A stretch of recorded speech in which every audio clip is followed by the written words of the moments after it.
Hello everyone, and welcome.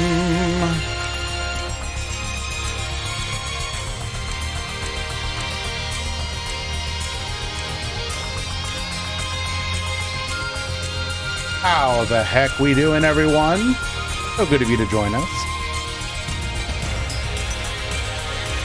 We're here. We're about 20 minutes out from the start of the Duel Links Grand Prix number 59. We're going to take an opportunity to talk about all the leaks that we got. Oh my goodness, what an amazing set of leaks. Yeah, I'm fixing it right now. Sorry. Thank you. And there we go. That should be good. Oh my Jesus, there are so many leaks. I jokingly said that this leak is like bigger than everything that we've seen from the Master Duel anniversary. It is wild just how much we got here. A couple things that I'm really curious about too that we don't have any information on. Oh my goodness, there is so much here. Let's try and go over it very quickly. We'll go into more detail. I do want to do a bit more of a deep dive, but I think most people are correct in their understanding that this box is gonna be hella cool for a number of reasons.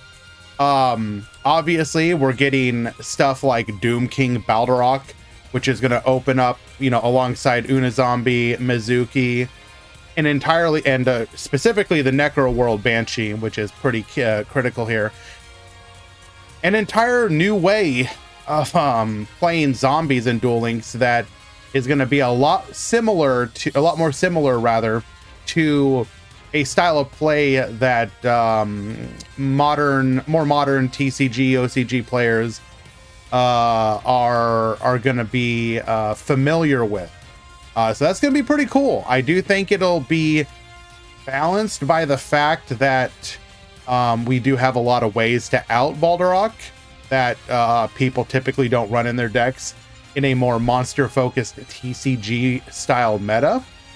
But it's gonna be a very interesting deck. I'm definitely looking forward to seeing how that shapes up and plays out. Successor Soul. I think Successor Soul might actually see a surprising amount of play, specifically because there are a lot more decks in Duel Links that do benefit from running normal monsters.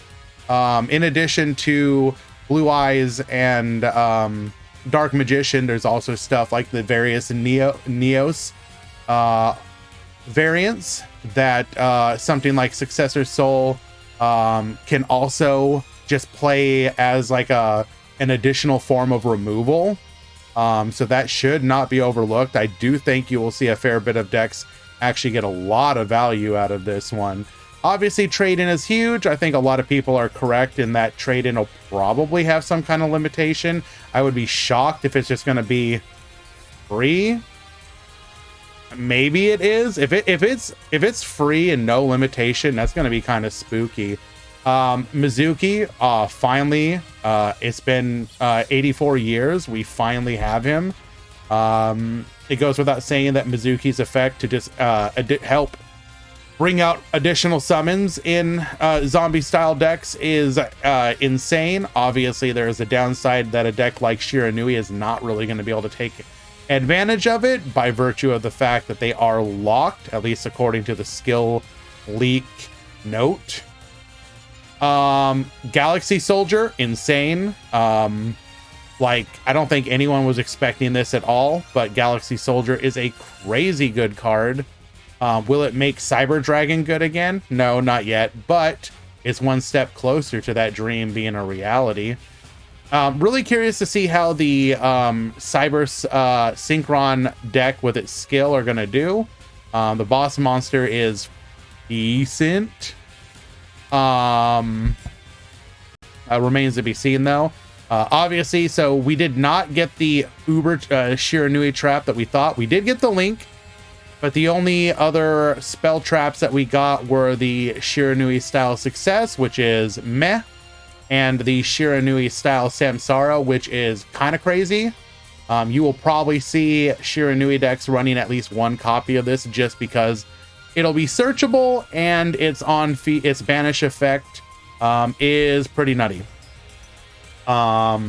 Just to basically make yourself unkillable that turn, in addition to the ability to trigger effects if you want to. That's going to be pretty neat. Starliege Seifert, crazy. Very nice to see that.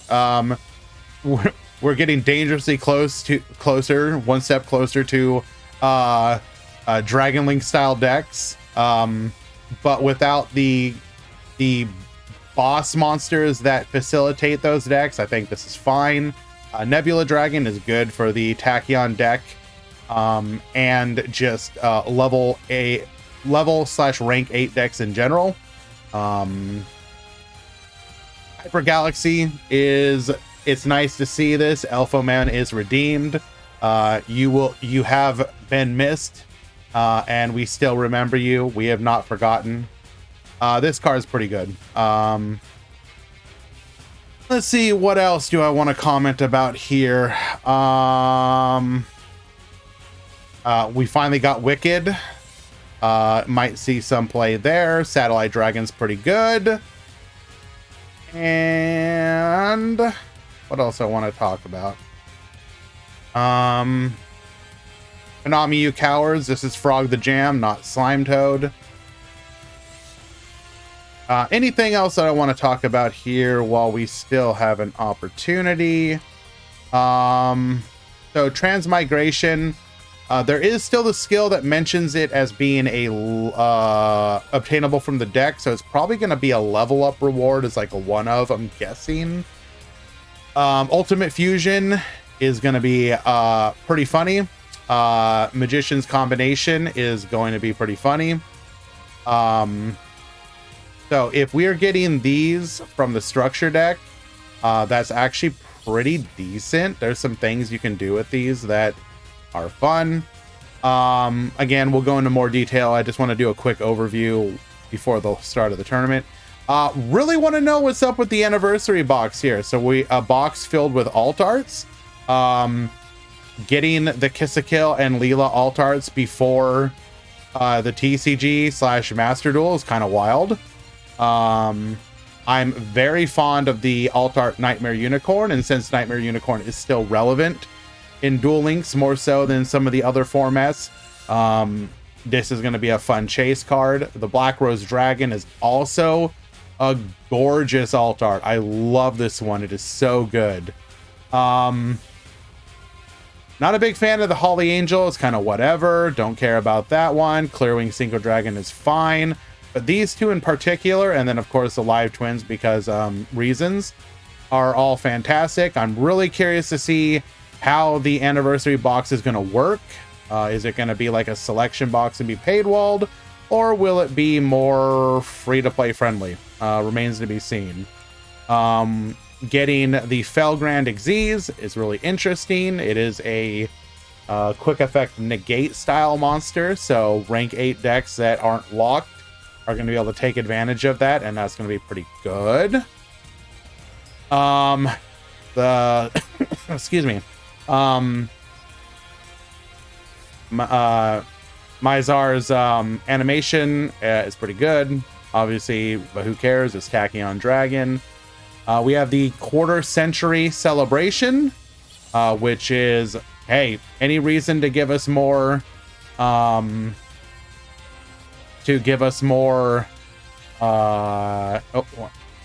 one second, guys.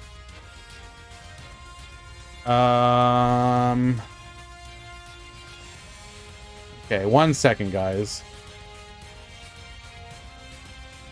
Sorry to interrupt our little chat here, but People need help in the help channel. We're going to go ahead and switch over there for a moment.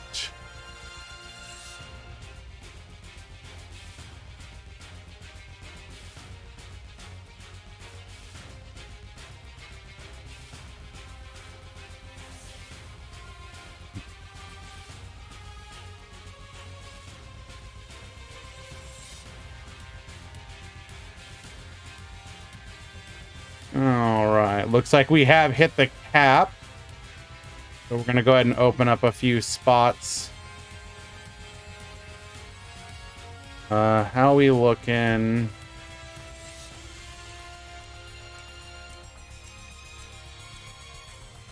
Gotta be careful with the cap though, because people without decks. 1, 2, 3.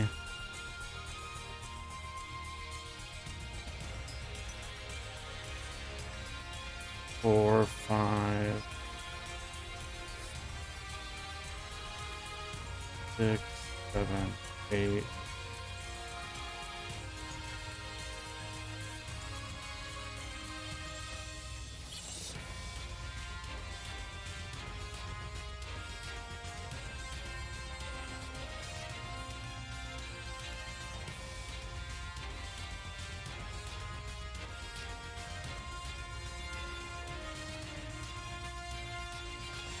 All right, hopefully we don't get screwed by this.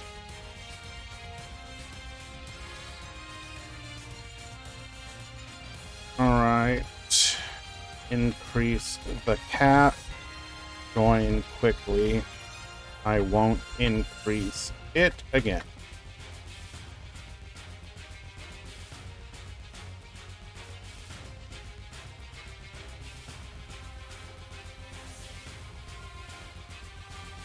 Hello, Eli.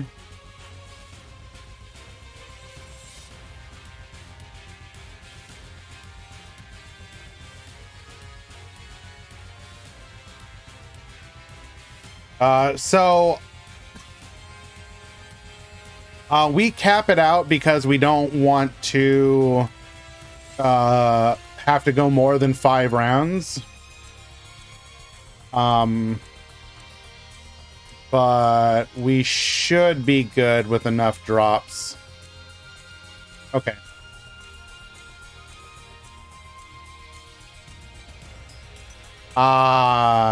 We're currently at 170 signups, which is the cap, but I increased it to 180 with the understanding that some people will get dropped. Okay. Go ahead and go back. Yeah, I've been very happy with the signups lately. It's been awesome. So it should be noted that God damn it, should I?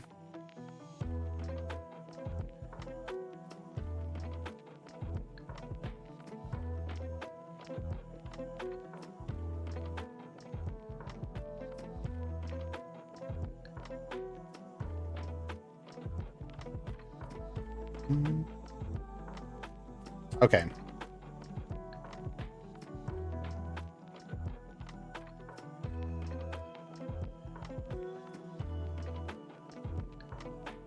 So it should be noted that according to Brad, the campaign that we're getting with the quarter century celebration is going to include prismatic ultra rare and prismatic secret rare dream tickets, which is really cool. We're going to be getting a countdown with 300 gems, but he says that there is also an additional 1,000 gems. Let me see if I can find it from Brad.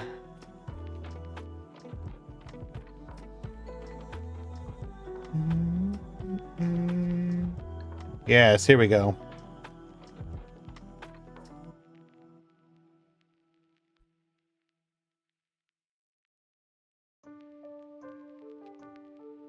So there's the extra 1,000 gems, so that's another 1,300 gems on top of the level cap increase, which was 7,600. That's almost in a span of just a couple days. We're going to be getting like 10,000 gems worth of value, which is crazy. The dream pack is speed.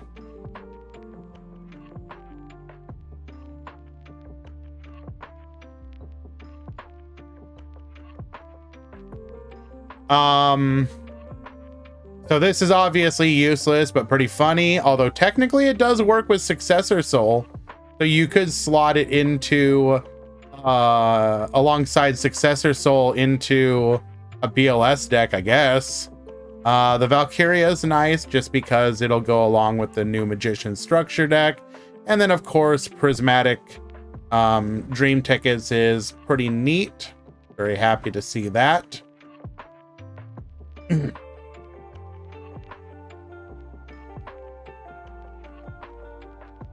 And these are the two things I'm also exceptionally curious about. Now, this is obviously some kind of new event, but I don't know what it is.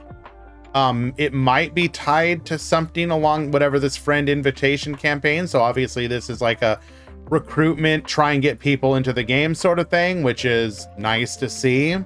I do wonder if this event is going to be tied to it. Like maybe you're going to be doing something with your friends to encourage people to do the signups. Gotta delete all my friends. True. But yeah, this is an exceptionally exciting time. I have a feeling we're gonna get several new decks out of this box, and it will continue to keep the meta very interesting and fresh. Tag duel hold. Oh, please don't. Come on, no, come on, no, come on, no, come on, no. Don't tease me like that. Don't tease me like that, bro. I'm so ready.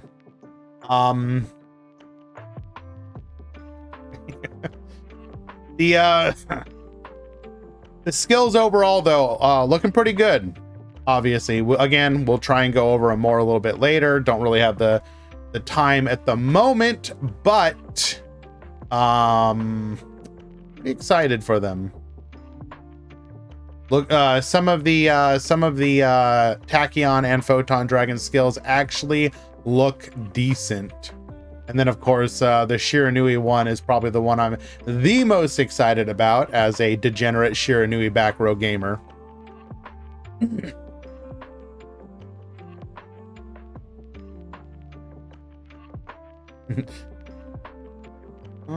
Okay.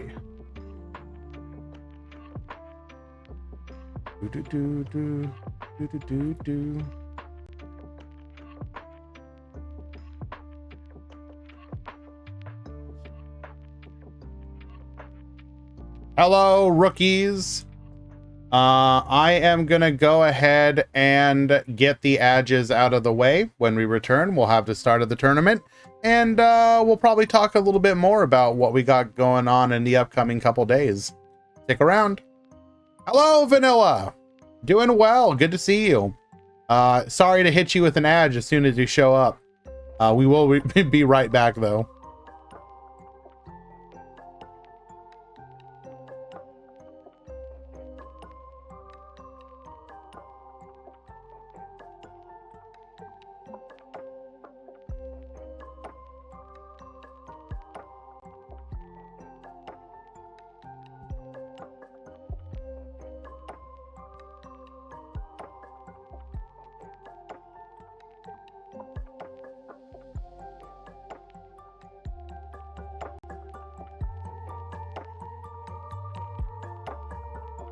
Do we know when the box will be featured? Probably end of the month, Elmaz.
Mm.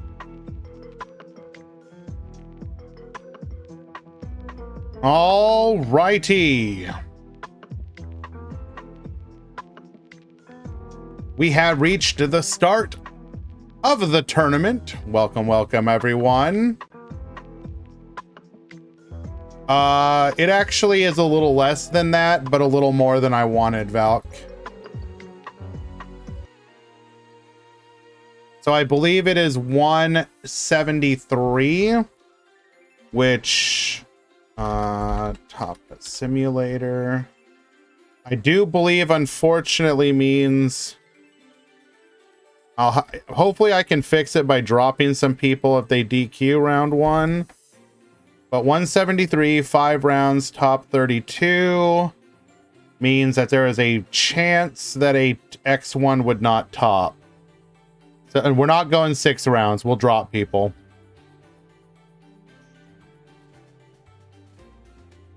We will drop people.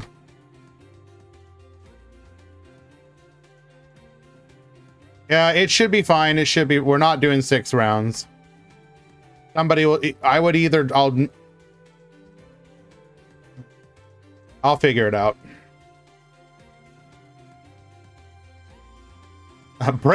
Breakdown is not ready. Come on, Goju. The tournament just started. Bruh. Come on now. We haven't even started to count yet.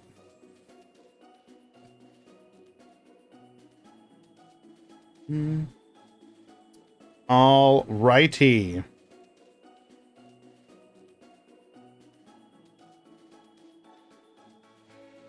Go ahead and get the bracket set up.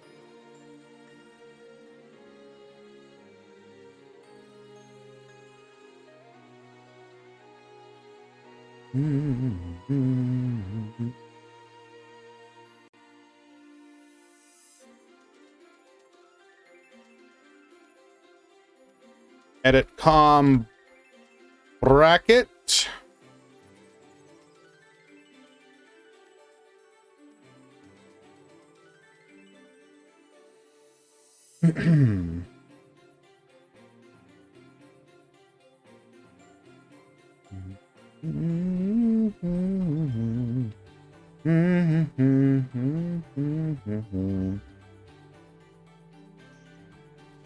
Hey, let's go ahead and get ourselves a match going.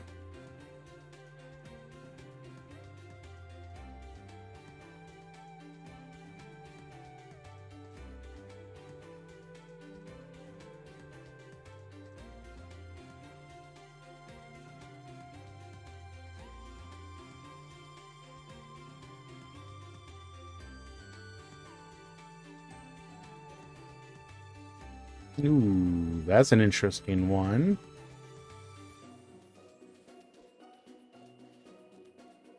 Sure, I think we might watch you.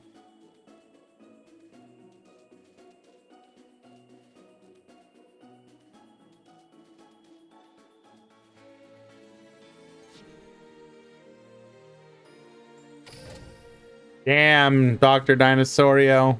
He don't care, huh? Too real, bro.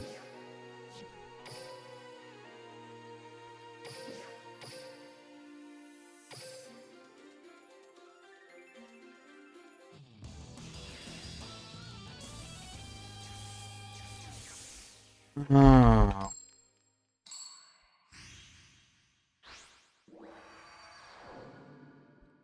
I know your fate as clear as night. It's time to duel! The netherworld awaits you. Duel! It's my turn. All righty. We've got Zhao versus Fudo Yusei. This is going to be Necros versus Jadal. Necros player is going first. Now, Necros will do exceptionally well at negating the on-field effects of the Shadal monsters, which we do wish to trigger. Clausus in particular will make make it exceedingly difficult for them to go aggro. We are playing back row as well. Interesting. Okay. Starting off with a Rilliona allowing us to grab our invocation to get our plays started. But that back row is in fact live. Warning point will stop the search of the invocation. And we can't even link it off into our Artemis.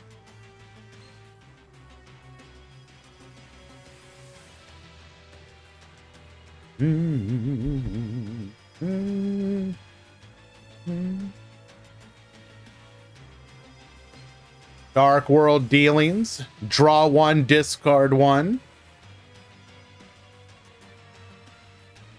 But yes, I do agree, Vanilla. It is unfortunate that there is yet another box without rush content. The fact that we're getting a fourth structure deck is kind of curious. I am wondering if that's just going to be like one of the paths they take. Are they going to get like a ton of structure decks?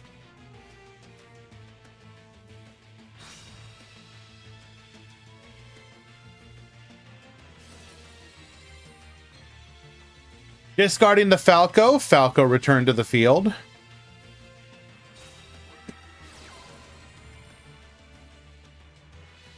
Invocation. Now we cannot use the Rilliona here.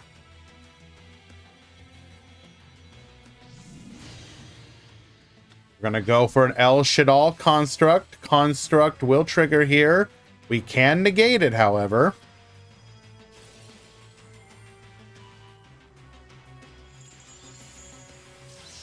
No Tinkerbell.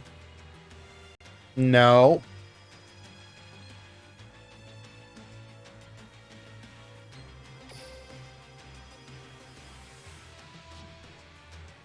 Contributing off the construct here isn't even a good trade, as we won't even be able to grab anything back from the graveyard.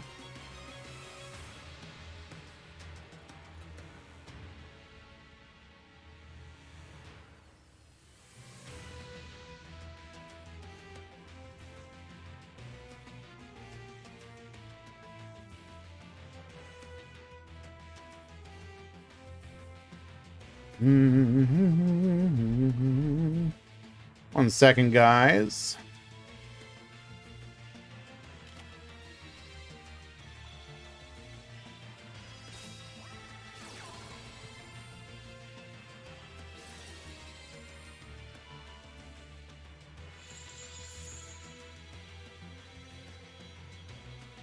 We are just going to pass a turn here, negating the construct again.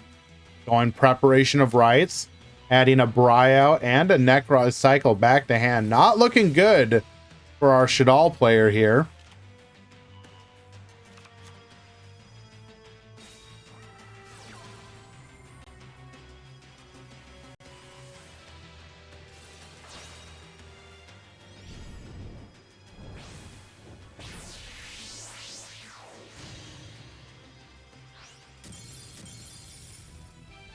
We are going to get a concession scoop.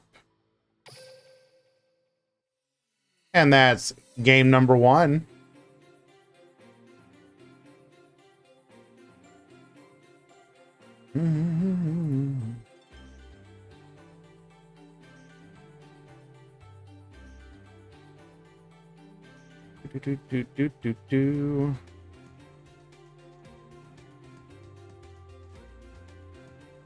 Alrighty.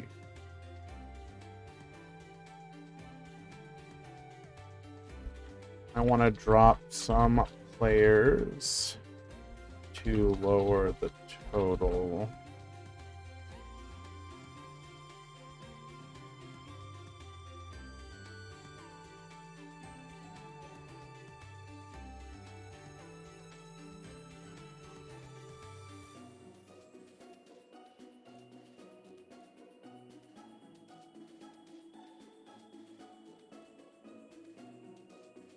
One second, guys.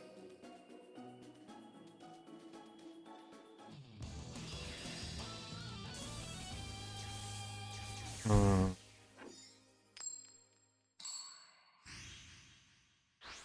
how many DQs we got in each pool? That's 1, 2, 3, 4, 5, 6, 7, 8, 9, 10, 11.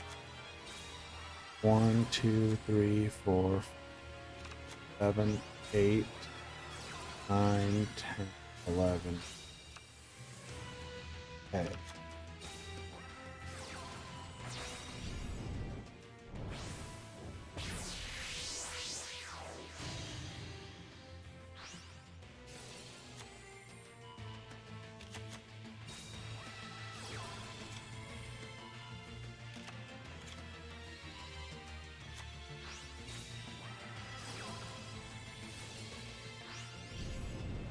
Looks like 11 and 12.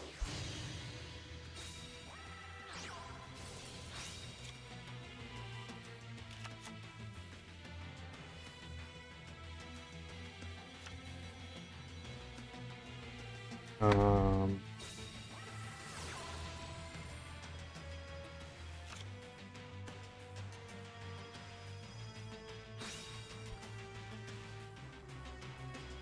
if you DQ'd round 1,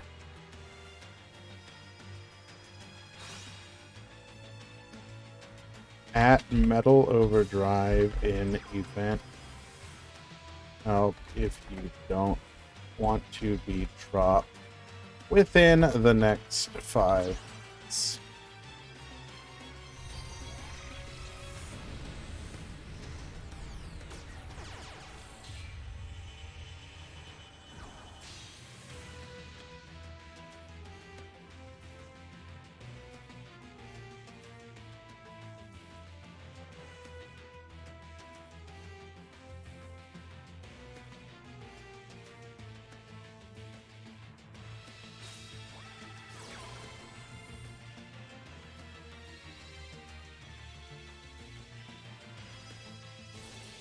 Okay.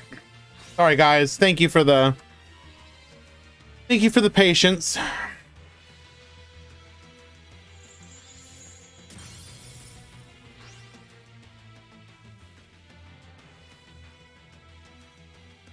Wow, Necro is just absolutely bodying this poor Shadal player, proving to be the extra deck counter that it was built to be. Well done.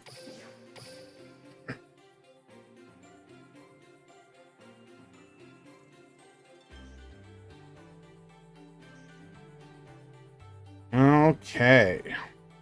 Let's go ahead and find another match. But yeah, so we've gotten 4 structure decks since the release of Rush. And it does feel like some of those kind of took the place of box releases, which is a way to release it. I would hope that Konami, if they were going to continue to do that, would change the way that purchasing structure decks works. Like, if you're going to go the route of just like releasing a lot of structure decks, then they should be purchasable entirely with gems.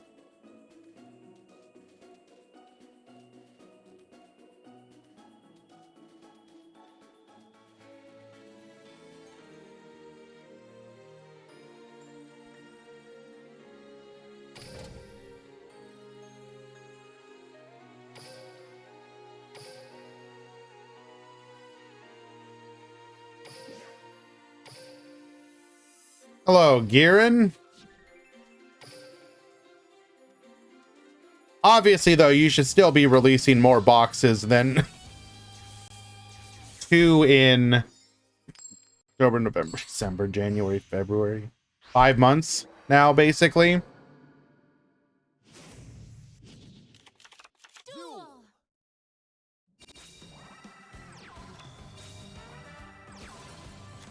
Alrighty. We got Hans at the bottom. We got Shalnark at the top.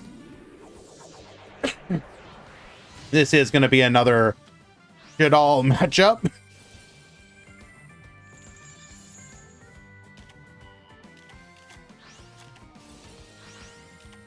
Going into a copy of Construct, we're going to make a dragon as well, flipping it up with our Rishadal. Trying to avoid putting it into the graveyard. It does turn out to be fossils. Attempting to activate Ice Dragon's Prison. Reviving the Rilliona, making it so that we no longer have a spellcaster on the field. So we cannot punish. Popping the other back row, it is another copy of IDP. Linking off into a copy of Nightmare Phoenix. Nightmare Phoenix going to be able to hit that back row. It was a forbidden droplet. Weathering Soldier going to the graveyard. Going to be able to grab us another copy of Fossil Fusion. We're then going to go for a Dark Hole here. Shadal Beast will trigger. Going for a Fossil Fusion. And this is just lethal. Fossil Warrior Skull King. Double attacker, 5,600 damage on the field.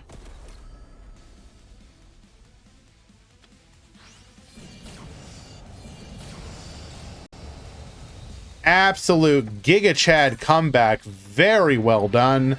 Fossils take it. Game number 1.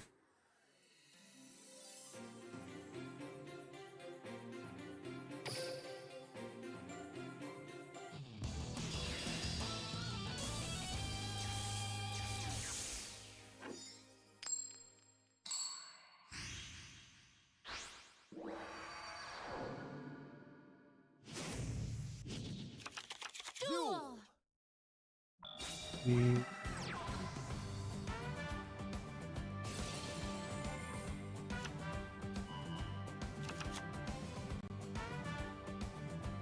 All right, Hans going first this time. Does find Rilliona off of the top.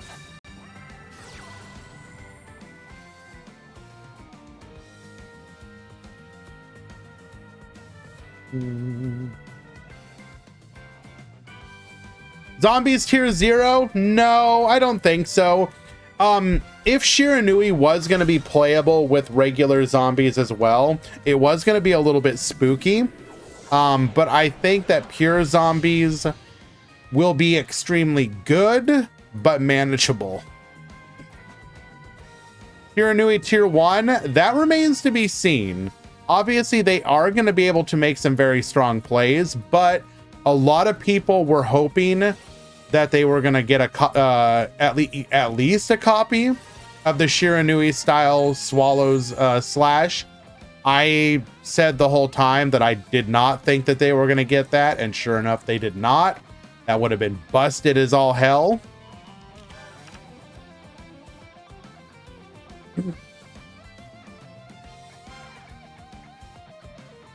I want vampires to be good. Unfortunately, I don't do... Okay, I will be fair. I did not actually check yet if this would actually make vamp... Like, is there a reason to play vampires over just pure zombie right now?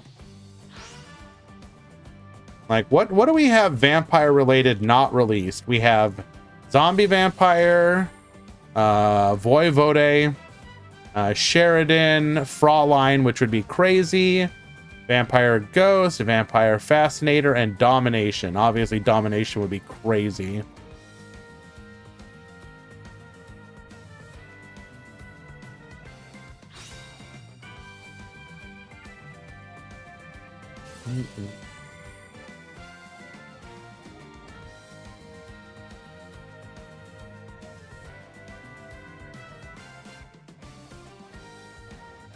Already made a new account and build Shiranui on it. There you go.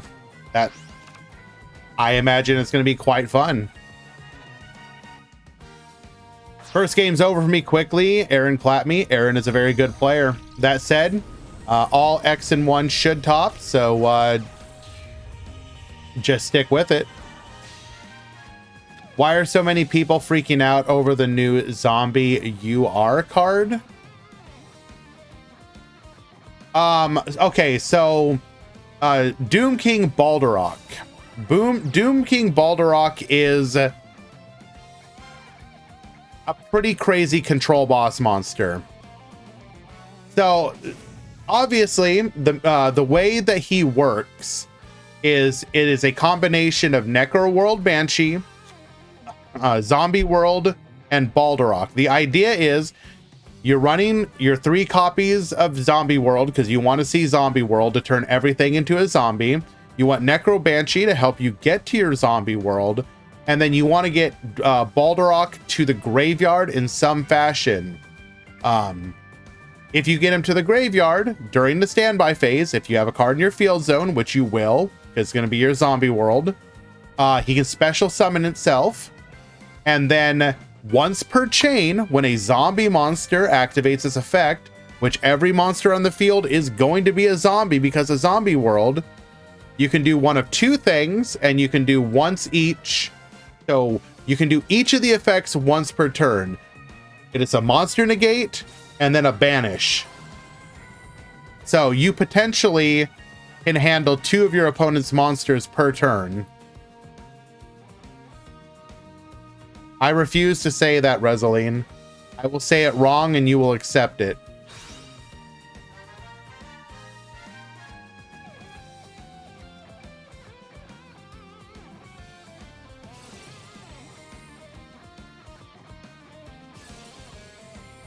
So, if you back up Balderok, Balderdroach, if you back it up with some defensive traps and the like, it'll be very difficult for your opponent to break through.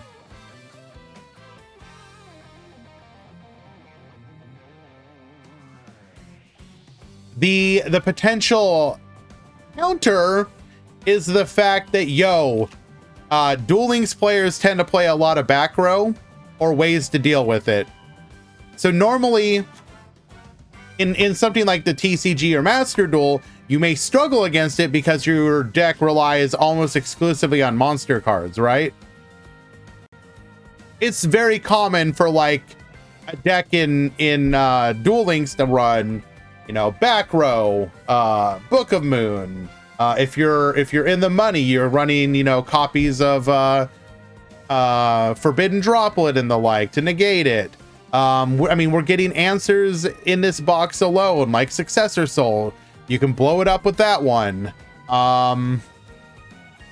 Hyper Galaxy will be able to take care of it, amongst all the other cards that people already run to answer boss monsters in Duel Links. Do you think it'll be zombie based? Or, I mean, I think most people will start off attempting to do it zombie based, Resaline. You may have some players try splashes, and if they're successful with it, it'll catch on.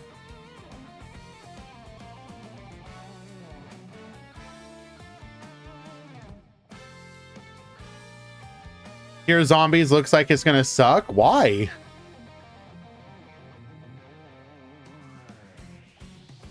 I'm not sure I agree.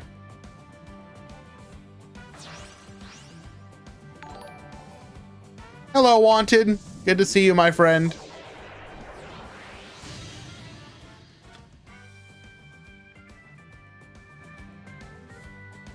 I mean, the Doom King is a level 8. You can play trade in the deck if you wanted to.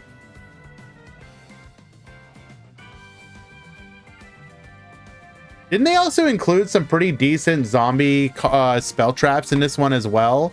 Return of the Zombies.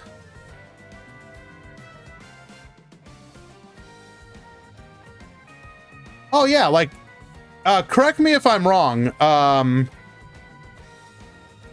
Return of the Zombies, if you're playing like the Necro Banshee version of it, you can banish your opponent's zombie, right? Hello there. Send the screenshot to me in the help channel.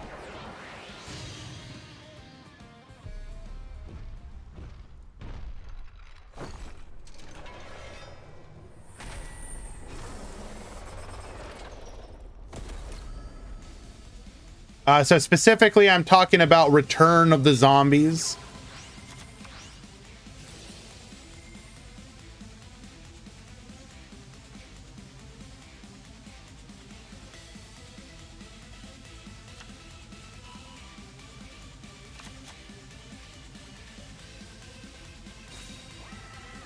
Banish one zombie monster on the field, then special summon a zombie monster from the graveyard of the player who... Oh, so you would return one from your opponent's... Okay, never mind. That's still decent, because you can banish a boss monster if you're playing the zombie...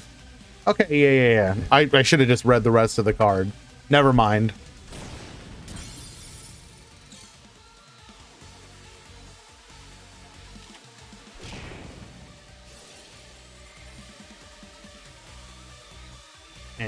And that is a reset. That game is a restart.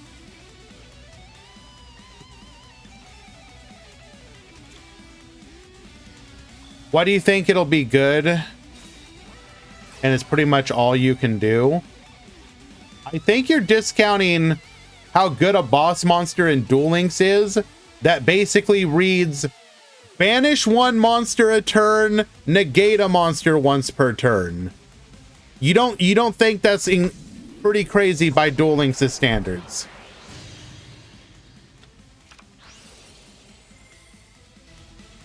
You need a way to send the level 8 and the...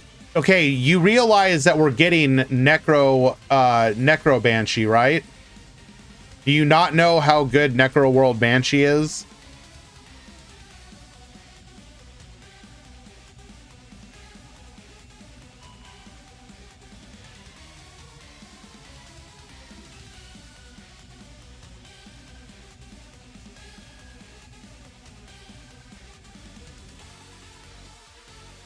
Zombie World in the field zone cannot be destroyed by card effects. Also, neither player can target it with card effects. Quick effect, you can banish this card from your field or graveyard. Activate a Zombie World directly from your hand or deck.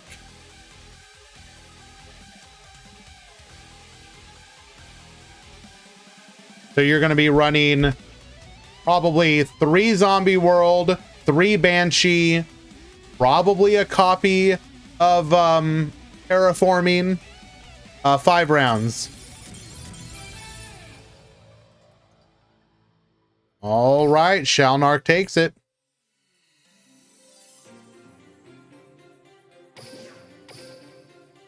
I don't know. I think you guys are just discounting how good it is.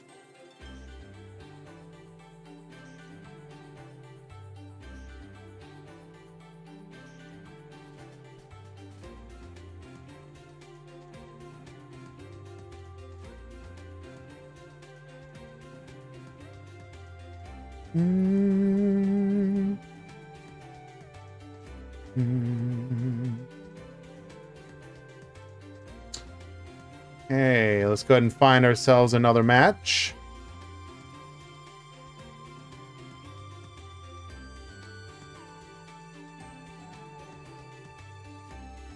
Ooh, this one looks spicy.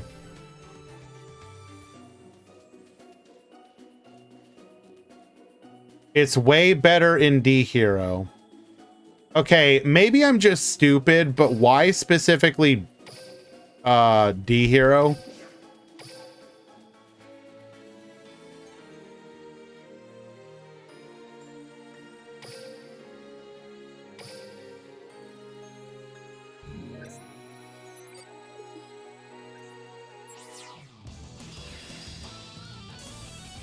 D-Hero is 1 card Beatrice, which mills both Necro Banshee and Doom King. Aren't you locked though? Duel.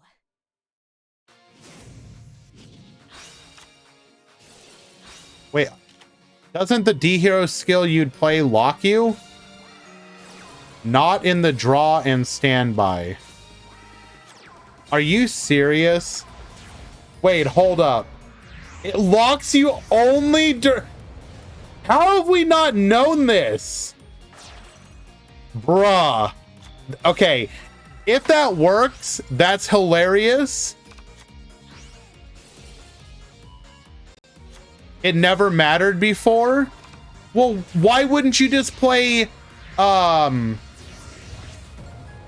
wouldn't you have played, IDP and just IDP during the draw or standby then?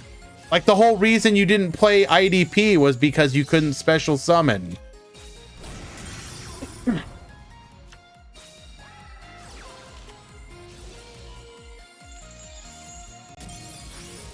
All right. Lunalight Wolf. We have another copy of MST, bro. Gonna be able to get into a copy of the Tiger King. Tiger King searching for Tenki. Tenki grabbing a copy of Black Sheep. What can we even grab? Oh my god. We got the wolf.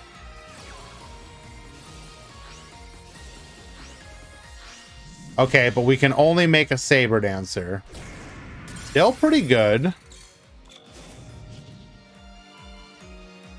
And we reveal ourselves to be on Order of Chaos Sushi. I love my sushi with a side of chaos. Making an Akura. Draw a card. V Salamander. Revive the Utopia.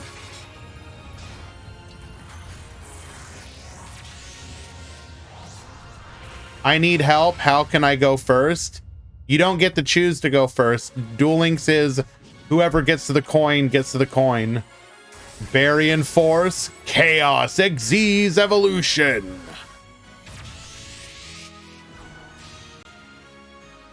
Utopia Ray.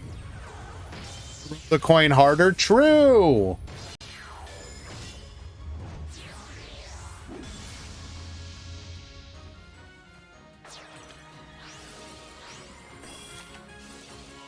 Utopia Ray, get boosted.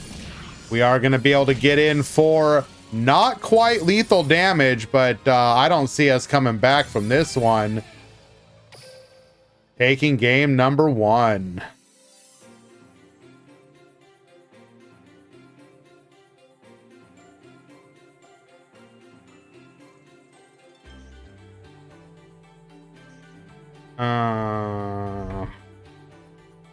Hello, issue. Decks. Can someone check this mod call?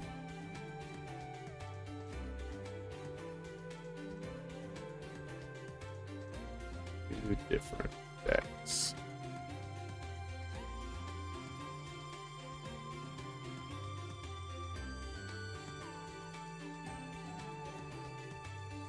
Eli, that's pretty hilarious.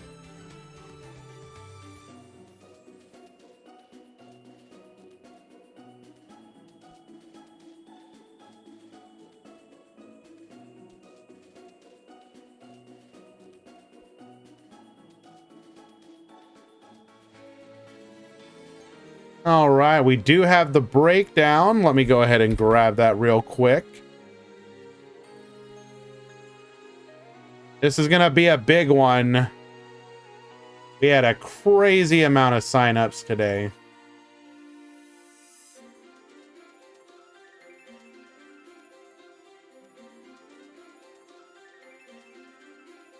Duel Links Grand Prix 59 breakdown.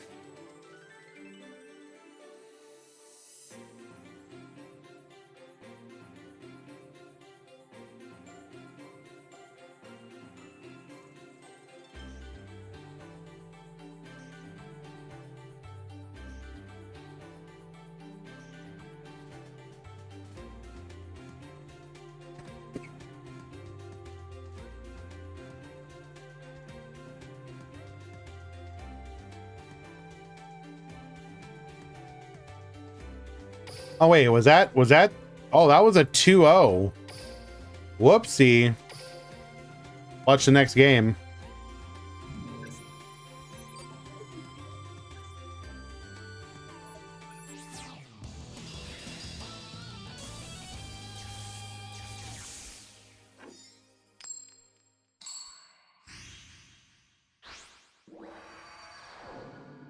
Can you... Duel.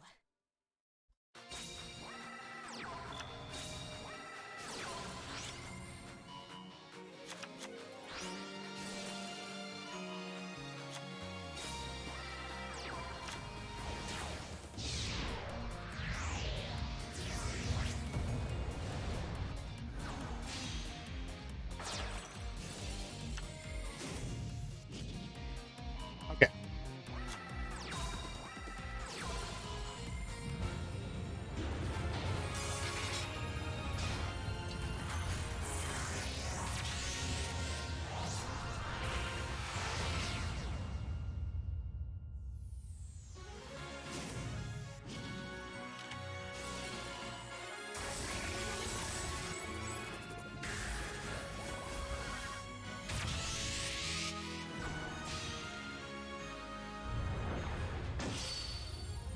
Okay.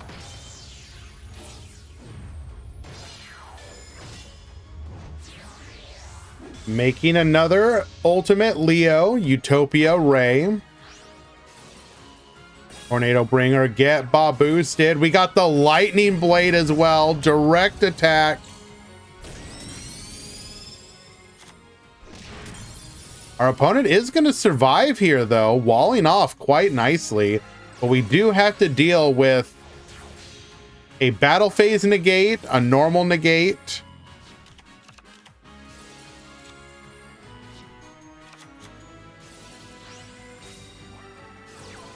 Activating Storm here, taking out the MST. Grabbing a copy of Lunalight Wolf. Oh my god. How do we lose this one? We do have the Lunalight Leo Dancer.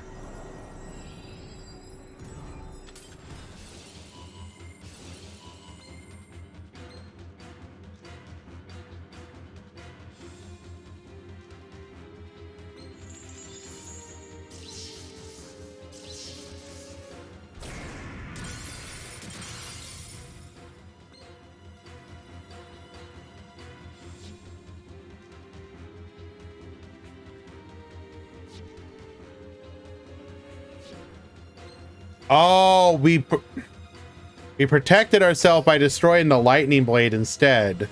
Right. Okay, well, that explains that.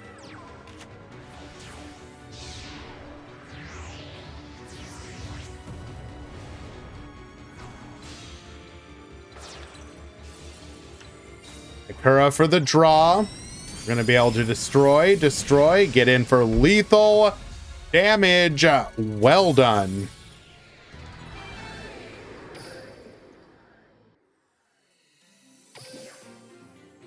Alrighty.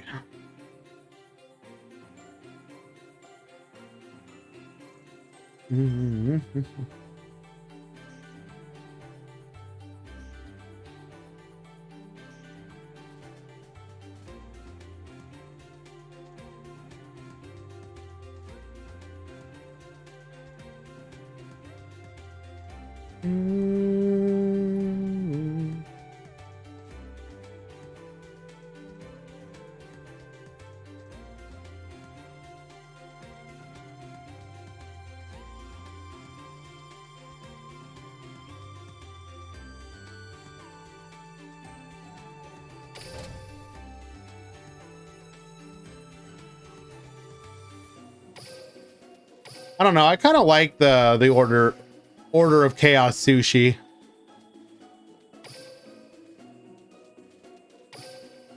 Pretty funny.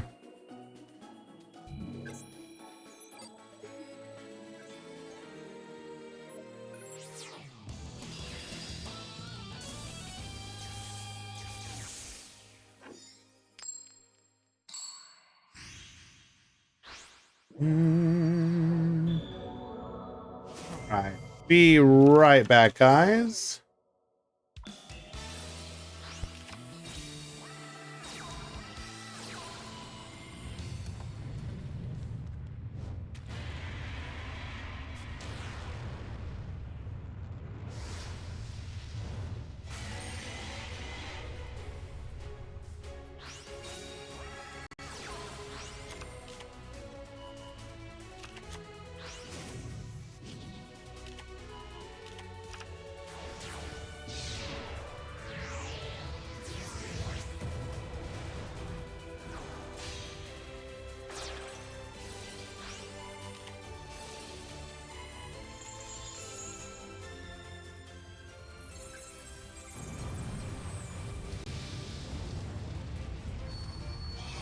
Alrighty.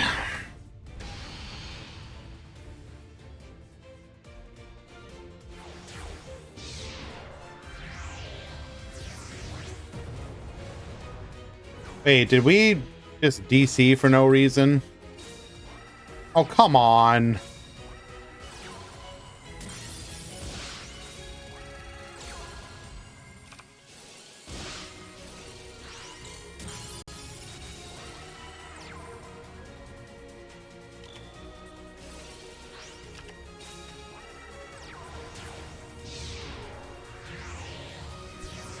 I hate that so much. What even caused it to disconnect?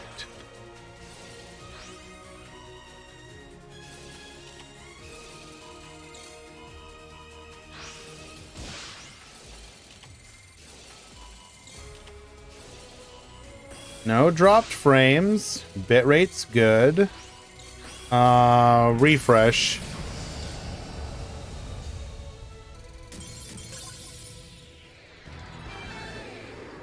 Okay.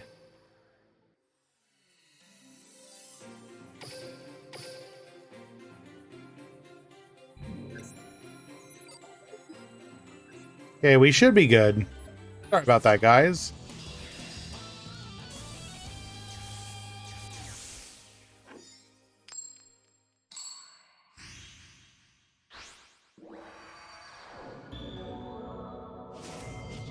Okay, game number 2.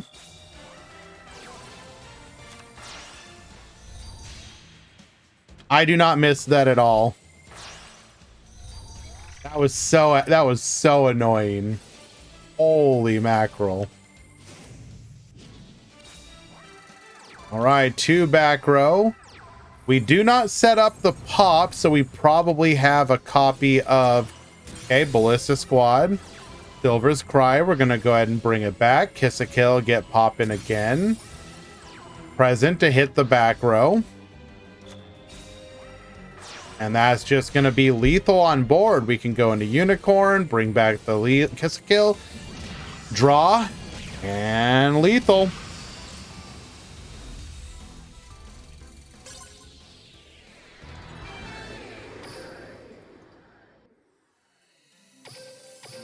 And the pivotal game number 3.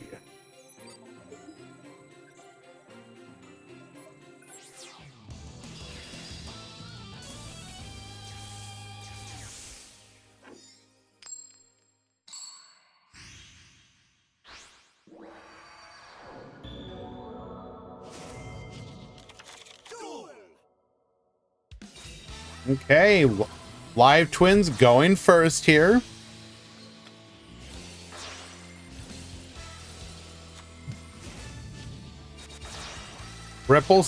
We're facing down triple set back row. Revive pop. Bring forth the red eyes. Kiss a Kill, get poppin'. Silver's Cry, bring it back.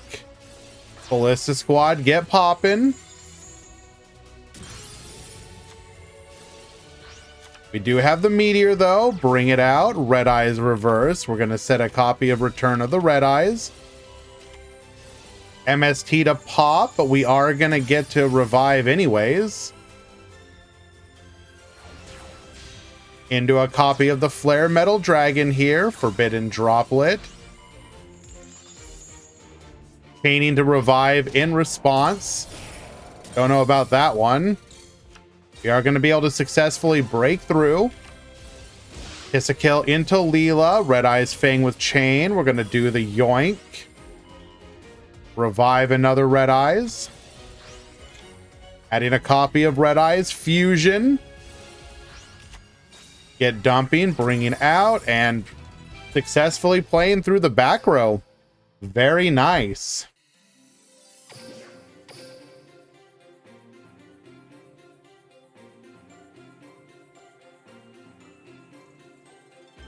Okay, looks like we are coming up on the end of the rounds.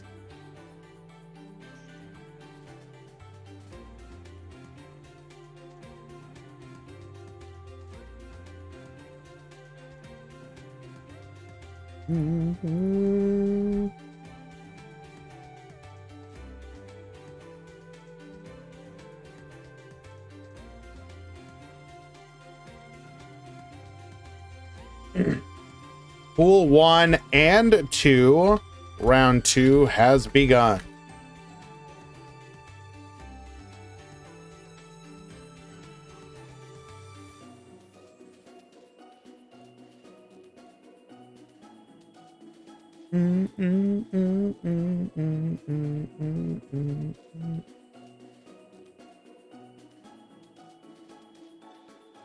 Okay.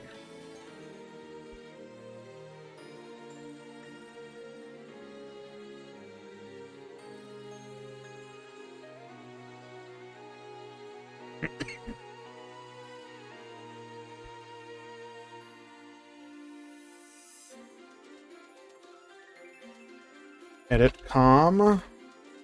Breakdown.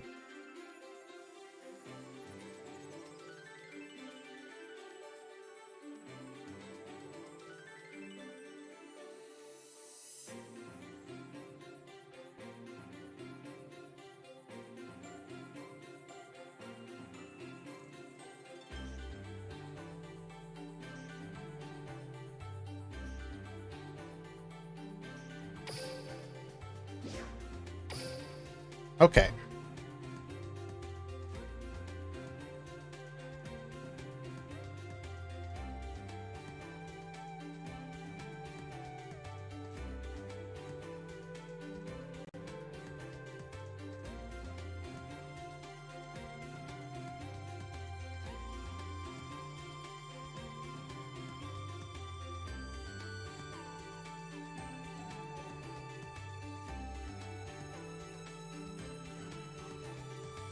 Wait a few moments for the matches to get started. In the meantime,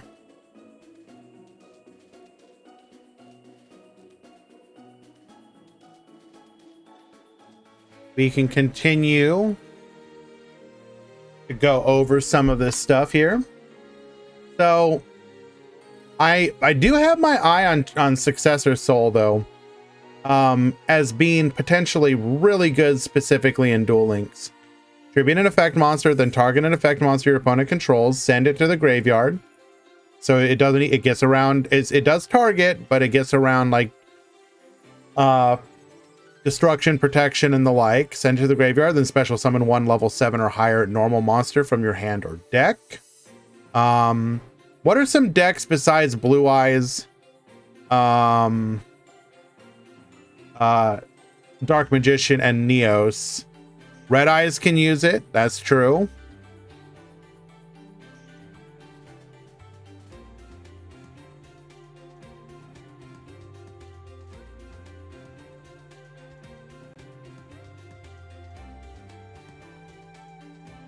Tenyi doesn't play normal monsters.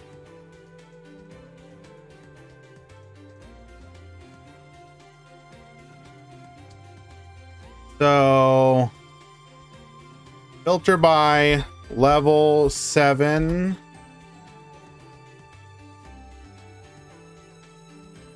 Level 8.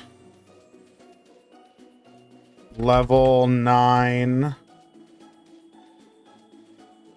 Actually, well, hold on. Minimum level 7. Max level, I don't know, 12. And normal monster. And released.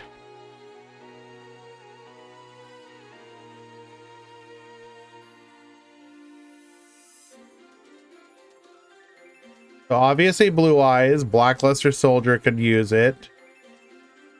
Metal Foes could potentially use it. Odd Eyes could potentially use it. Well, Starry Night could use it. Metaphys could run it. Red Eyes. Neos. Erratic. Gem Knight.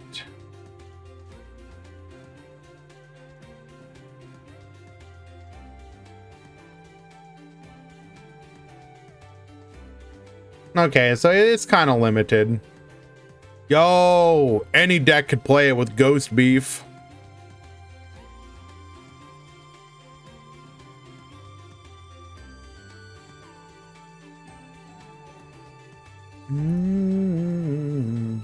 Okay, maybe it won't be. Okay, maybe I'm coping a little too hard. That could be a funny play in different decks.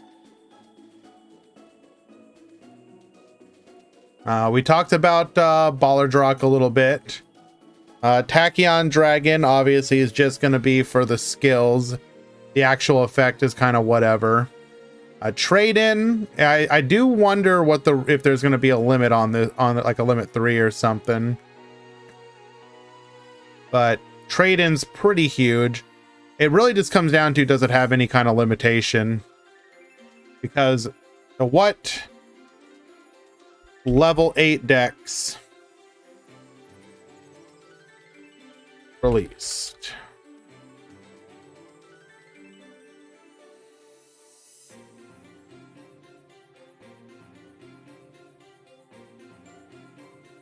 Obviously Blue Eyes. Oh, main deck also.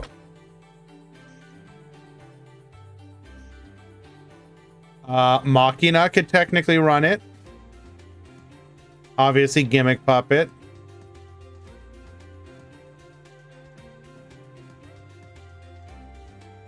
Ooh.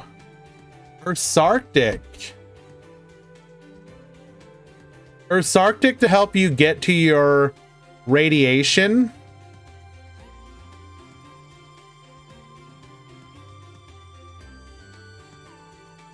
Well, yeah, but you need, if you don't see radiation, you kind of lose. So if you can help ensure that you see radiation, maybe.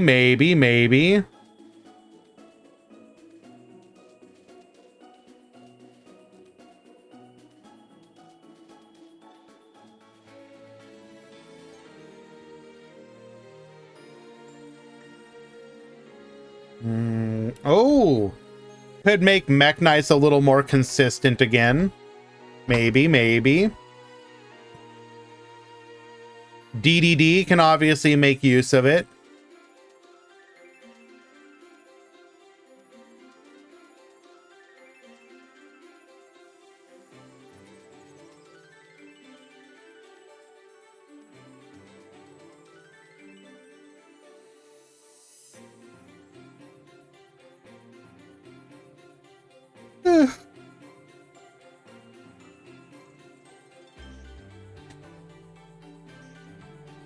Obviously Gimmick Puppets, that goes without saying.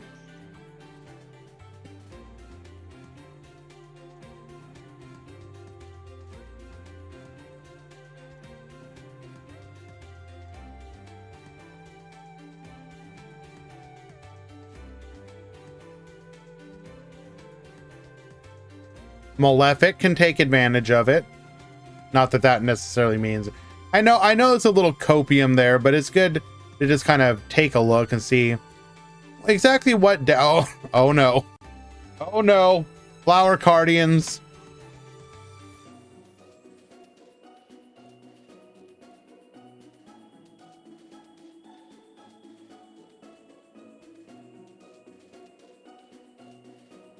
Anything else offhand here?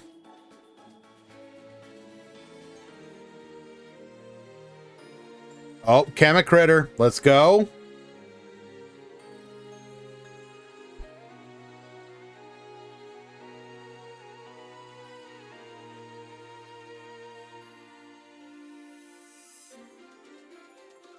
Colby, you literally have the ability to find it yourself, dude.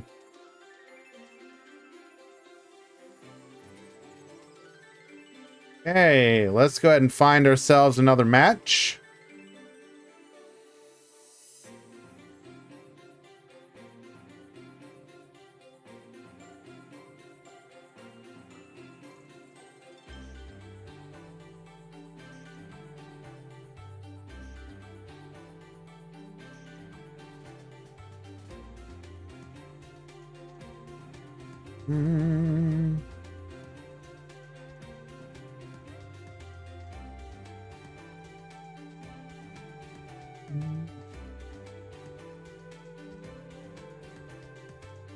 Oh,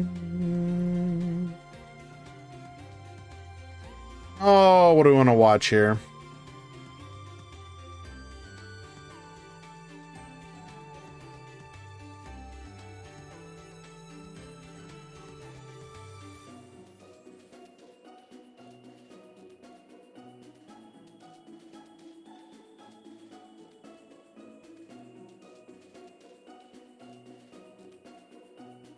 Here we go.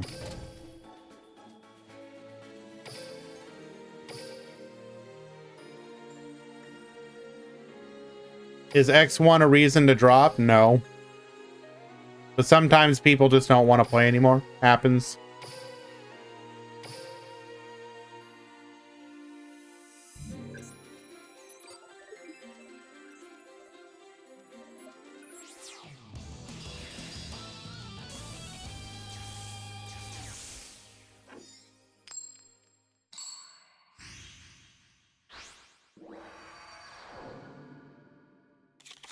Duel.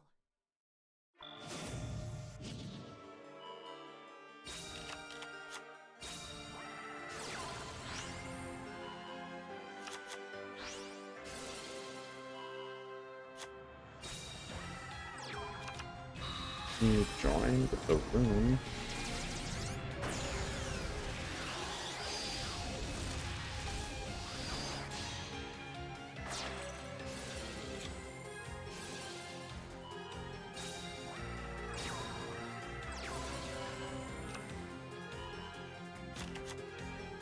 Sorry guys, mod call.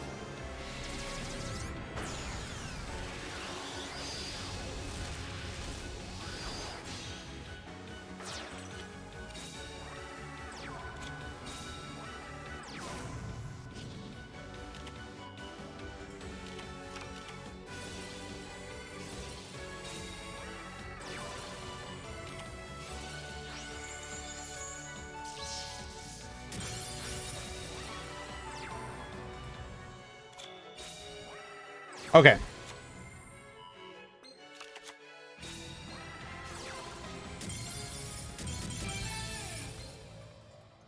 All righty. Running Xyz block. When your opponent activates a monster effect, detach one material, negate activation, and if you do, destroy that monster. Using it against our opponent's rocket tracer, which just completely stifled their turn.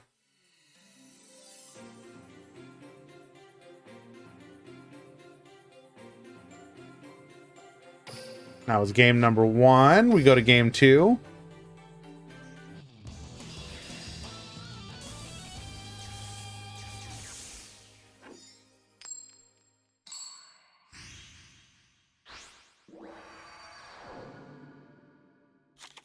Duel.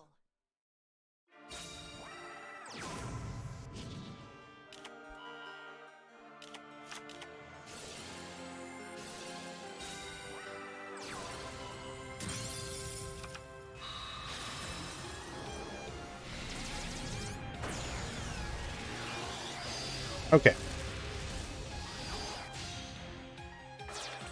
So we are going to go for a nightmare here. Setting 2 back row. We do have the rocket tracer. Light stage is a fantastic rip here, adding a copy of Corobane. Lock down one of those back row. We're going to be able to send the Corobane back to our deck for a free draw.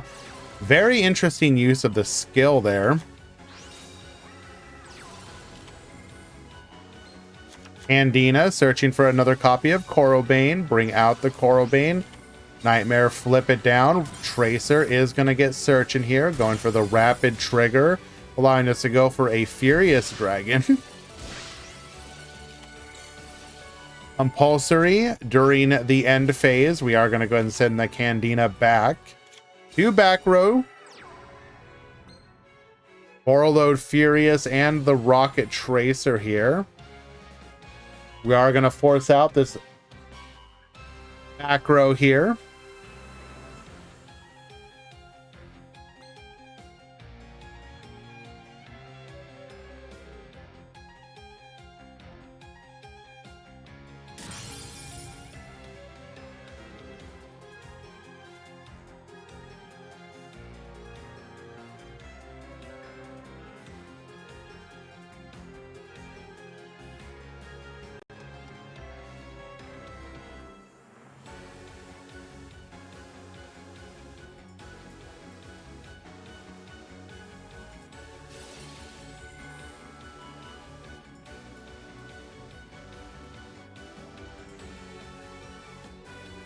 feel like we could have, couldn't we? We could have activated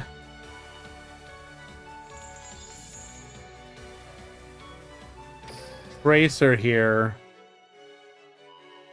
Opt the Furious. We are going to get only a float 1.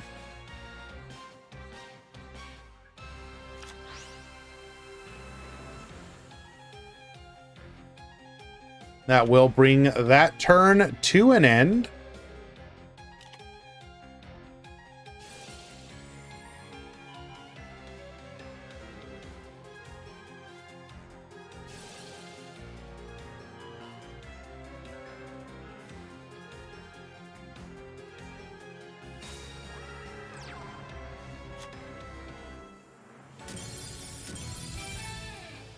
And we will get the concession scoop. Marco takes it in 2.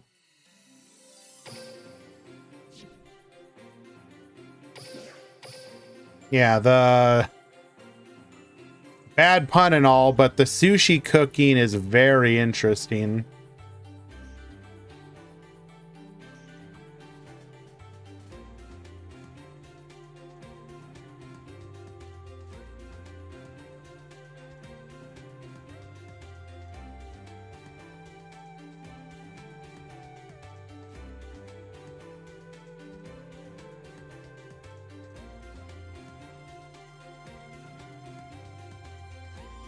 All right, guys, we do have a lot of new people in today's tournament, which is always nice to see, but it does mean that there's usually a little bit more mod calls than usual.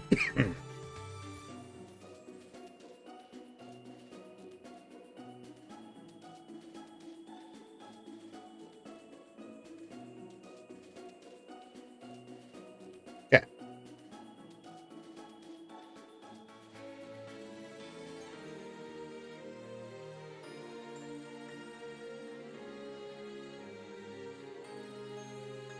Let's continue the trend of watching the sushi.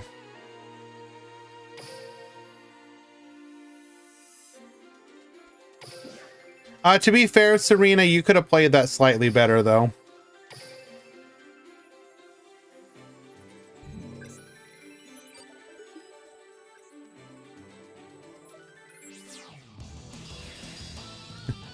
Actually, you don't cook sushi. It's served raw.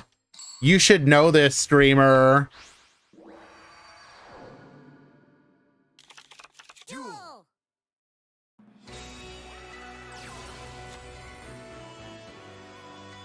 Alrighty, we got Emperador at the top. We got Ash at the bottom.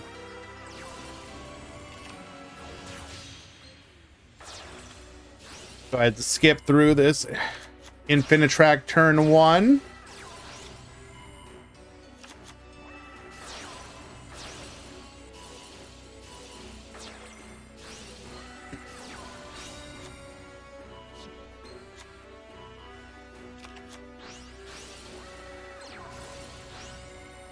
Okay. We are going to end with an Air Raider, 2 back row, and a Citadel available to us. Not a bad startup. So we are going to reveal the Shari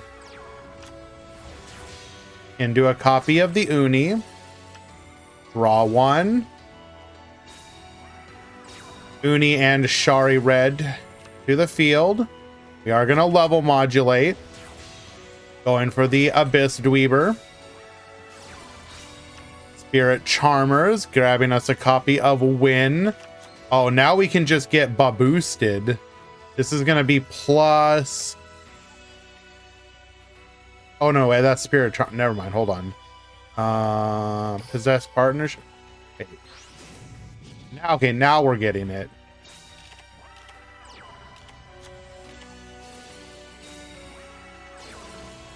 They're huge! 26, 2750, 3800. Activating Dweller, Treacherous Trap Hole, get poppin'. Well, that's unfortunate. Outrigger Extension, allowing us to go for the Earth Slicer. We are going to be able to IDB here. Good counter. Gear frame, searching for a copy of Fortress here. Redeploying, grabbing another Citadel, another Fortress. Attack in. Not quite lethal, though. We are going to get a chance. Uni and the Shari in hand. Bring them both out. Going for a copy of Utopia. Into Utopia the Lightning.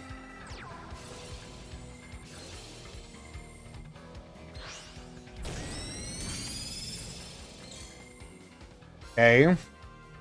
Going for the possessed partnerships now. Pop the back row, draw a card. We're going to attack in. Citadel comes back. Citadel effect. But Citadel effect. But the possessed, oh, sorry, awakening, or what is it? Awakening of the possessed makes it so that we cannot be destroyed. So Win is able to seal the game. Well done. Wow.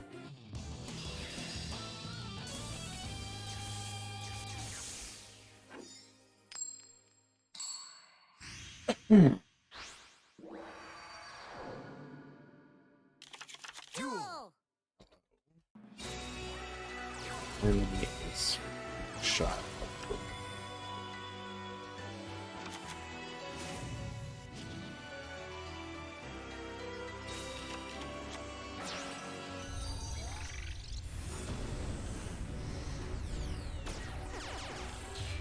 Yo, Gandia, hello, hello, my friend. Thank you so much for the raid. Welcome, welcome. Mistaken accusation seems good this meta. Check your replays. Stay in your room, Seuss.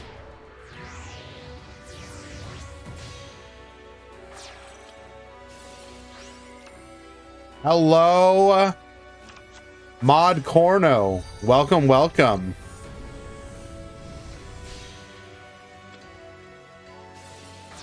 How are we doing? We're doing fantastic, my friend. We had a huge tournament today, hitting the cap once again. We are currently in round number 2 of 5.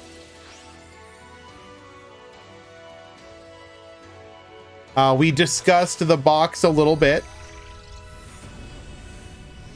Gave my thoughts about the overall campaigns that we're going to be getting with their prizes and whatnot. Really curious about what those... One, what else we're going to be getting in the anniversary box, which seems to be focusing on alt arts. Want to know more information about that. Really want to know what the friend invitation and bond of duelists is. I have a suspicion that the bond of duelists might be related to the friend campaign. So if it's something to get people to do something with friends, like copium, are we finally getting tag duel PvP? No, we're not. But a man can dream, right?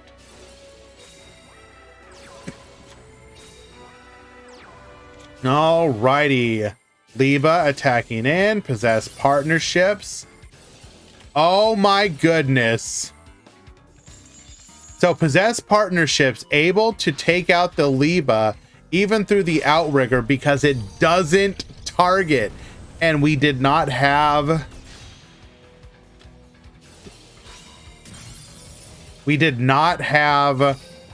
protection.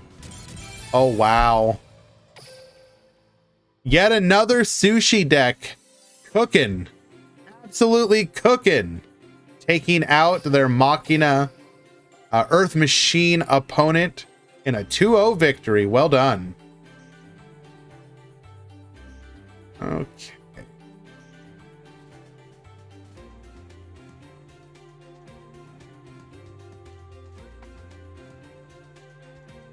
Excuse me.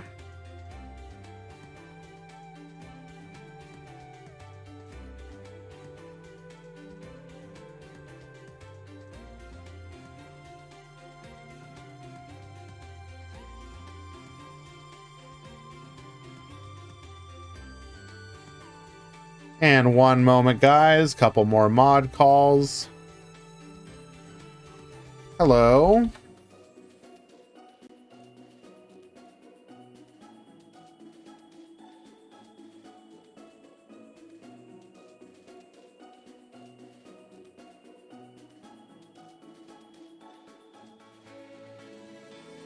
What is the issue?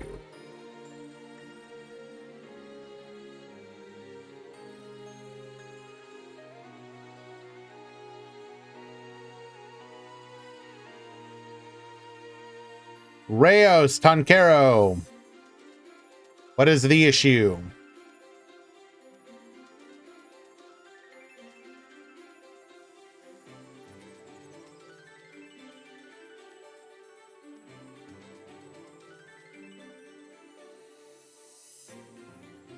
Just report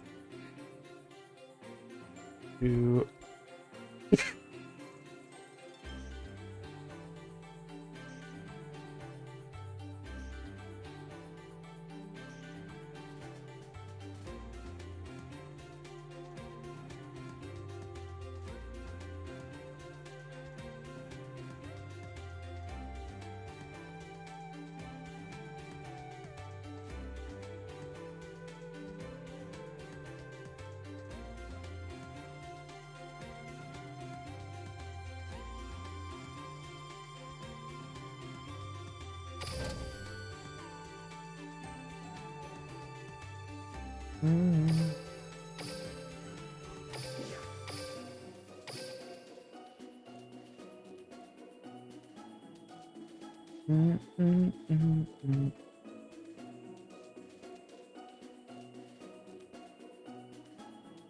Yes, it is Edge time.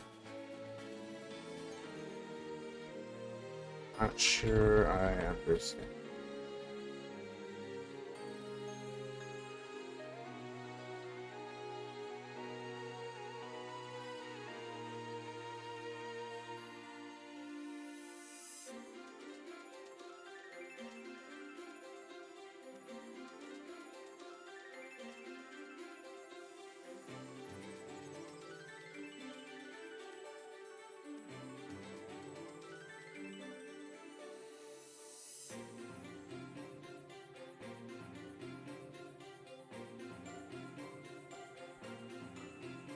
One moment, guys. Be right back.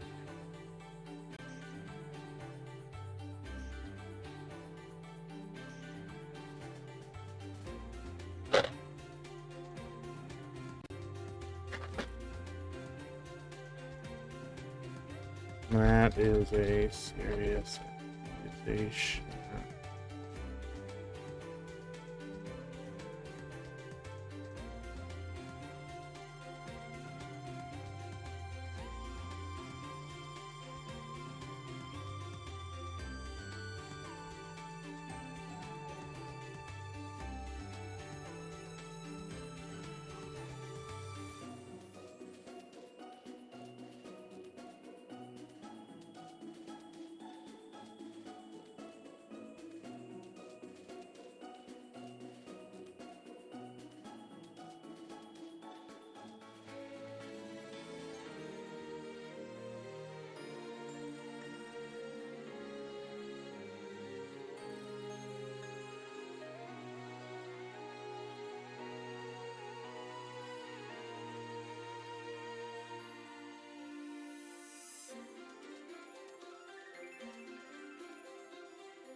What in the heck is going on in this match?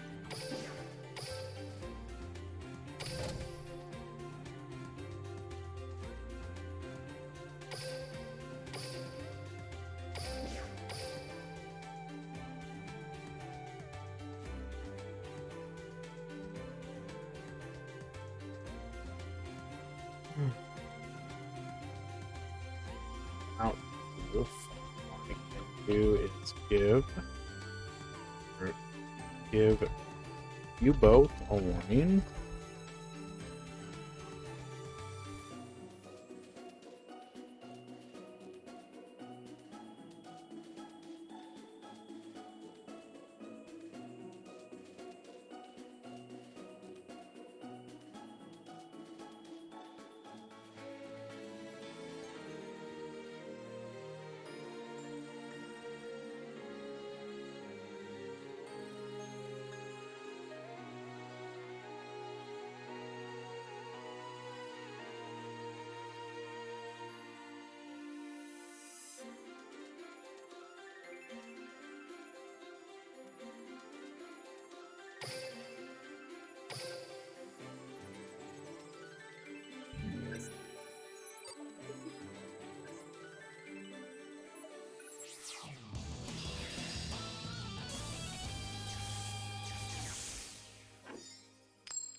Duel.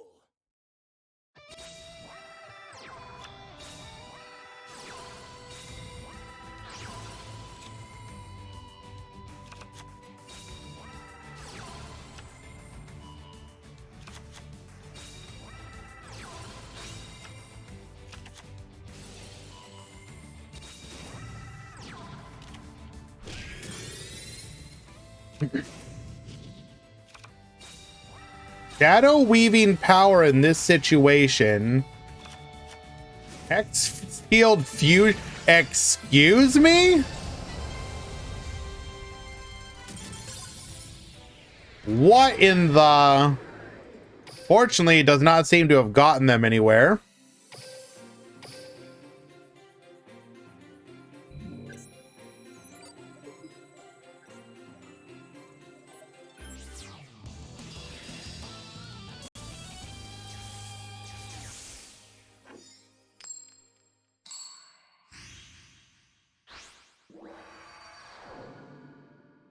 Okay. Duel. Let's see if this one ends up being any different. We are going to bridgehead into Razor, Razor into Gravitino, Gravitino search Chase. Hello, Guybassis. Triple set the back row. That's exceedingly unfortunate. We are going to go for the dragon here. Super polymerization to dodge here, though.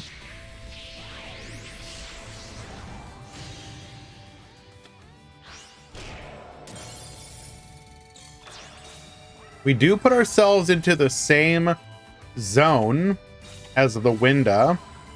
Specimen bringing back the Chiwamaru.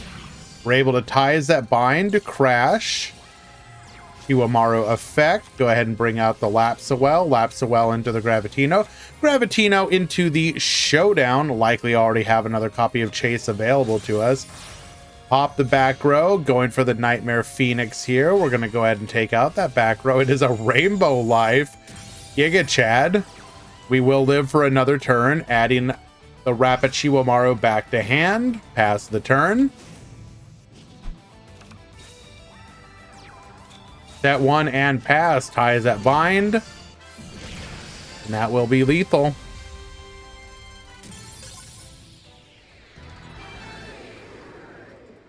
Tried to be a little spicy, but unfortunately did not work out for us here.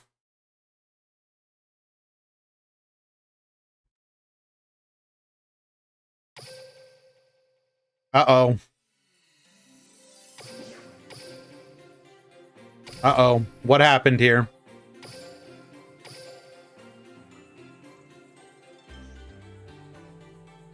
Why am I seeing accusations of cringe? Let's see. Police win again. True.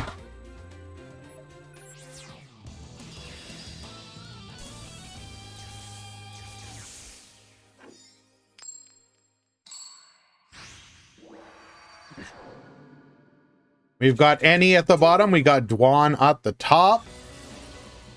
More sushi. Did we hear Mizar's theme? Yes, we did.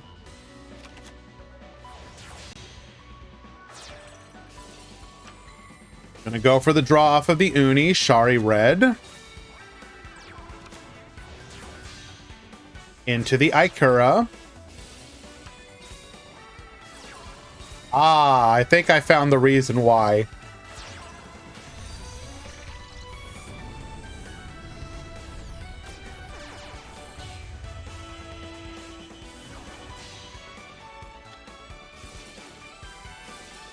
Balinks into Gazelle. We just so happened to get matched up against the one guy who absolutely hates us. Going into a copy of Code Talker here. Microcoder searching for the cross wipe. Cross wipe, get poppin'. Okay. Mirror to the field. We do have an out at the very least.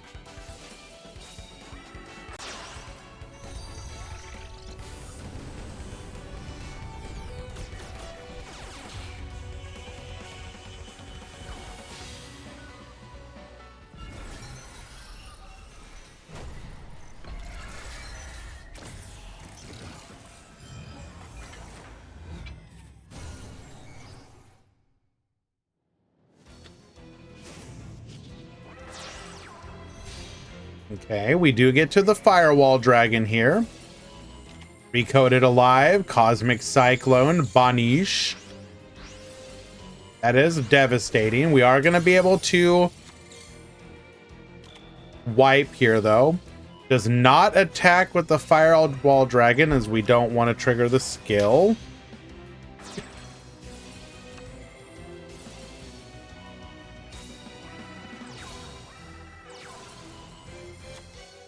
Level modulating to 4 here. Rhapsody in... Bro, come on.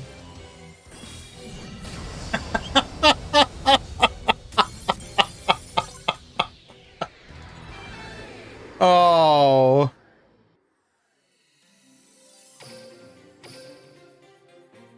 Baboost, direct attack, lethal.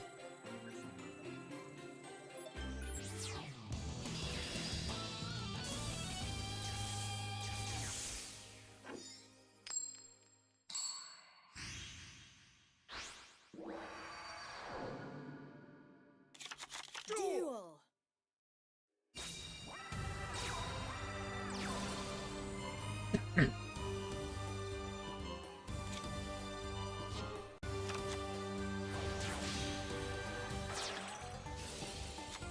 All right. Necro Valley turn 1 once again.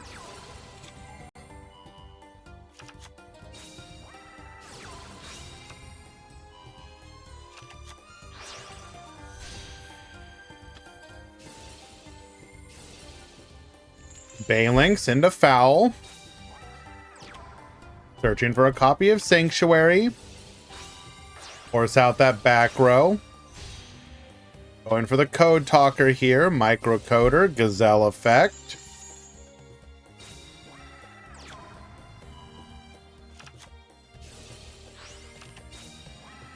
So here comes the cross wipe.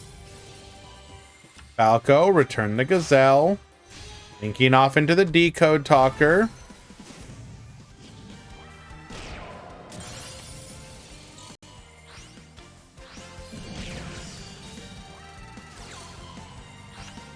Gonna go for the back door here. This will allow us to trigger both Mirror for 800. Recoded alive. And get in for lethal.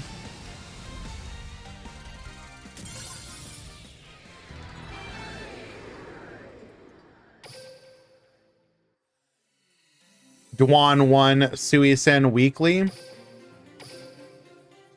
Well,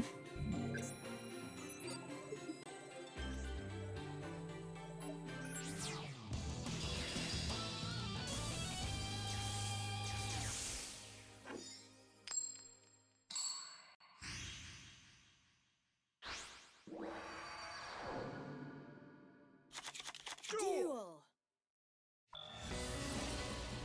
all right. Shari red. Into the Uni, going for the Uni class. Draw a card. Shari into Akura.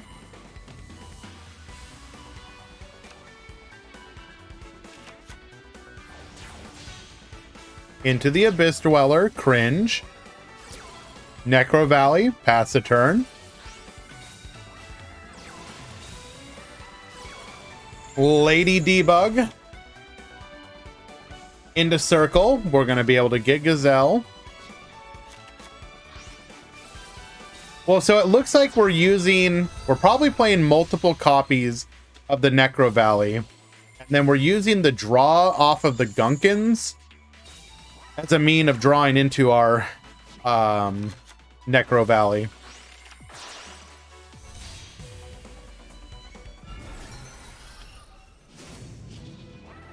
Loaded alive. We attack in. Pass the turn. Regular Shari, cross wipe. Recoded alive is going to allow us to survive here. Circle. We do have a back row to deal with still. It did have to be a Book of Moon, though. Grabbing a microcoder. Allowing us to get to a code talker. Microcoder searching for the back door.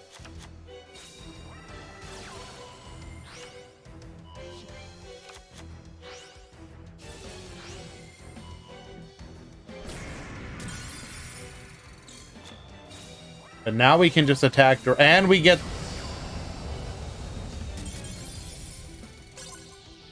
Okay.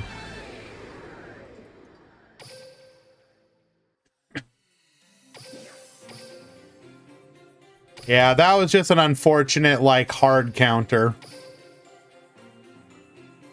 Juan did extremely well to try and play through that, but...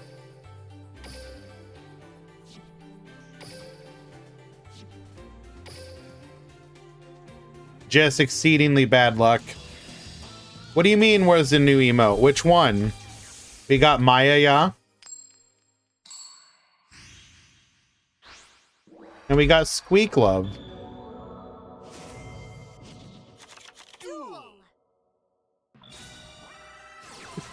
Whoop. Let me spell that correctly.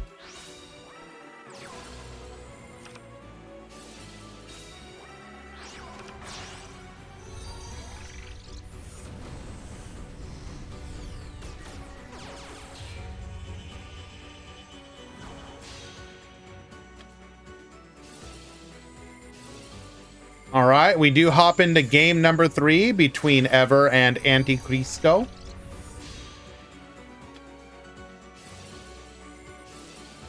Squeak Love, Easy specifically wanted it to be on 7 TV. What do you mean, Jay?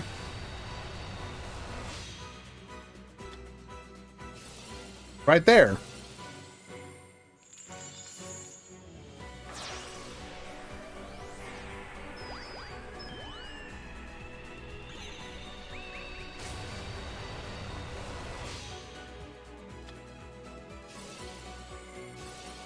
Excuse me, that's not actually an emote, is it?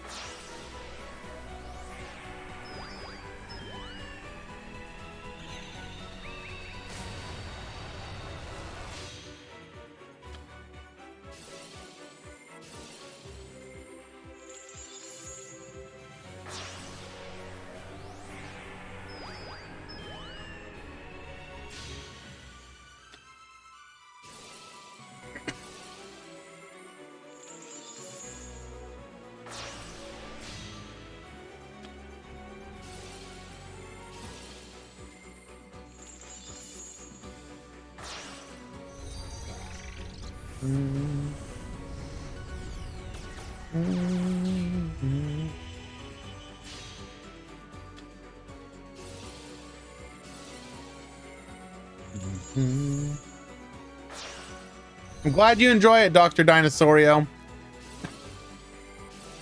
We are at the end of the round, though. There's only a couple matches, and I need to watch this one for time.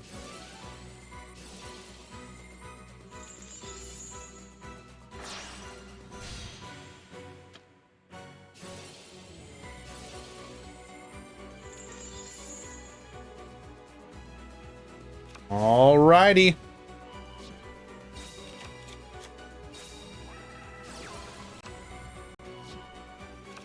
So we might have hand traps. We have a pop available to us.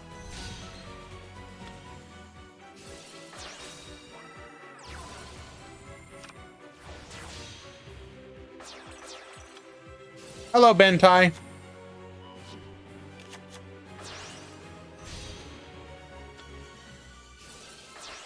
River Stormer back to the field.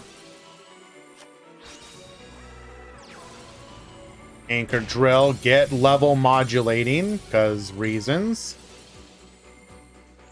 We are going to be able to pop here. Yoko will return to the field. Takes out the Citadel. Not sure about that turn. Citadel returns. Citadel get poppin'. Gasha Dekoru back to the field. Get in for another 1,500. We have to find a way to interrupt the loop here.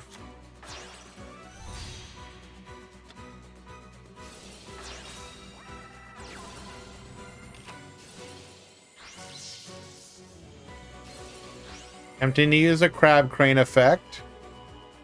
Even though we're negated. Nice.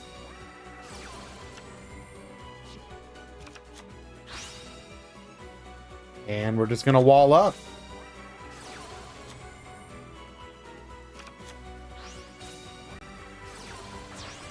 Winter, get reducing. Citadel will return here. We are mega reduced, so we can no longer get poppin'.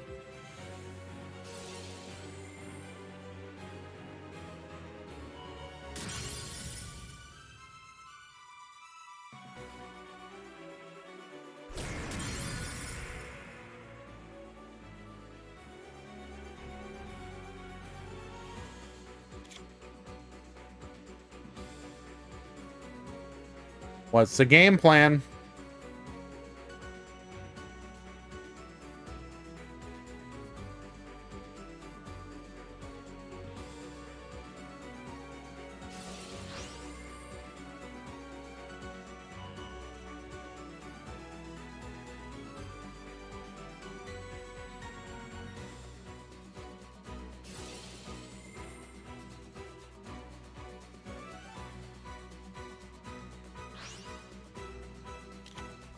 Pool 2, round 3 has begun.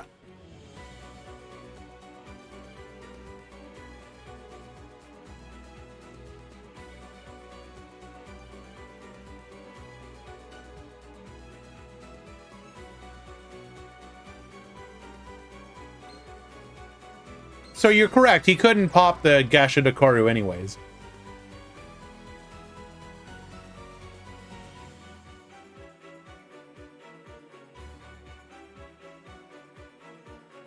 Because we're only 3,000 attack is 3,300. Even then, if we can pop it, Yoko can come back and pop us in return.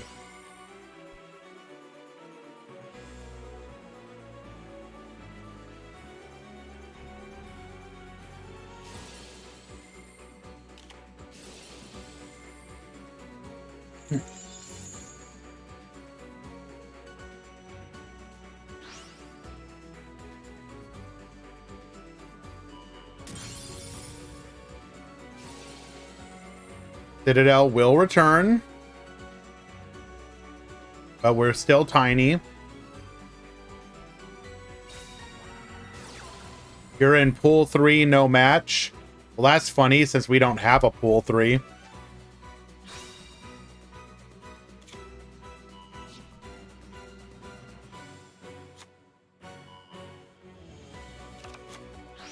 Yes, sir.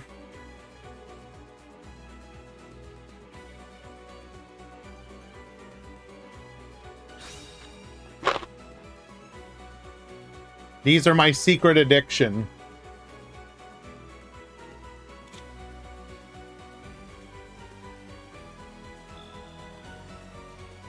All right, we have hit time.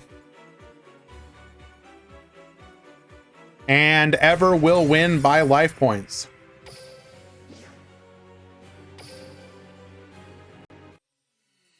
Please surrender. Ever wins by life points. Surrender.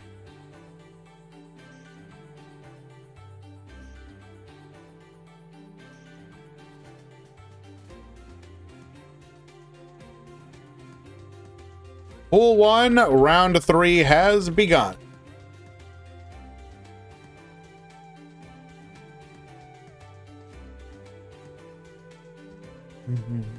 What do they taste like? They're kind of like cinnamon. They're not like hot. No, they're not spicy. It's just literally like cinnamon candy.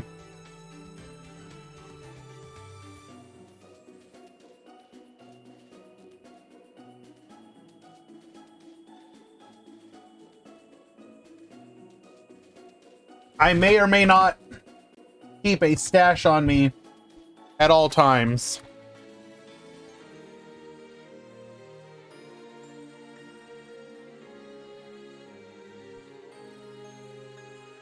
Don't worry about it.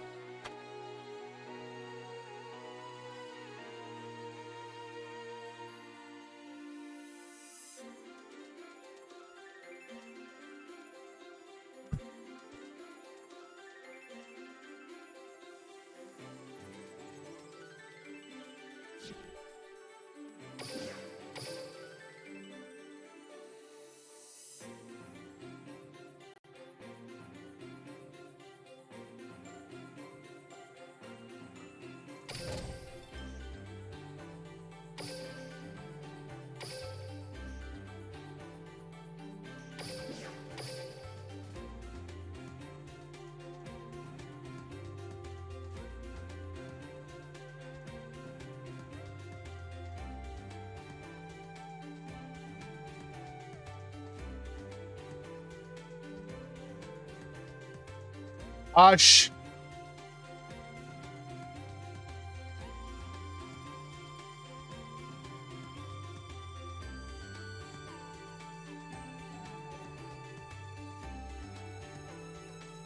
How many minutes? If they're not there within 5, you can mod call. Looks like they're there though.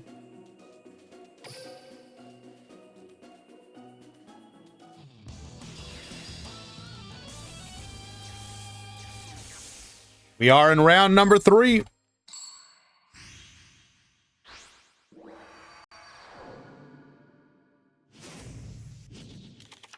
Duel.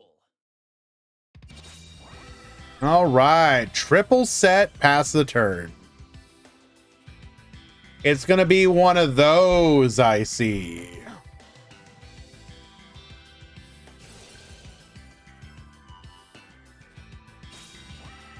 We continue to follow the sushi.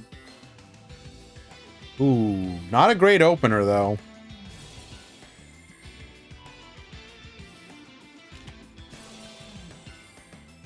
You never want to have to send a card back to the deck here. That's okay though. Surprise, I'm actually a gear-free deck.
Normal summons the Gear Freed. We are going to immediately compulse. Well, wait, if we normal summoned it, couldn't we have then specialed it?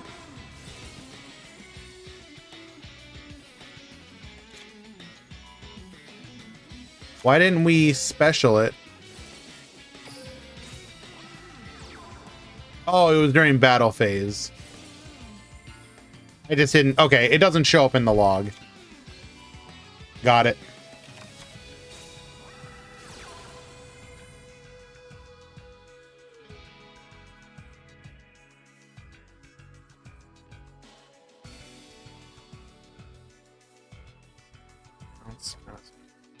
But yes.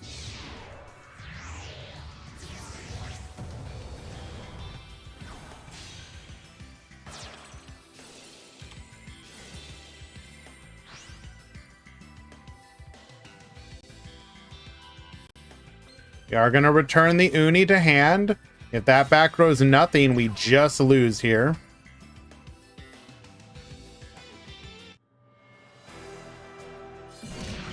No delay, so it does look like it is going to be... Nope. Hold. Battle and Boxer Vale return to the field. All right. We still have to contend with 2 back row. But no interruption from the Constellars. Uni into Uni again. This is really unfortunate.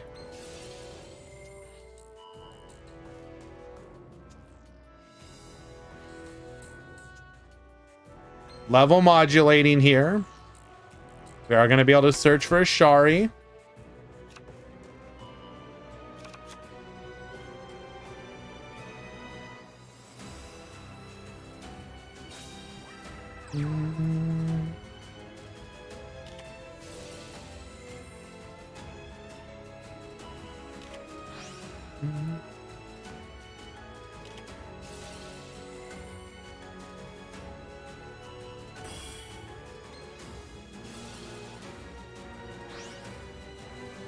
Activating the Salamandra here.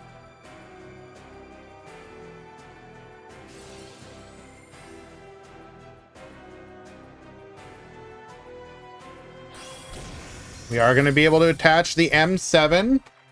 That last back row does seem to be dead.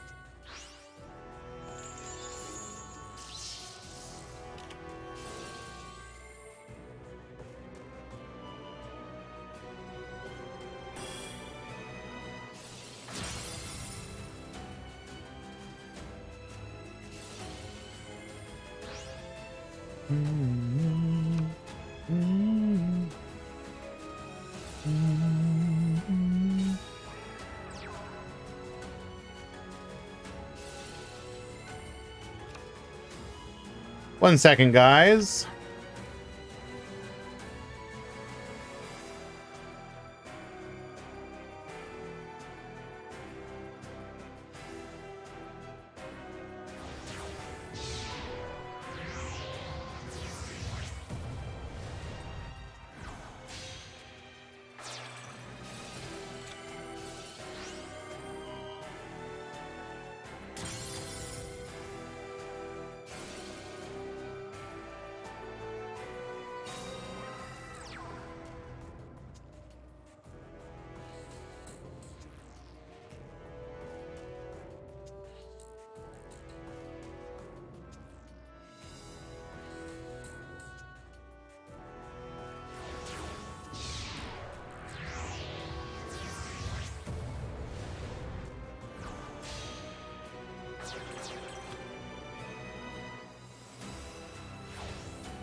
Okay.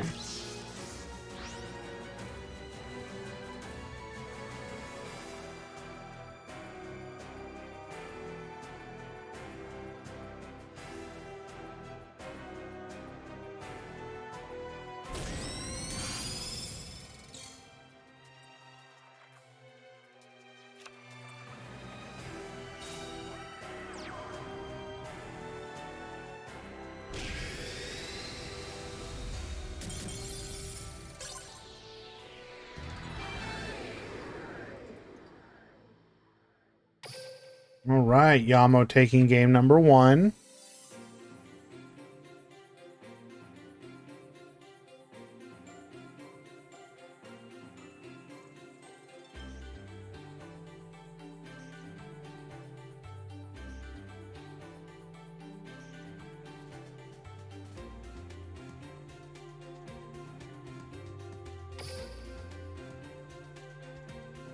Yeah, we're getting a lot of mod calls. I'm a little distracted.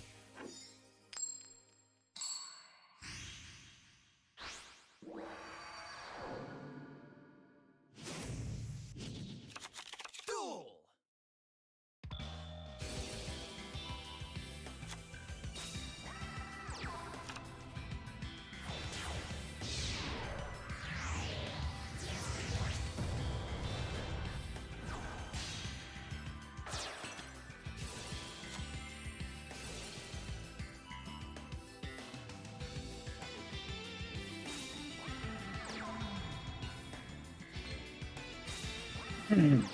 Okay.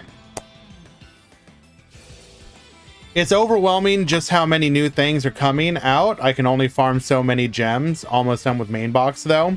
I mean, yes. If you're a free-to-play player, you should, of course, be prioritizing not getting everything. Like, a lot of this stuff is skippable.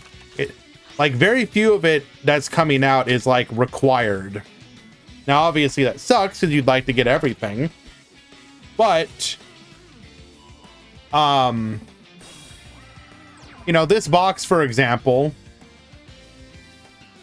you could, in theory, if you picked up, like, the Mayakashi stuff because you went into the pickup box, you could dip into this box, get your, you know, a copy of Skill Saga Supremacy, and then be fine with it and be able to play Shiranui.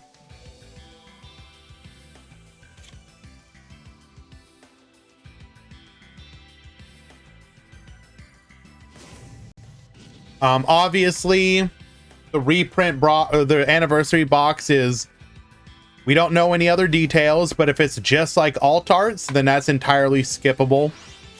And it and is merely a way for Konami to you know, go after the whales a little bit. We're going to be getting a ton of resources from both the level increase and the campaign. That's like 76 plus 13, so it's like almost 9,000 gems, which is pretty decent.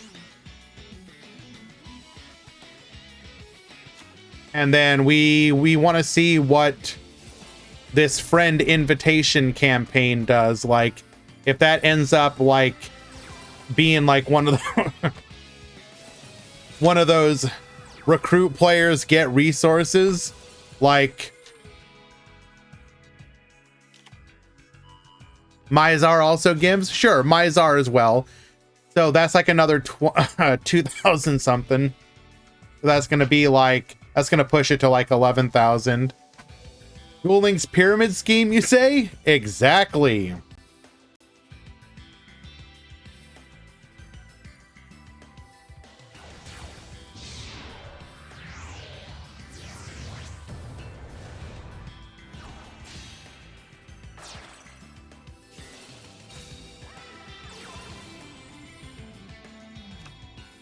Now, of course, it does depend on what you get for recruiting people.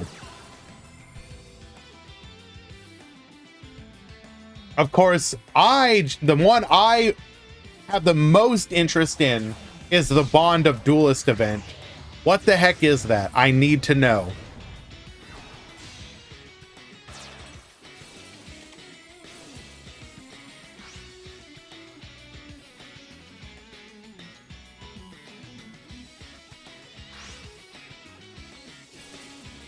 Double bounce here. Unfortunately, we had no way to protect ourselves here.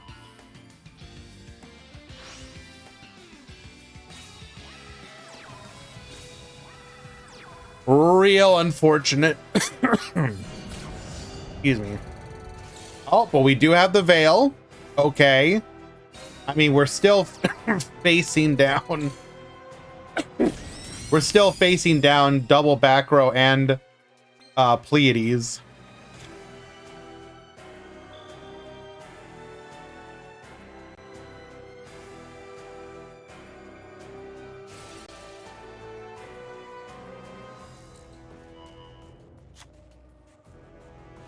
Again, you need to ask for help before the DQ. No exceptions.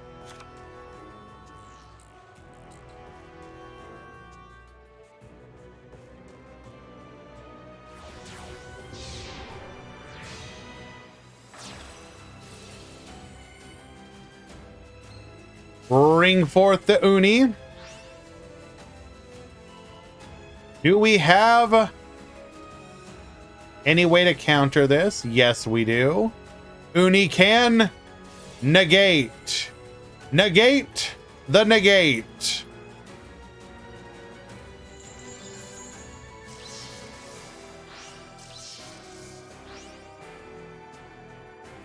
All right, so only one more back row to deal with.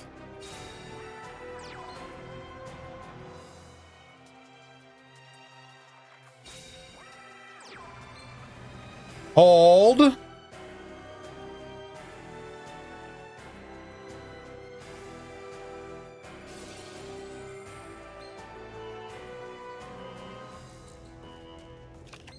We find nothing.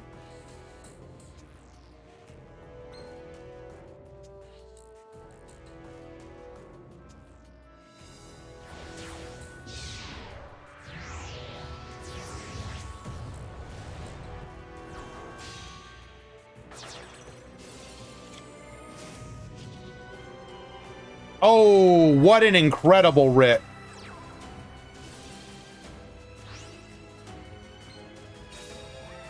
Isn't that just game? If that... So far, there's been no delay. He had that already? Fair. Ooh, and the Salamandra can buff the Ikura. Bro.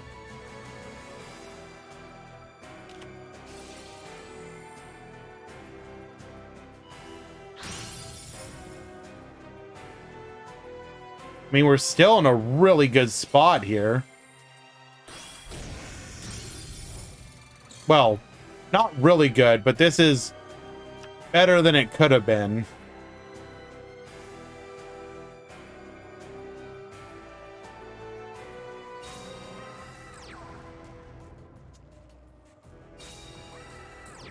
Double back row.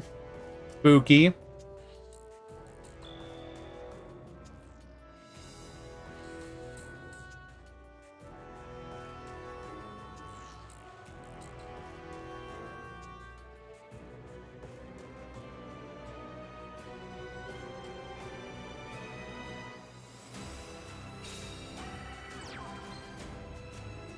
What the?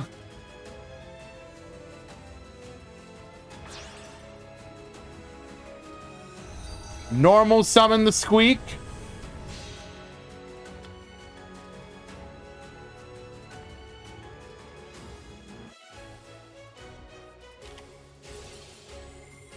Book of Moon here, pretty devastating.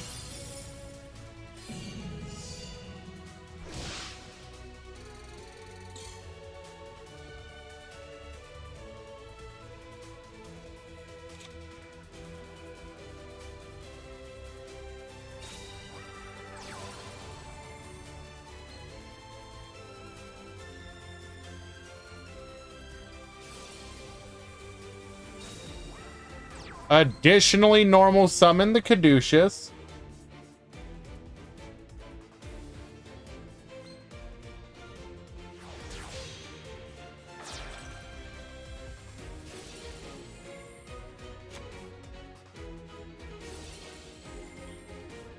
M7 gets spinning.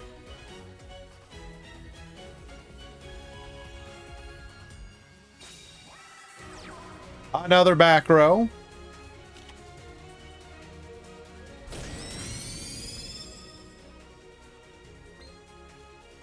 That felt like a roll-in delay.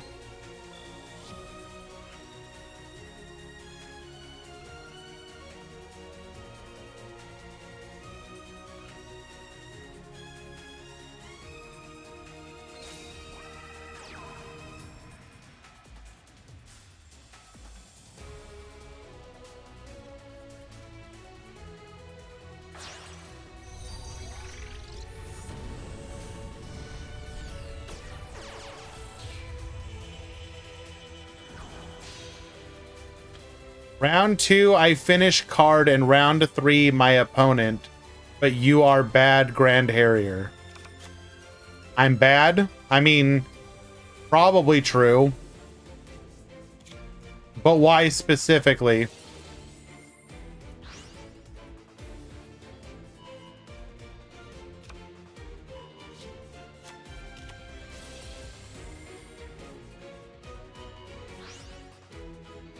Negate the Link Rebo.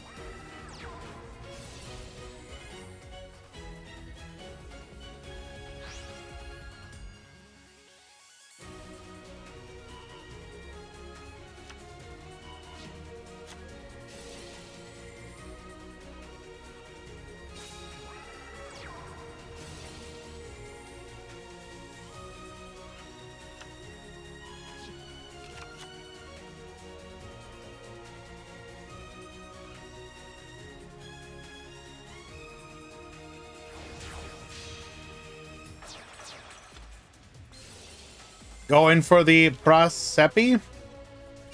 A boost. Another back row. We will get the concession scoop. Yamo takes it in 2.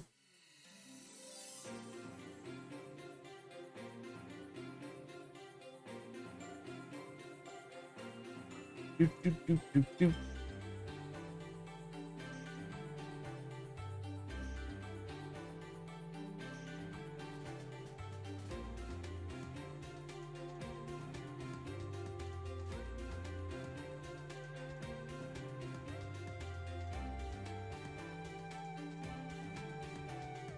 You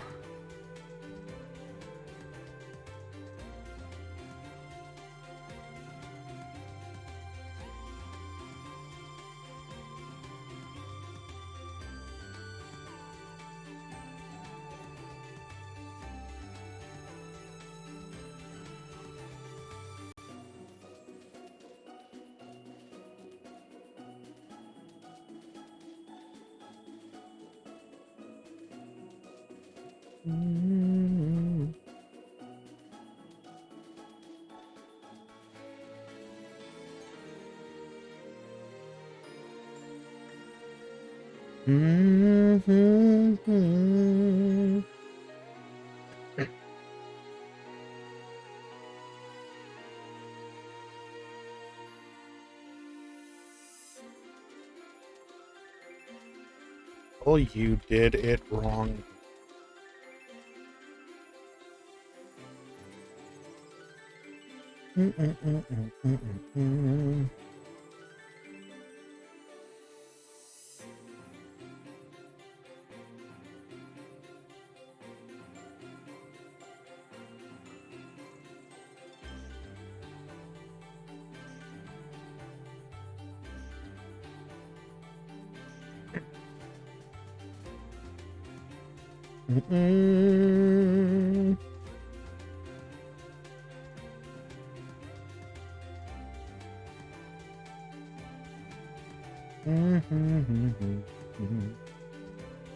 What do we want to watch here? What do we want to watch here?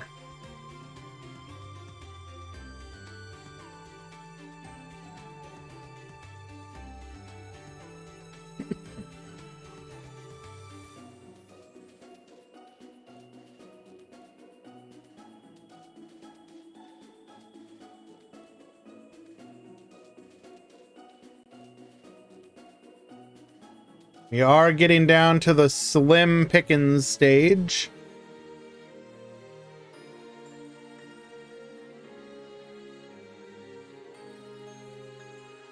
But I think we can watch some more sushi.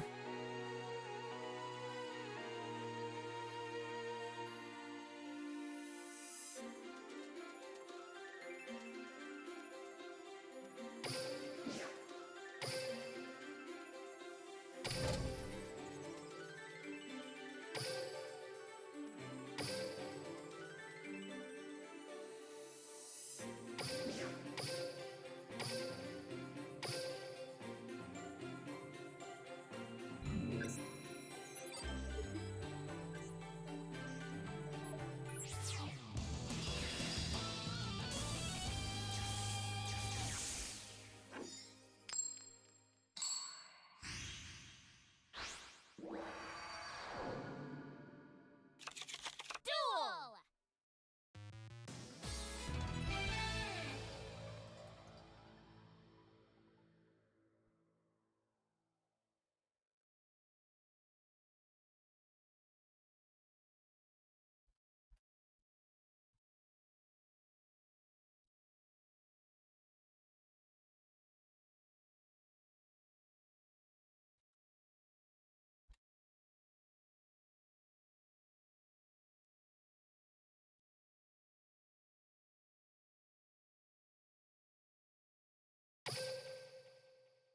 I'm not muted.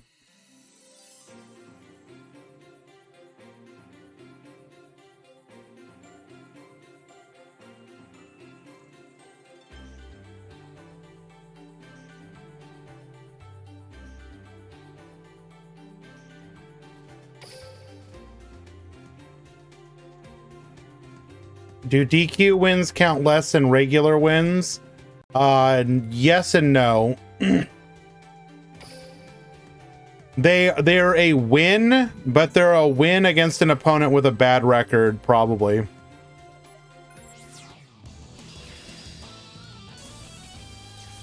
So as long as you go X1, you're fine.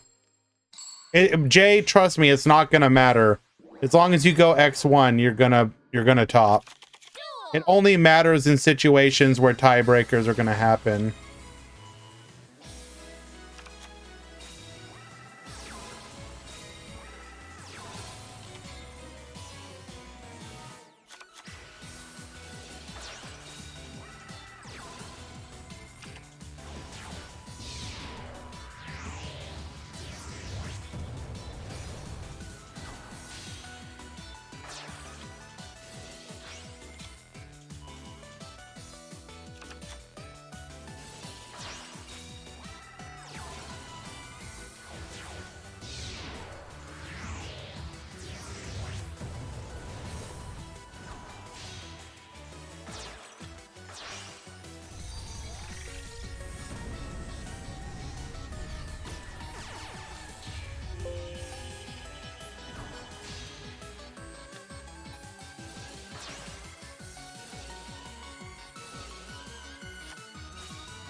Okay.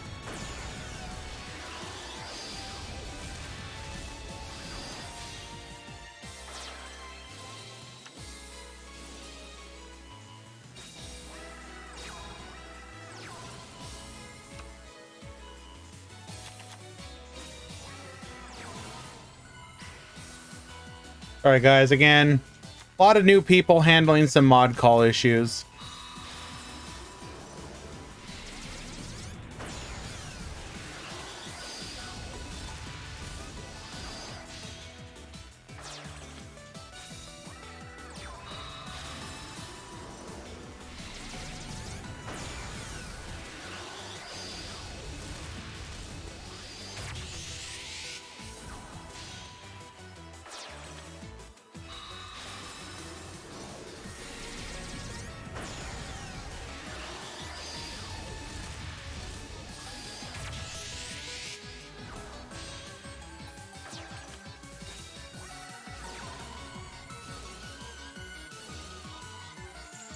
Okay.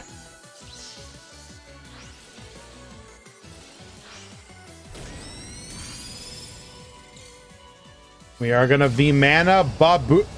Bro. V-Mana boost up our direct attacker, allowing us to go for lethal. Very nice.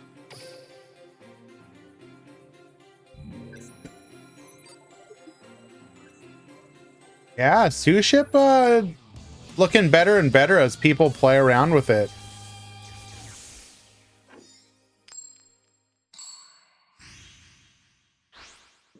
Yo, chill, I see you. Duel!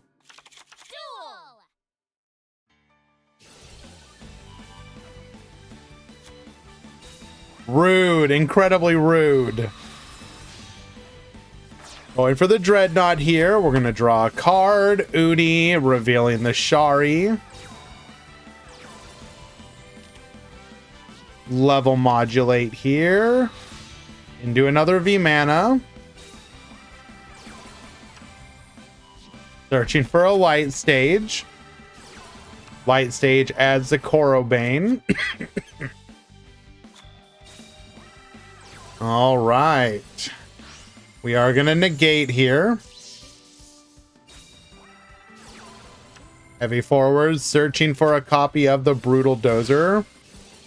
Ooh, should we have held off and just negated the Dozer? I feel like that might have been a misplay.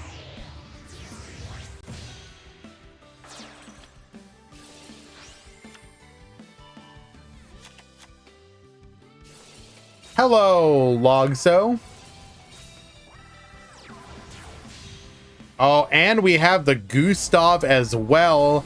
Surprise trains out of nowhere. We are a little B-boomer, Altarius. Gustav get poppin' in more ways than one. A Machina redeployment. Air Raider plus the Machina Citadel. Going for the Liba. Air Raider effect. Bring it out. Liba get boosted.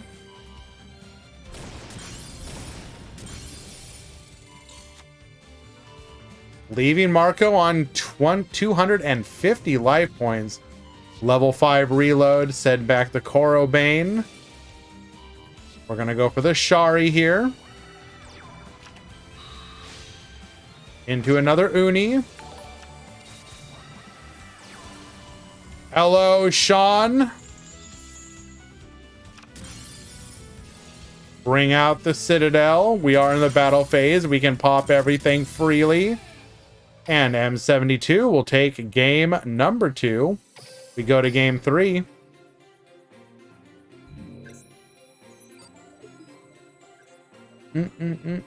Thank you for the 21 months of support, my friend. You are too kind. I appreciate you. How goes it? I was lurking in your progression. Was it yesterday or the day before?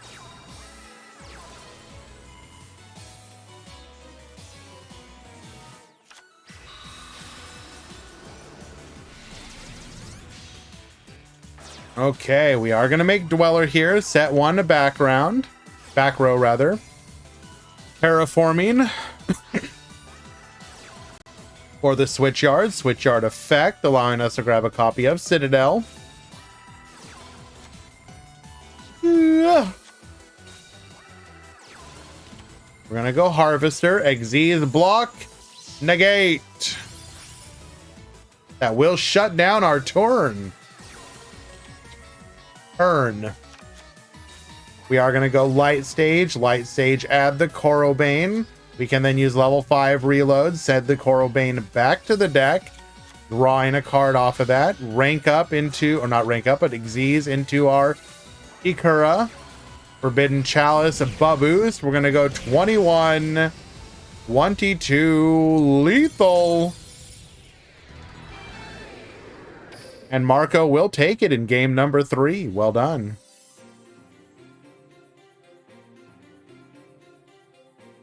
Did Light Sage become another Xyz engine? Well, I mean, it's been played as an engine in decks before. If you remember, Odd Eyes would use it early on. So this isn't that unusual. BLS as well, correct.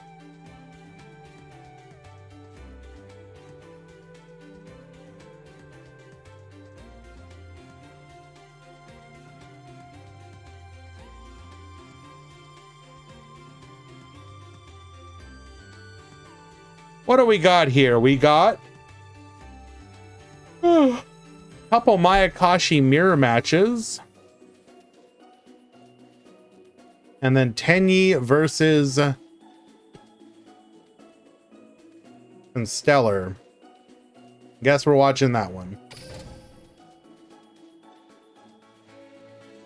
Will I wail on the new mini? Of course.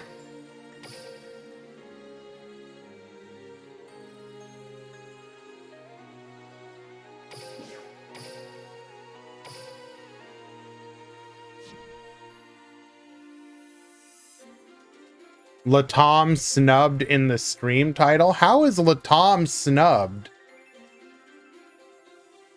Basically an NA. Oh, because I what? Because I did. Okay, NA plus CA plus SA plus EU plus JP plus what is Korea? KR plus what is China? CN plus, actually no, it's not China. That's literally inaccurate. Plus the moon. Yes, there you go.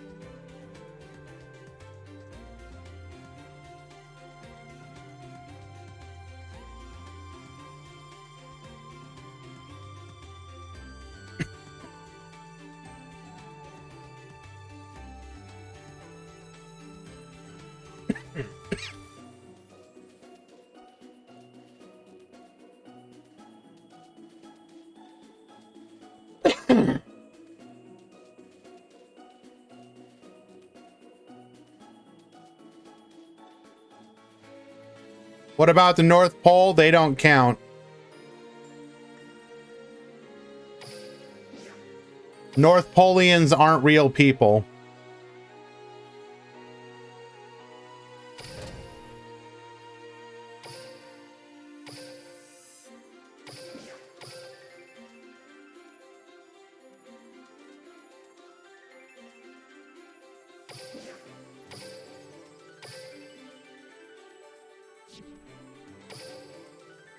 Two, 1 for EM Maker.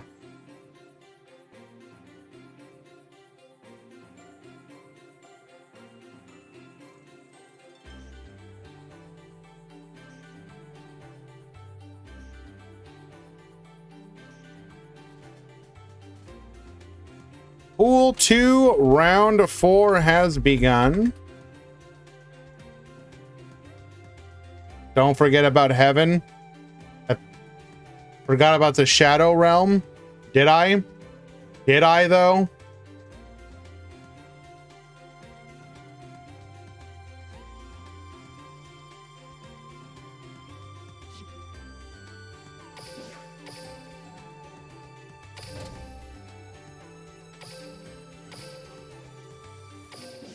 Did you actually... Wait, hold up. In theory, would the signal delay from the moon, could you actually play on it? Because it's like, what, 3-second delay to the moon?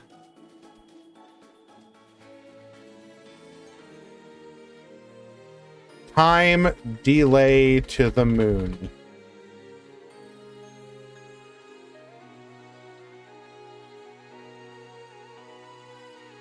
(2.4 to 2.7 seconds).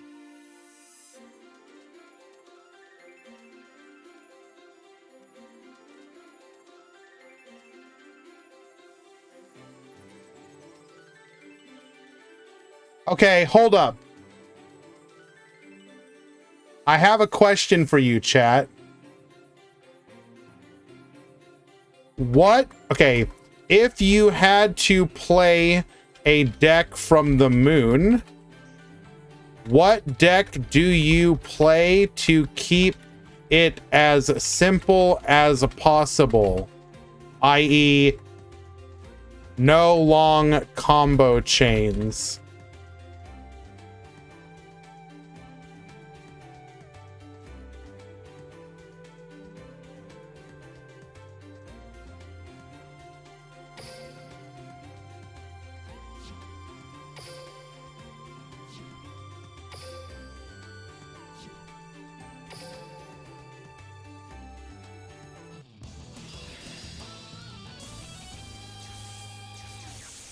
Zexal did a duel on the moon. Well, yes. So would you play Galaxy Eyes on the moon?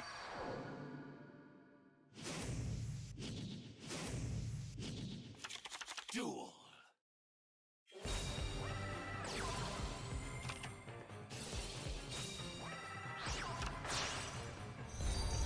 That 3 pass turbo. I don't know if that would be very good though.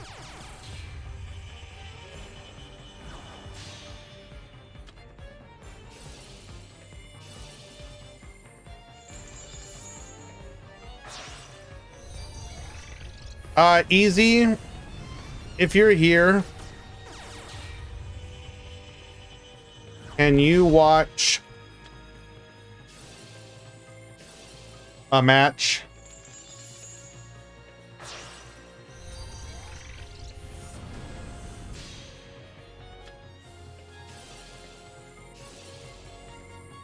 No Sailor Moon themed deck? Couldn't you just do like Masked Heroes? Isn't that close enough?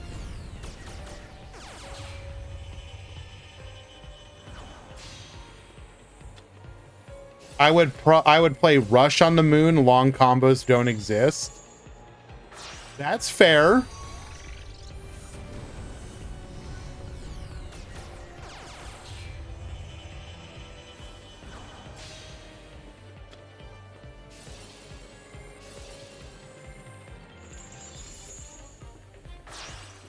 Double. Pro. Upwood. MSP. Eagle.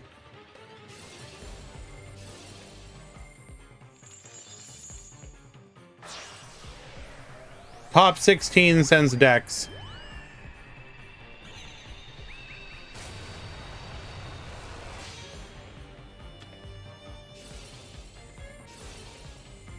Illegal.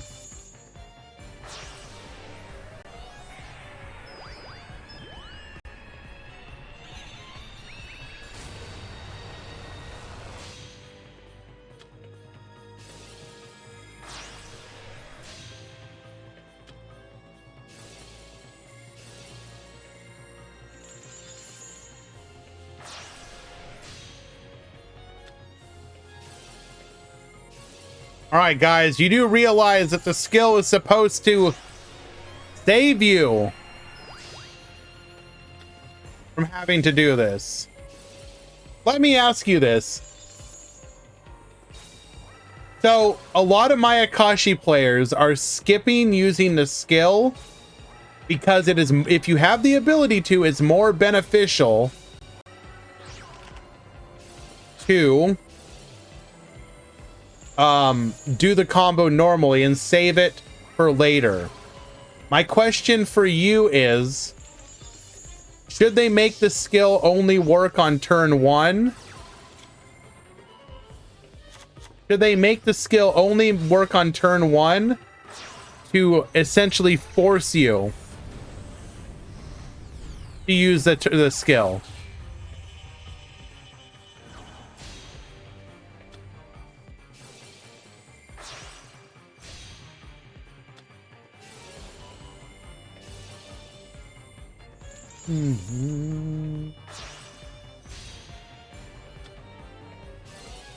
Hey, what did we negate? Why do we negate Daki? Oh, right. You can only negate monsters. Guess it doesn't matter. No, I think the skill is great if you use it simply to speed it up. I don't like the fact that it is better to not use the skill. Why are we watching a Mayakashi mirror? Because we don't have another choice. We don't want this to go to time. Or there's a chance it's going to go to time. So I have to watch for time.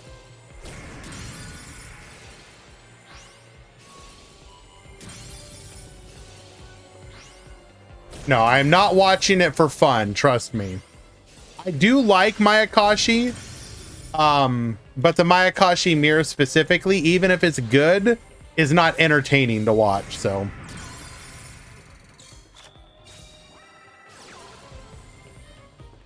Well, it's entertaining sometimes. I think it's good to give Mayakashi a way to... Okay, I mean, I guess. I think specifically, it's just the fact that it felt like the skill existed to speed things up, as opposed to, like, the ideal being to do it normally. But...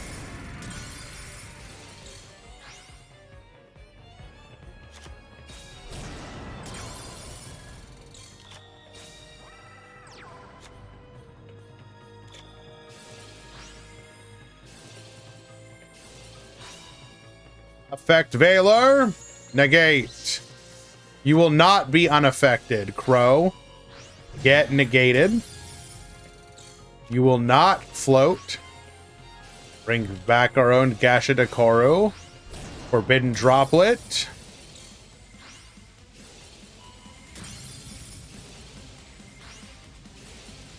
We're gonna mill our opponent. Bro, ain't no way.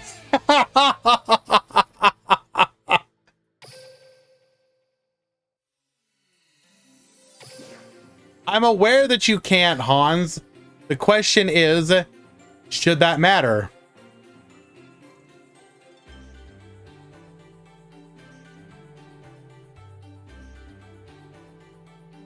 Do do do do do do do do do.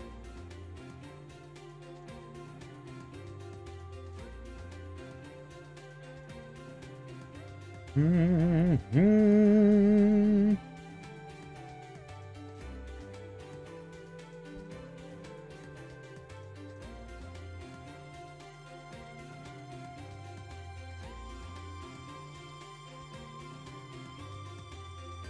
Let us find our next match.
Alrighty.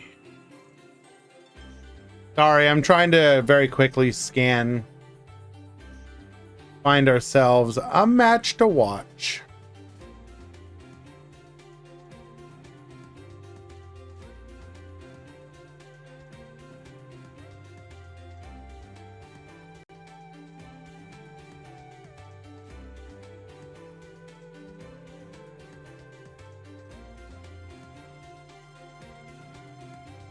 Oh, what a mirror match.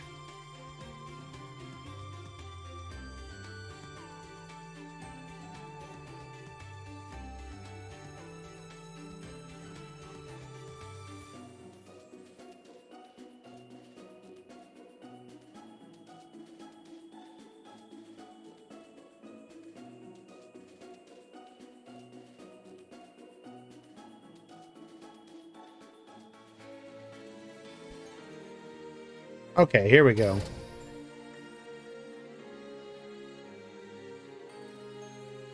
Can I stop rigging your matches on gear-freed mirrors? Absolutely not. I want to make sure. See, here's the thing. By rigging a gear-freed mirrors, I ensure gear-freed will top.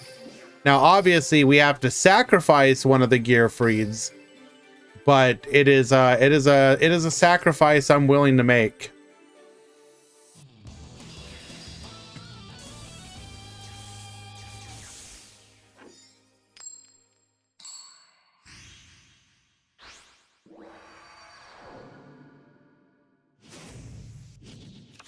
Duel!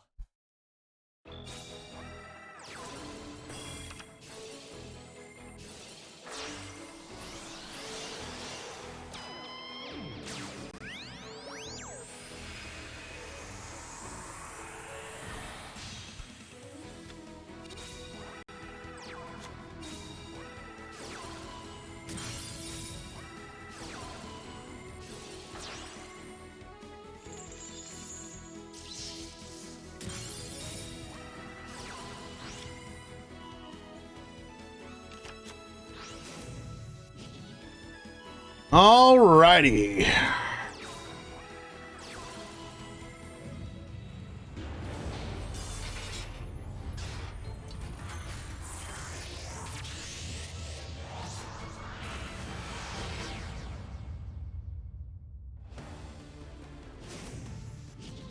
Order of Chaos. Rank up here into our Leo Utopia Ray.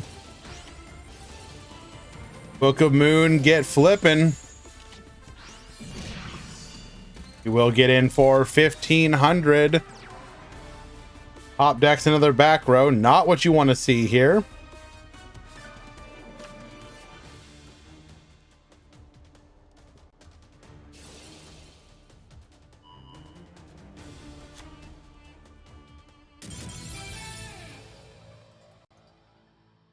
And we will get the concession scoop. Order of Sushi takes game number 1.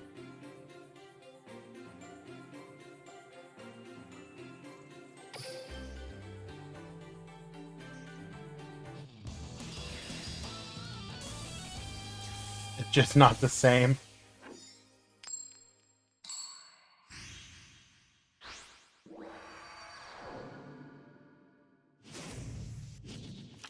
Duel!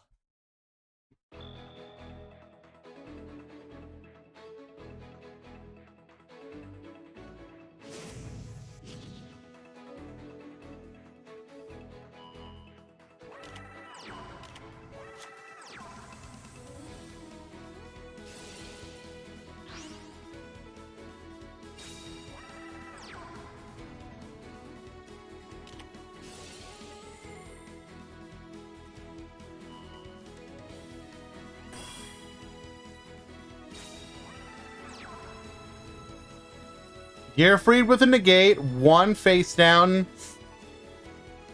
A little yikes.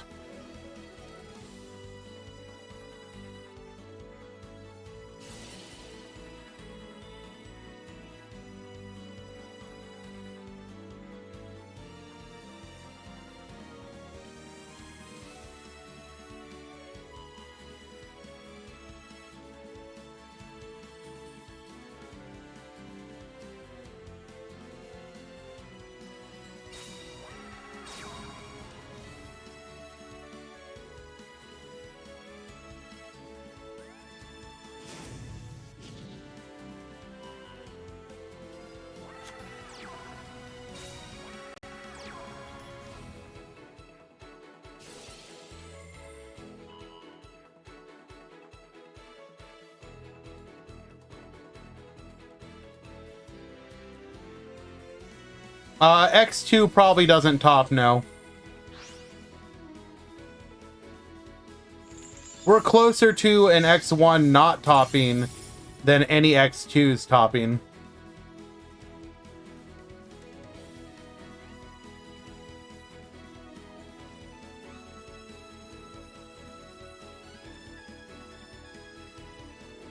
We are able to end the turn just like that. A single monster negate.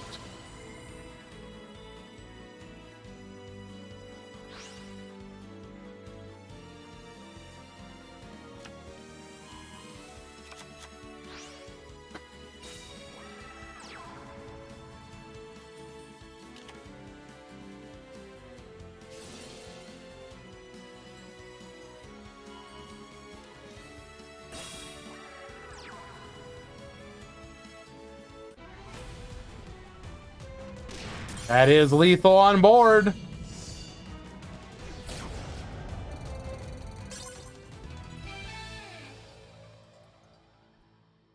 Will 3 and 2 top? No, probably not. Okay, we do tie things up.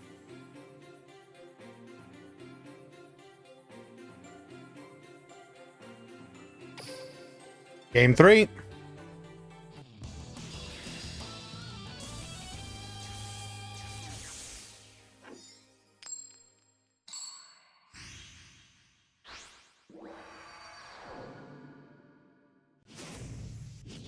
Duel!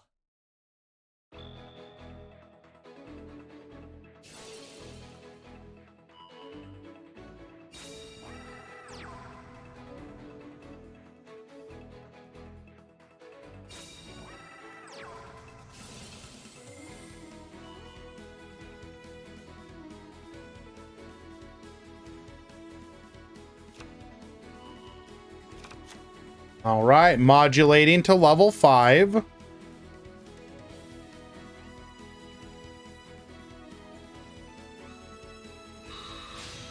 We are going to go for our Uni here.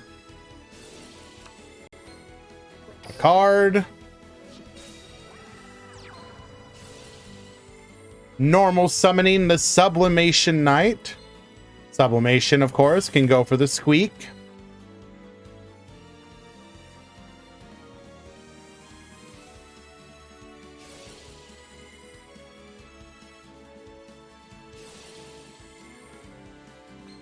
Squeak Knight will become a tuner, allowing us to go for our Herald. I refuse, Resoline.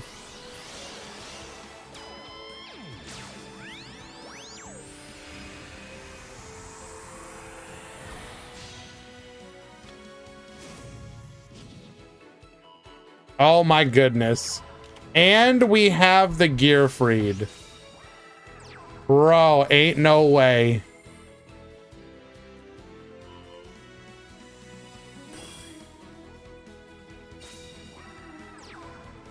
And a back row on top of it. All right. Belt, Omni negate, Monster negate, Battle Phase negate, plus a back row.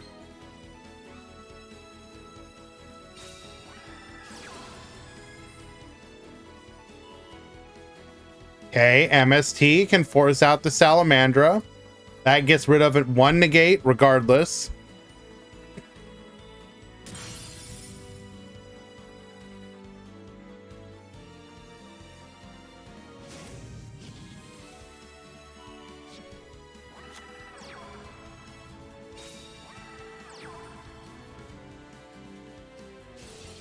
We are going to activate Salamandra here, or Salamander. Now, if we have double Salamander in hand, we are sitting kind of pretty, maybe.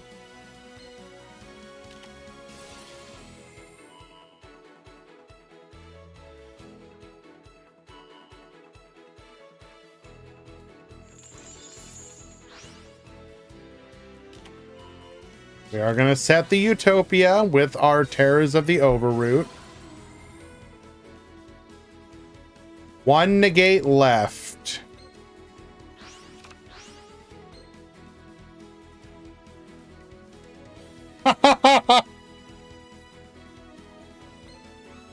Sent from deck to not the graveyard. Damn.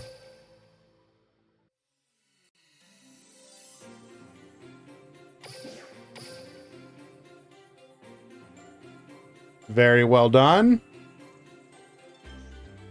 And if you do, you scoop. I'd like to know what your thoughts about the impact of Droplet and Duel Links. Is it underwhelming? No, I don't think it's underwhelming. I think it might actually be in a sweet spot of impactful enough to be worthwhile to go for, but not mandatory to play. At least not yet. Why didn't it go to the graveyard? Because Herald of Arclight reads that any cards sent from the deck to the graveyard are banished instead.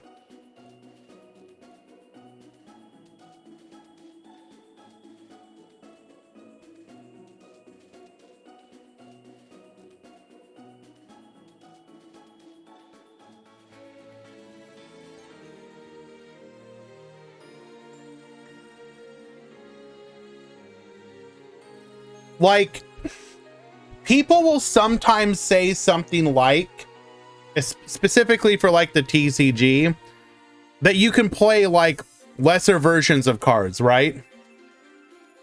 Basically, yes, exactly what Maverick said. Not every deck can really afford the droplet cost. There are a lot of decks for whom Chalice will unironically be better. Most of the time, you don't need, like, the issue of being unrespondable and being able to hit more than one is not a huge deal yet in Duel Links. So in a lot of cases, you're gonna droplet one monster, in which case Chalice is usually just as good. There are a couple decks that can take advantage of it, like Rezaline mentioned, Mayakashi and Live Twin, but those, it doesn't necessarily push those into like a different level of like broken. I don't know. It feels good, but not necessary, is what I guess I'll say.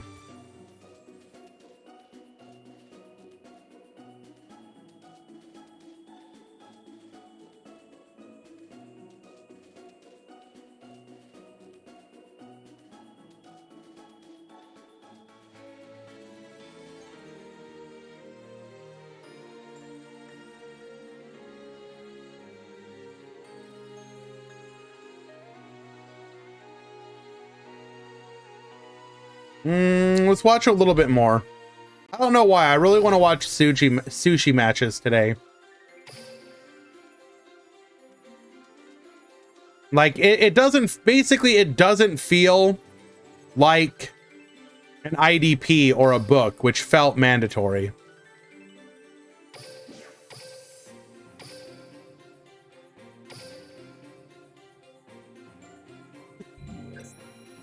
Unironically, I could go for some, well, I'm not actually hungry because I had some real good food yesterday and today. But if I was hungry, hell yeah, I'd be down for some sushi. Okay. I need to know, how many of you are degenerates like me? We're going to do a poll. New poll.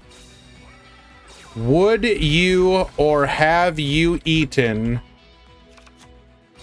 gas station or local store sushi? Yes, no.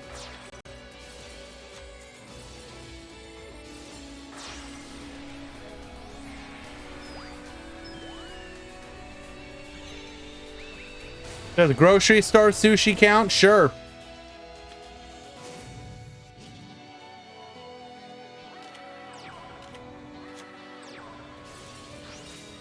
What in the hell is this?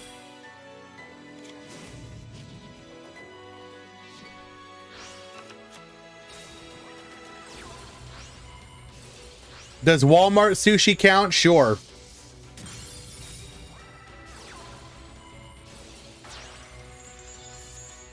Negate, negate, and scoop it up.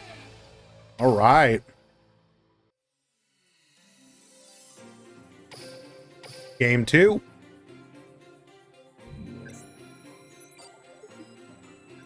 Then just don't answer it, El Cid.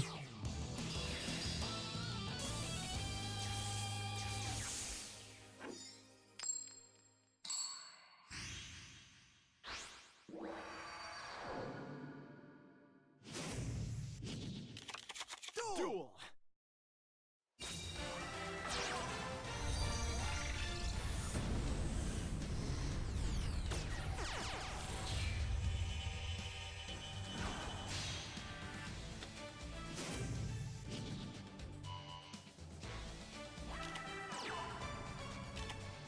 So mad I had to play a Gearfried mirror. It's the worst. It's your fault for making it popular, Jay. All right, single negate here.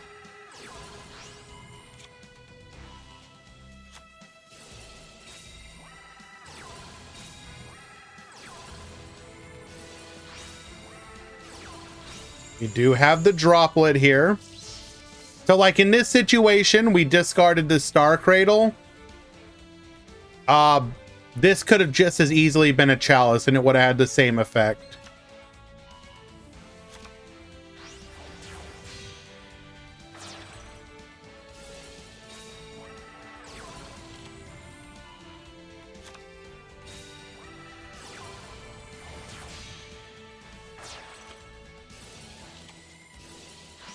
Just bounce everything. We literally would have had an extra card.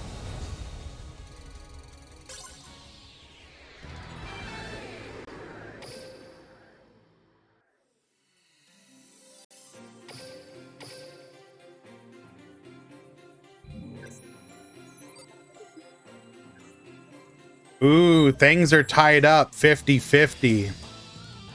Oh, nope. We got one last degenerate coming in to vote yes. Let's go.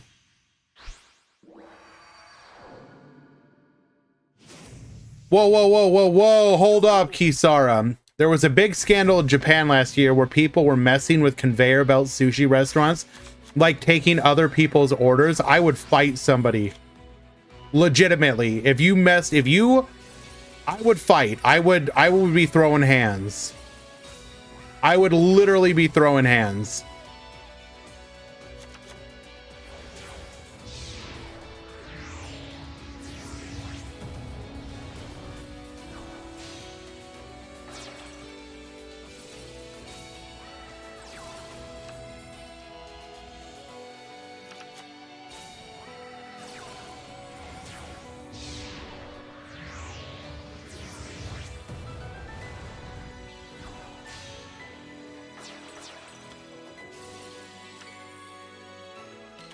All right.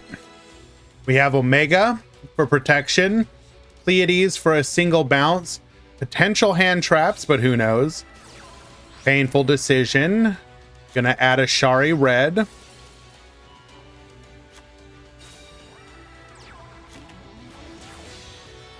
Going for our Uni here.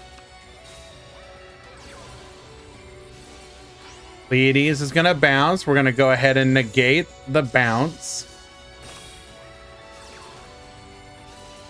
Squeak Knight, allowing us to go into our Herald. Attacking directly, pass back to you.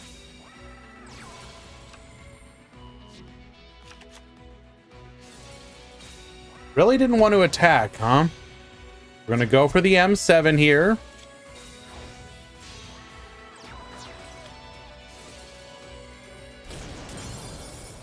Gonna negate the ability to pierce.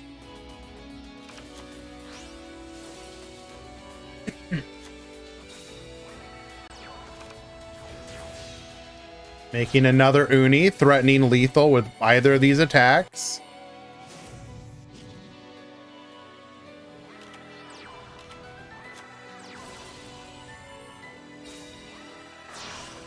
Literally everything's negated. Everything is negated. Negate, negate, negate, negate, negate.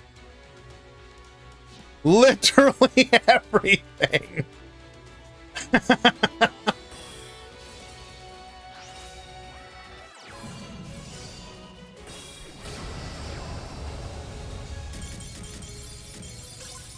That right there, that expression from Shay, that's what it feels like after you eat gas station sushi. Well done, game 3. Do do do do do do do do do.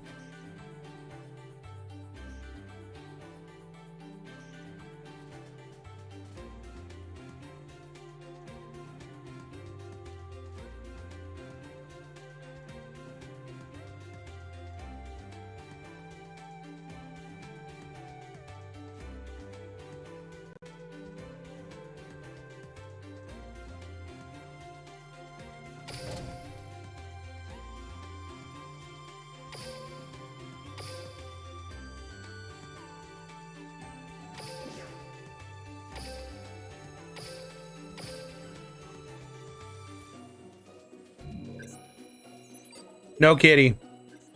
Hello, wanted.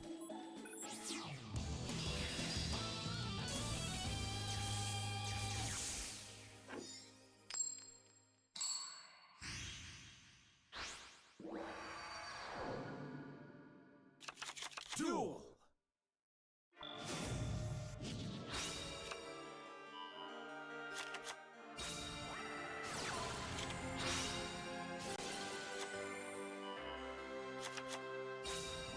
Hey, hi, Moo.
Yeah, she's a very sweet cat.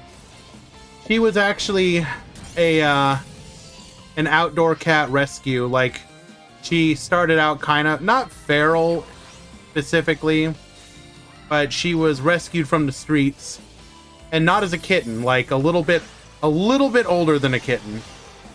Like, she had been old enough to have her own litter.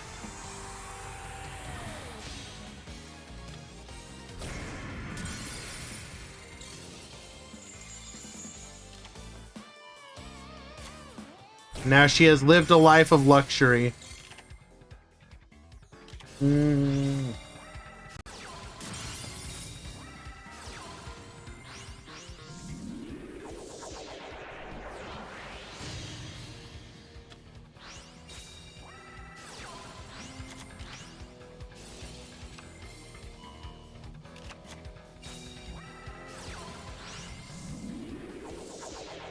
Yeah, I definitely do recommend rescuing. Obviously, for the benefit of making a cat's life better. Well, from our perspective, better. Correct, Kisara.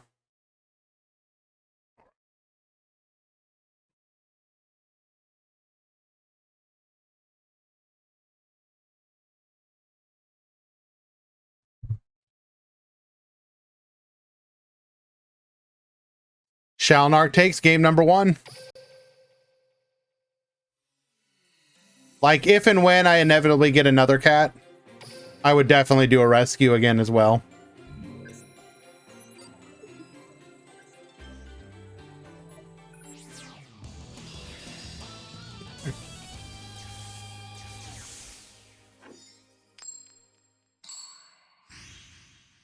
I've watched you several times. You can chill, bro.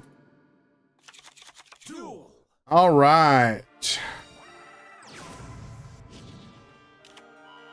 Pool 2, round 5 has begun. Final round.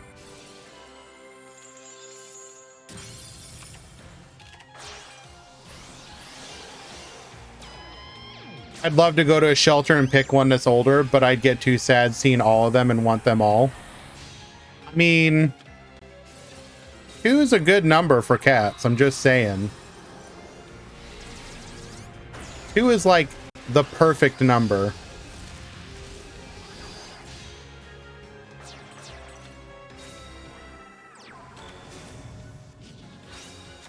Just adopt them all. Okay, so what are we playing through? We have an Ogre Dragon negate, we have an Evil Swarm Nightmare flip down, and we have a back row.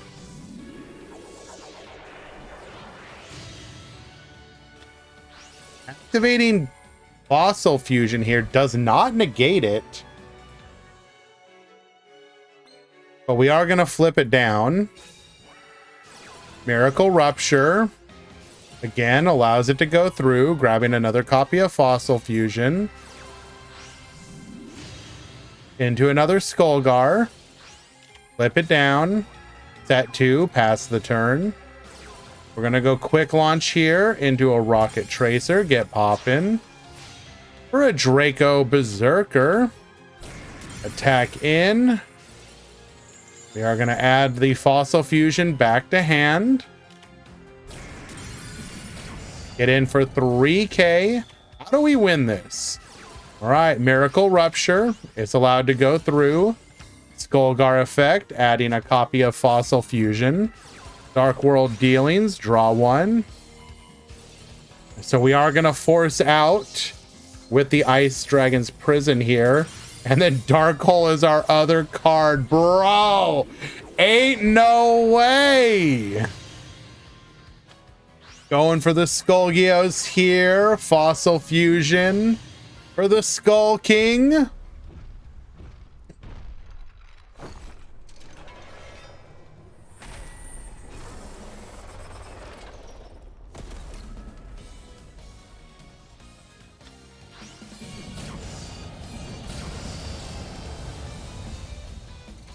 And Fossil will take it. Fossil's one of those decks that, like, there is just a good deck. Like, maybe not the best deck, but it's like, it's just a good deck.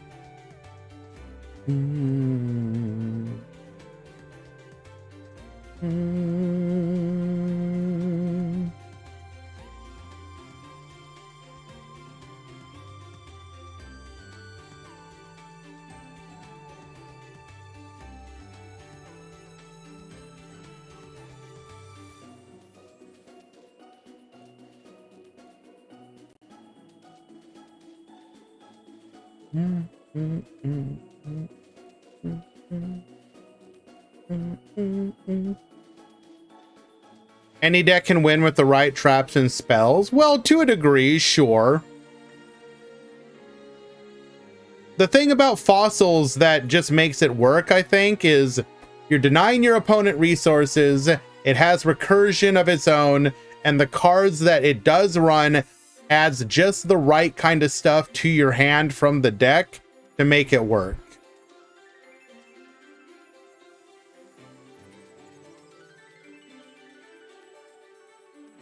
Like, it would be very easy for it to, like, if the recursion was a little bit worse, if the cards it added weren't quite as good,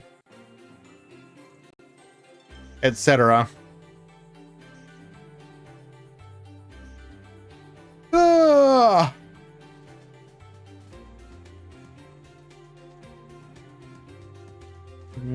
I don't know if all you need is good spells and traps. You need a good engine on top of it.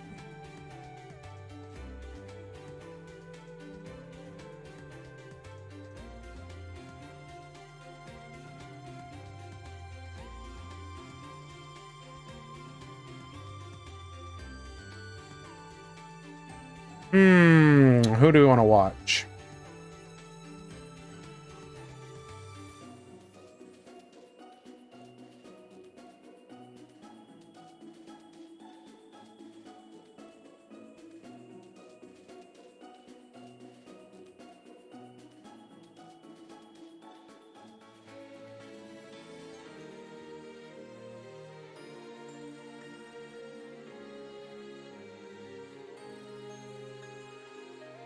Dude.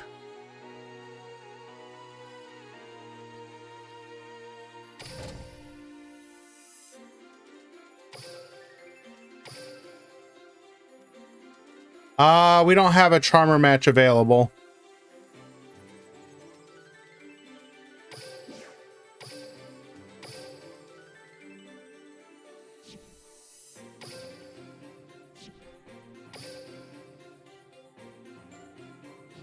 We hop into game number 3. Is Charmer Sushi out? Probably. I haven't seen it, but I could be wrong. I don't have the ability to check every match.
Come forth, Dingir Sue.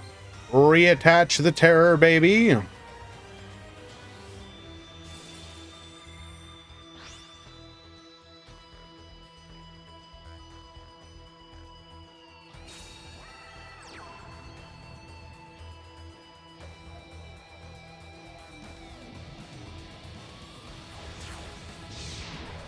Dropped at 1 and 2. Thank you for the tournament. Kind of sad I didn't do well with the deck I've been practicing with. It sucks. Sometimes it happens, Serena. Trust me, I know the feeling. You know, every once in a while I'll sneak into a tournament and play, and you know, yeah, you go like, oh, you win 1, maybe you win 2, and then you just get creamed. It sucks, but all you can do is keep trying.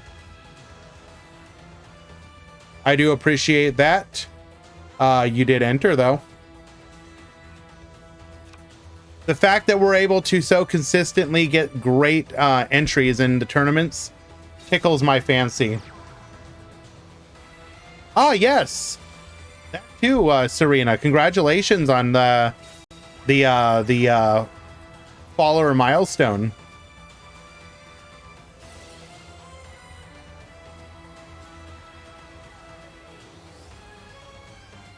First 100, next 1,000.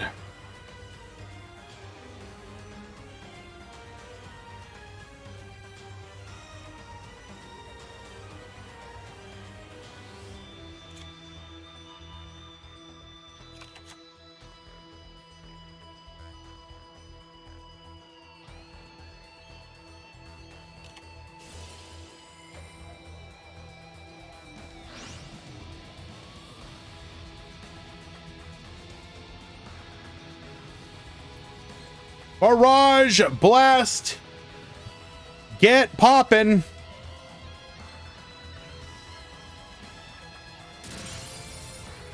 Wait, why did we wipe our own Chimera doll?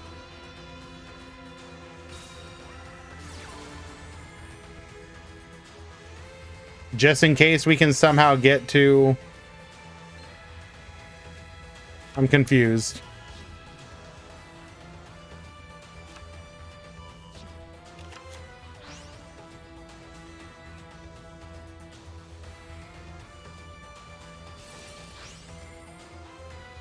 Here's the Liba. I mean, sure. But if your opponent can get the Liba from here, pretty impressive.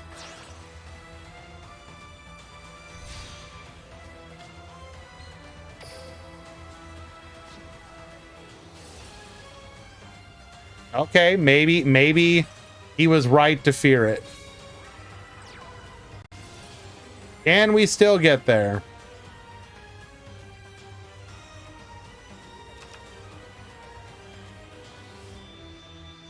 Has he summoned a Mech Lord?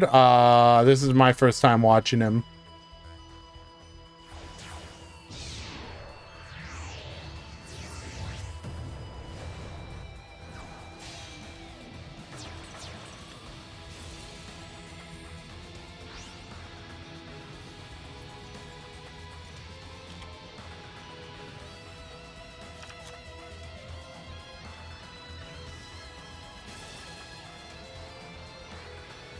Searches for the ancient gearbox. Gonna be able to grab a tunneler.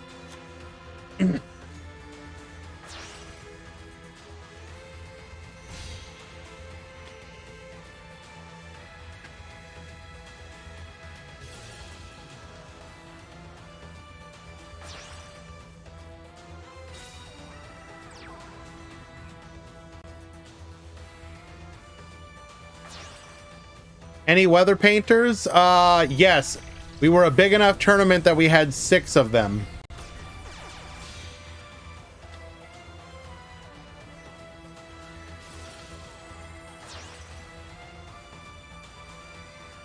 No, not actually. So is Earth Machine just Infinitrack but better? Yeah, pretty much. What we would refer to as Earth Machine is Infinitrack plus Machina, and then sometimes Infinitrack plus Machina plus trains.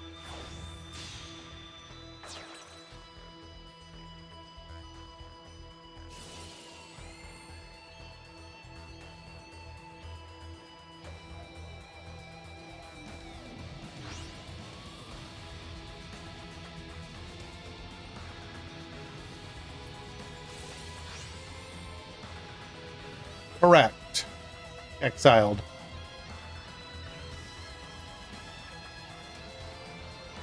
I don't know if you'd call it a pile, though. If it's 2 coherent strategies, is that a pile?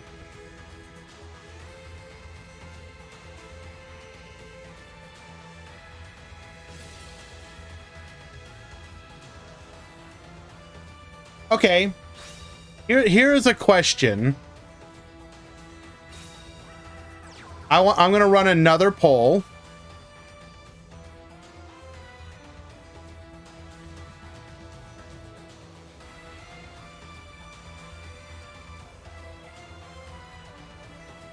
New poll. How many different archetypes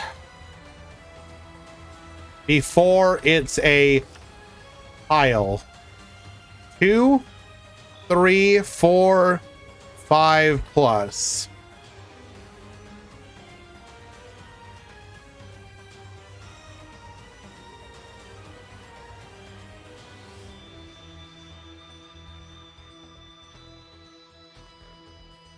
And for clarity, you can count miscellaneous cards as 1 archetype. So if you were Machina plus Infinitrack plus, like, I don't know.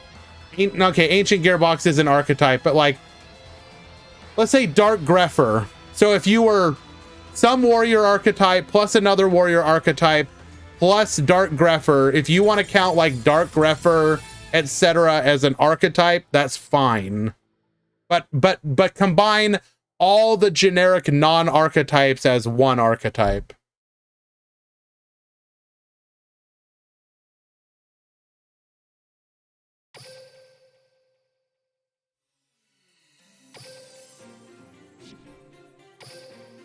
All right. I don't consider Invoked Dogmatica Shadal as a pile. Isn't Invoked Dogmatica Shadal like the quintessential pile for some people though? Infinitrack, Machina, Trains, Karakuri altogether would be a pile. Okay, so that's 2 people saying 4+. Does it include just Duel Links? You can answer either. It's kind of the same thing. But if you want, I would just say in general with a slant towards Duel Links.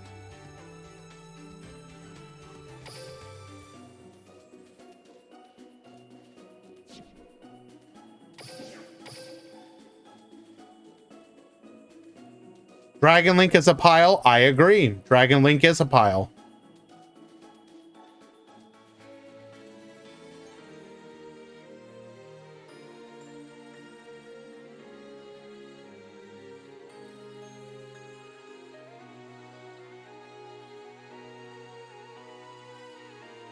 I'd say the number could be higher in the TCG.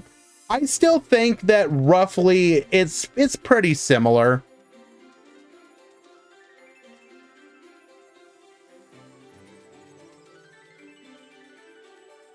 But again, just say it with a Duel Links slant. All right, Safedine, Dr. Dinosaurio, please report. Thank you.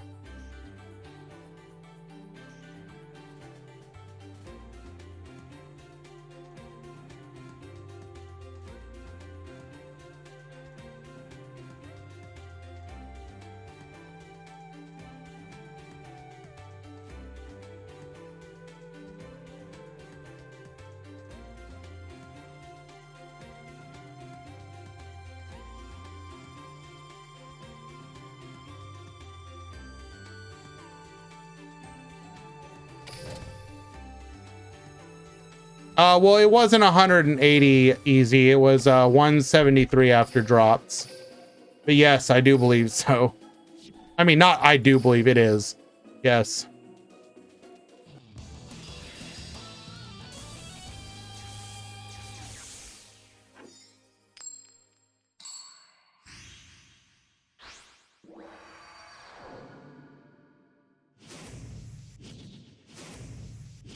Don't most decks run nearly 10 hand traps? I'd say 3 Ash, 3 Imperm, 3 of another hand trap is pretty common. So I'd say 9. 9's pretty common, yeah.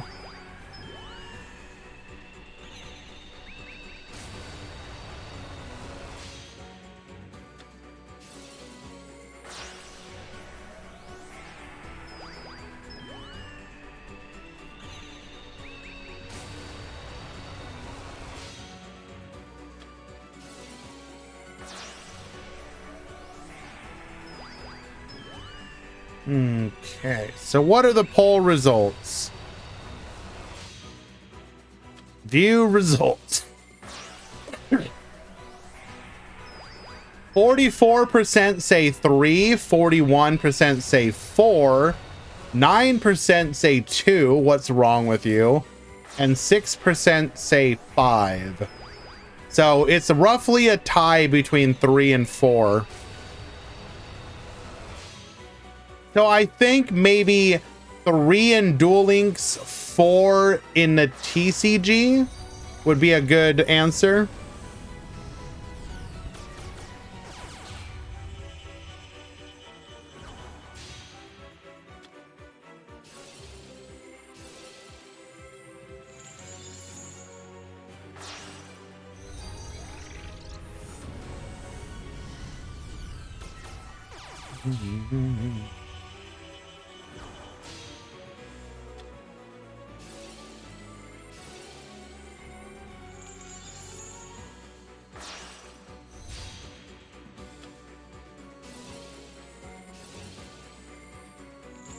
I love double docky triggers. Let's go.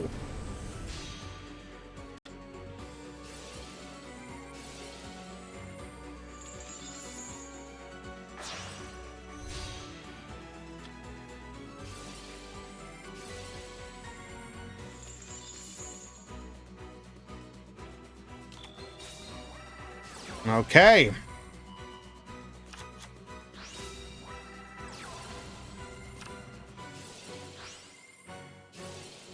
Gonna go for the Yoko pop. Chalice for the negate. Oh my god.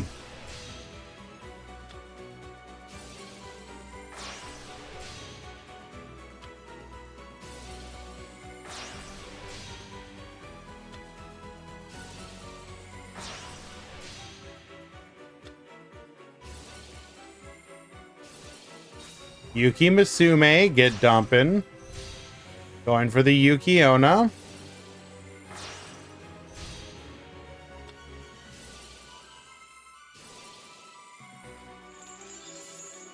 We are going to negate here.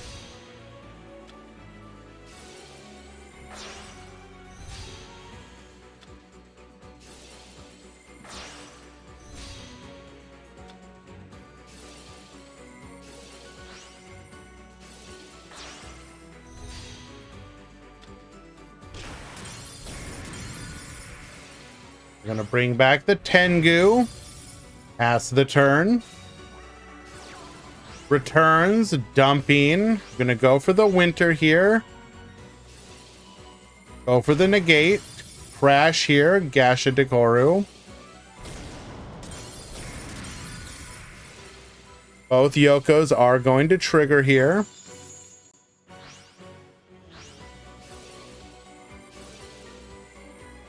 They are trading blows. Both Tengus. Oh, no, but we've already got our Tengu. Adding a copy of Mayhem to hand. Set 2 and pass. We're going to go for the Yuki. Mayhem effect.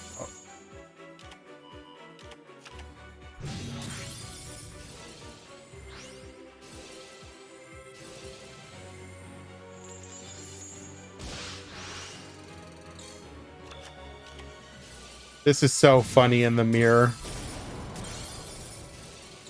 Orobogurama.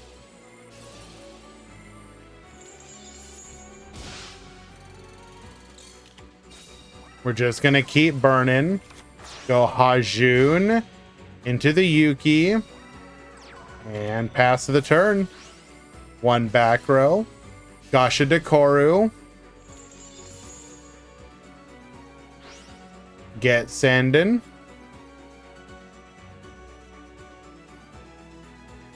This should just be lethal.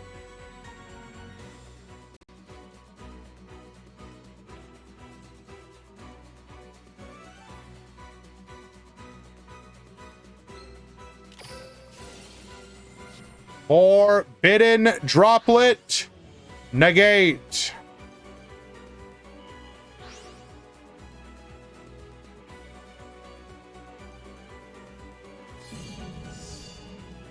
Keeps us alive. One more turn. Yuki Onna returns to the field. Bring back the Tengu. Get poppin'. Forbidden Chalice. Negate.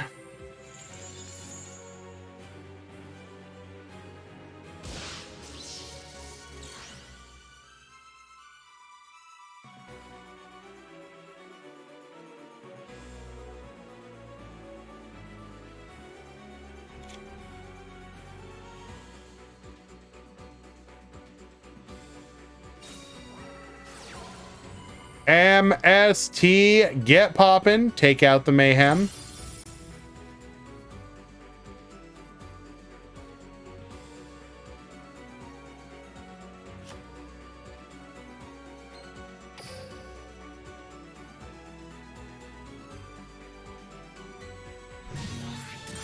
Oh, are we going for the deck out victory?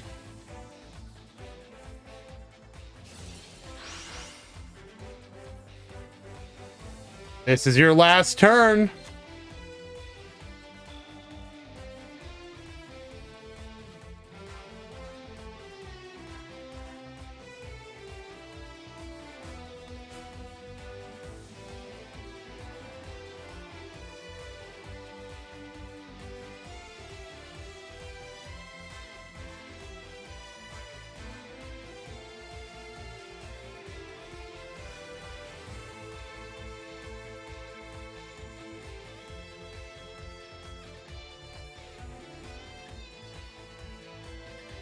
What's the game plan? That wouldn't work. Refresh.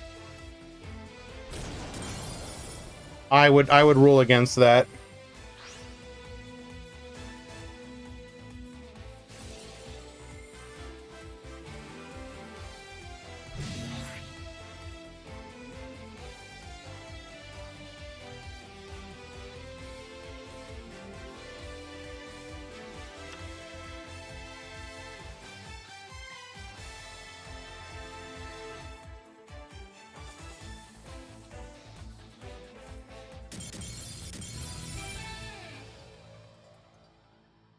Ohimi wins through deck out.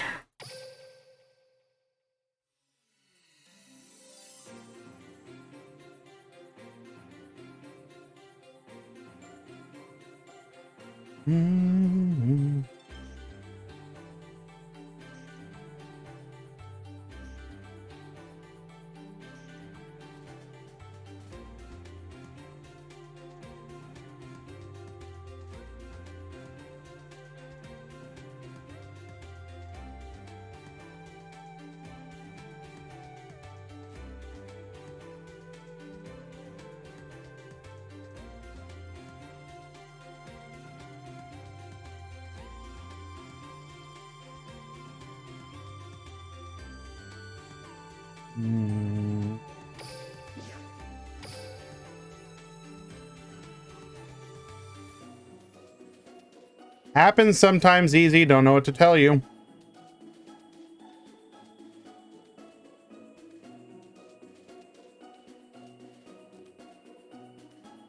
I don't know. That's not really a boring way to win. That was strategic.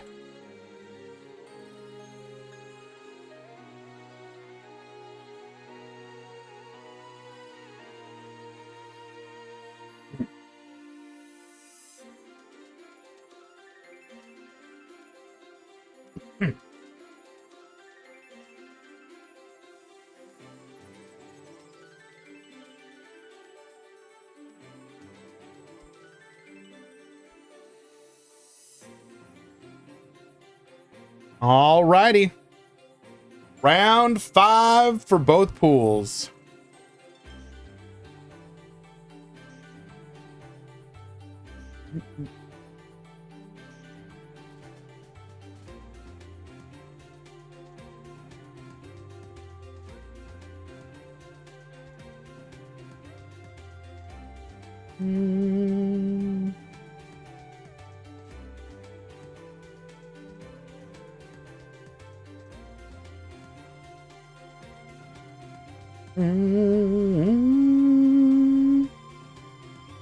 Do I have a pool? No.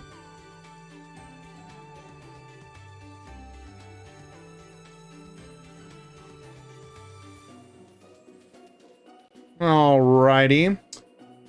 While we wait for this pool to get started, we'll go ahead and take a quick peek at the Tachyon of Galaxy mini box again.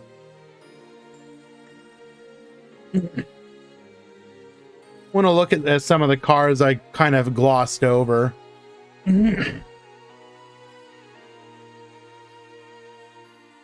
So Zombie Necronize. If a level 5 or higher zombie is on the field, target one monster your opponent controls. Take control of it until the end phase. During your main phase, if this card is in your graveyard, you can shuffle one of your banished zombie monsters into the deck, and if you do, set this card, but banish it when it leaves the field. Not bad. Probably won't get played, but it's not bad. Return to the Zombies. I already looked at that one. That's pretty good. Zombie Reborn. Target one zombie monster in either graveyard.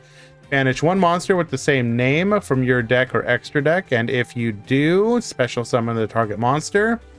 If this card is in your graveyard, you can shuffle one of your banished zombies into the deck. And if you do, set this card. That's not bad.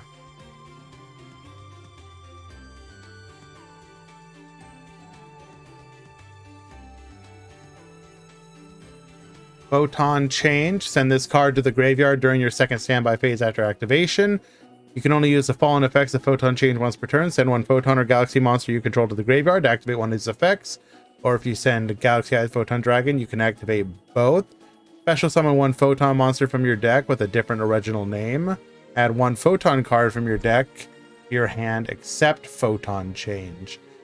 The trap, so it's a little slow, but interesting effect. Obviously, Shinobi Necro has a lot of synergy with the general zombie package. Jacko Bolan, you can discard one zombie monster, special summon this card from your hand during your opponent's main phase. Quick effect, you can target one zombie monster in either graveyard, special summon that monster, but banish it when it leaves the veil. Then banish this face-up card until the end phase. That's obviously really good with Zombie World.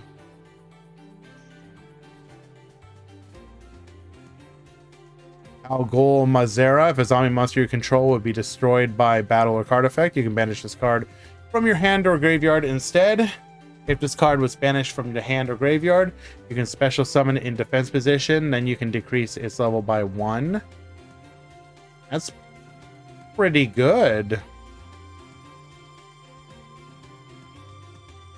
At least by dueling standards. Is Shiranui top tier? Probably.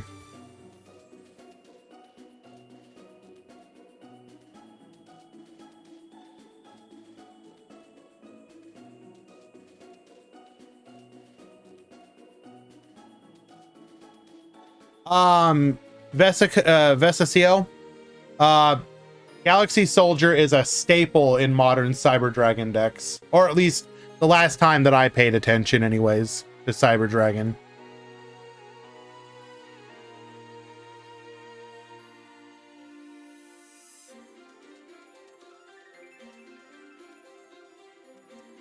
How many of the new Shira needed? I would say Skill Saga is probably fine at a 1 of. Even if you like 2 at most, you're never gonna need 3. You're probably fine with 1 though, realistically speaking. Like the deck will work with 1. Is 4/1 guaranteed top? Yes.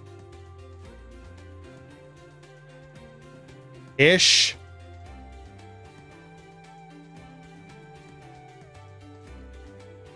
We're in a weird situation because we were a little over the cap for 4-1s, but I dropped people to try and make sure that it would work.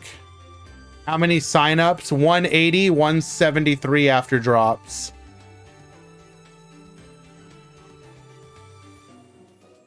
How many of the Shiranui stuff from a few years back is useful? Pretty much all of it.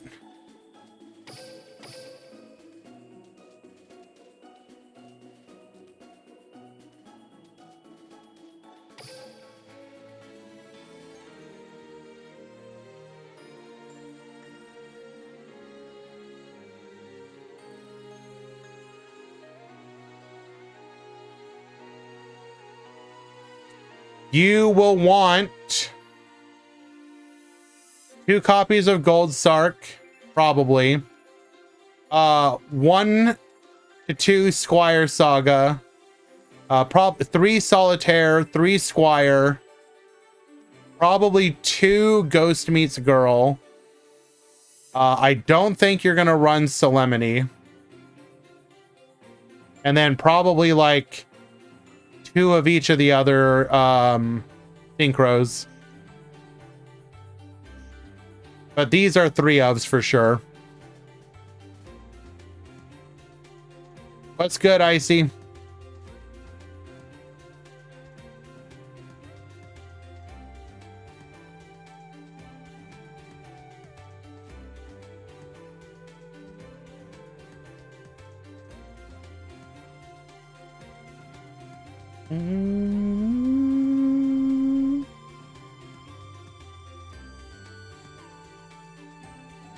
But to answer your question specifically, Paris, you as a highly ranked 4-1, you 100% top.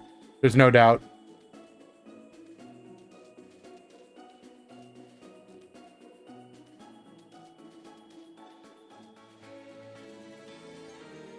All right, let's find a match. What do I think is the best deck right now, like performance-wise?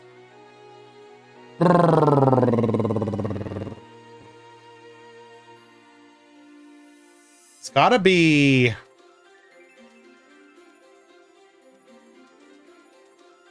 Kenyi or Mayakashi, right?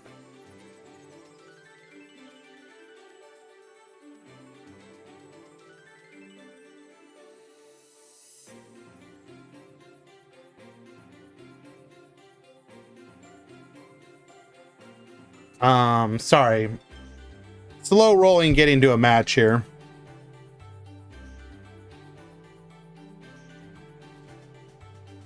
No, I was just trying to think about the fact, like Constellar is obviously great, but it doesn't tend to have the best conversion. It's a good deck, obviously, but I think Mayakashi and Tenyi convert better than it. So I would raise them above.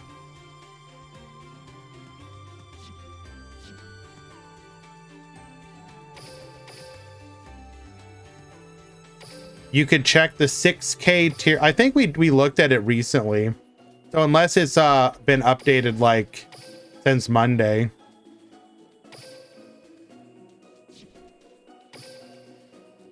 I remember the last one I looked at, I thought it was pretty decent. The 6K tier lists have actually been kind of really good lately. I don't know if the drama caused them to relook at things or if the meta just changed for them. But no, the 6K tier lists have been pretty good lately.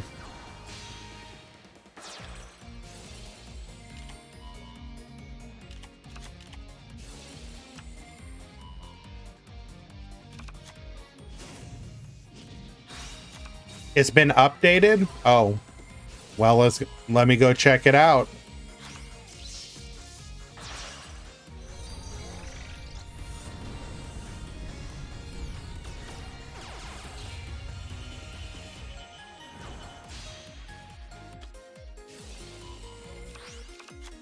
Updated 2 days ago. I think I saw that one.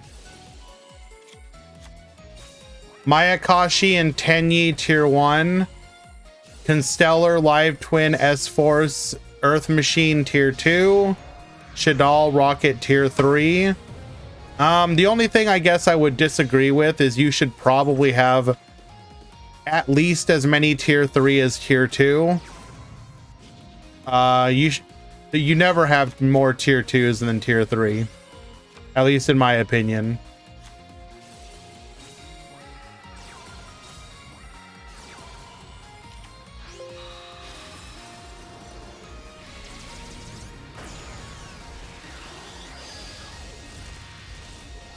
Like,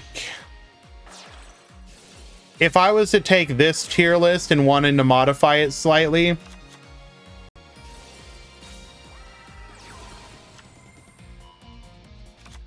I would probably move either Earth Machine or S-Force down one.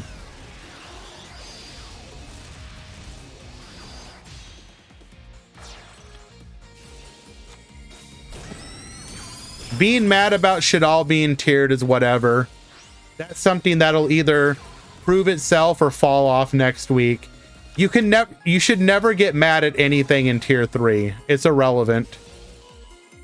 Tier 1 and tier 2 is where you need to make the correct calls. Tier 3s can literally be a perception thing or what's being entered in your tournaments.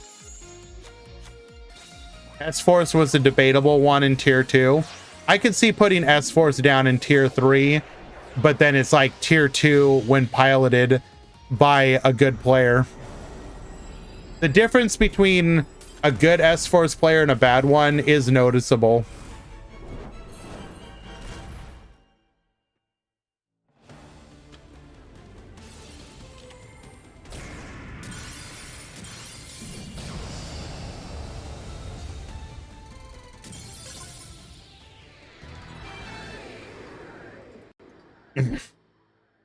But yeah, no. I very much, you know, it's nice to be able to look at a tier list like this now and have the debate be whether or not something should be tier 2 and tier 3 versus, you know, you look at it and you're like, are we playing in the same like universe? Like that's a significant, again, if you're quibbling about minor differences, then, you know, you have a good tier list.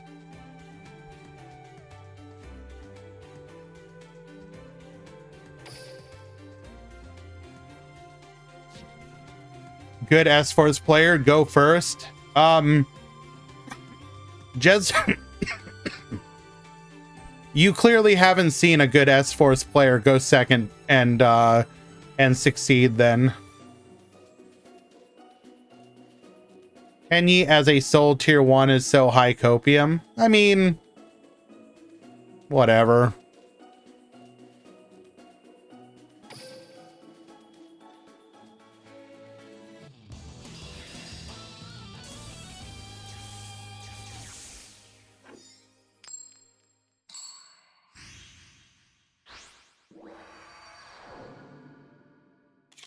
Duel.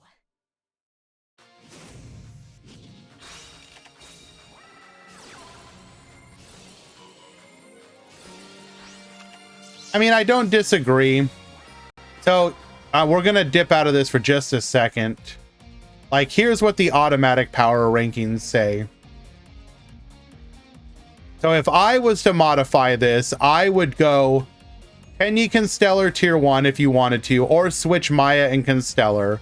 Move Live Twin up, and then just go like that. So you could go Kenny Mayakashi tier 1, Constellar Live Twin tier 2, S-Force Earth Machine tier 3.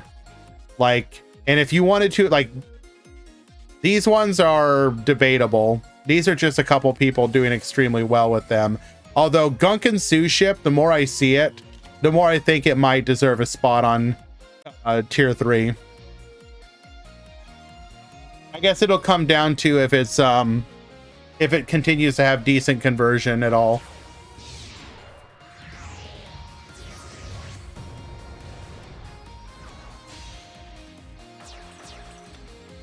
Watch Ash.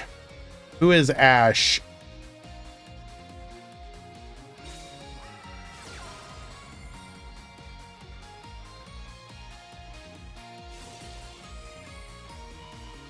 I think that Sushi is just the more people experiment with splashing as an engine in other decks, the more I think that's the way it should be played and not pure. Like in particular, I think I like Order of Sushi. That's probably my, okay, so actually let me correct myself. I think Order of Sushi and Gearfried Sushi are probably the best variants. Gearfried probably high rolls a better turn 1, but I like what Order of Sushi can do.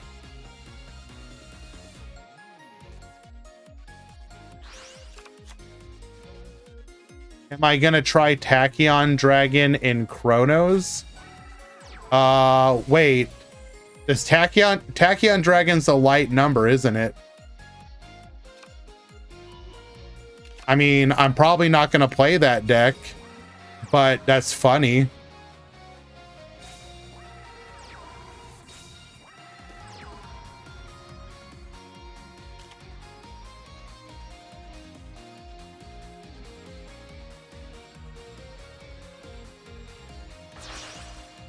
Like, does that do anything for Chronomaly? I don't think so.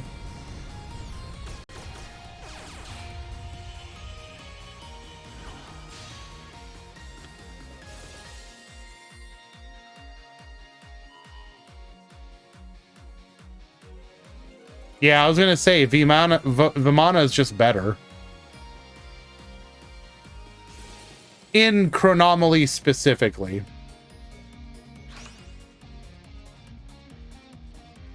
It's fried sushi? Sure. Okay, can we agree?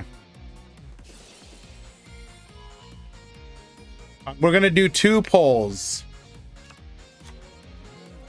Order of Chaos Suship is called Order of Chaos, or sorry, Order of Sushi. Yes, no.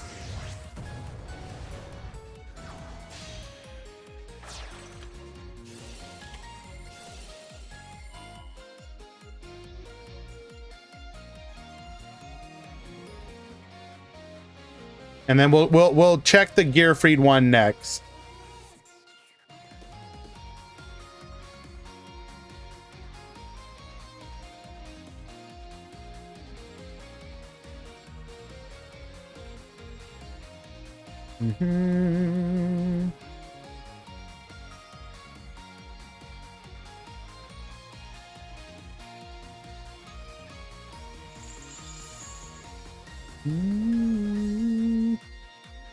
Crackdown, get yoinkin', stealing the decode talker.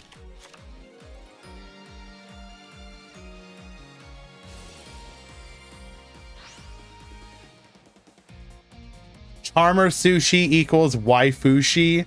Oh my god. Oh my god, that is... Alright, I think we very clearly have an answer on Order of Sushi. End poll. New poll. Gearfried Suship is fried sushi. Yes, no.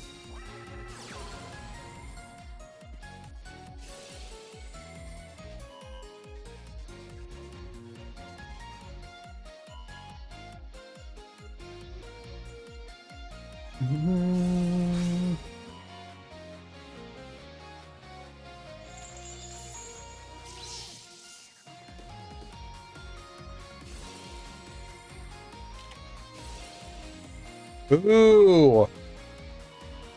Gearfried sushi, kind of a contentious one.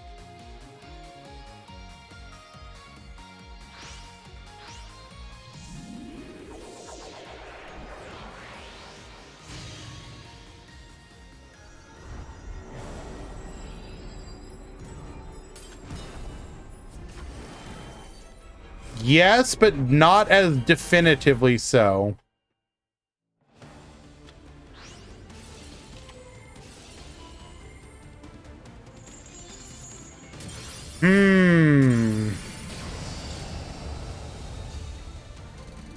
New poll. Charmer Suship is waifushi. Yes, no.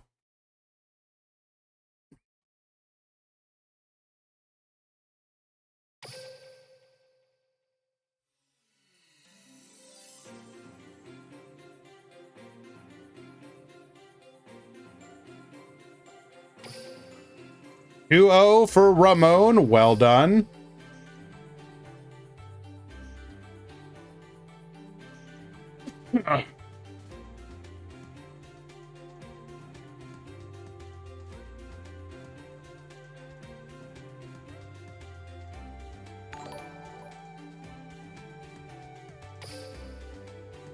Official IC 91. Thank you.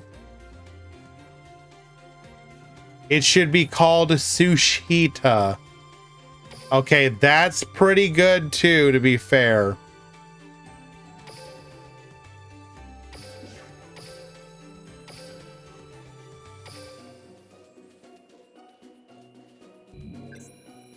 Yes, Hans.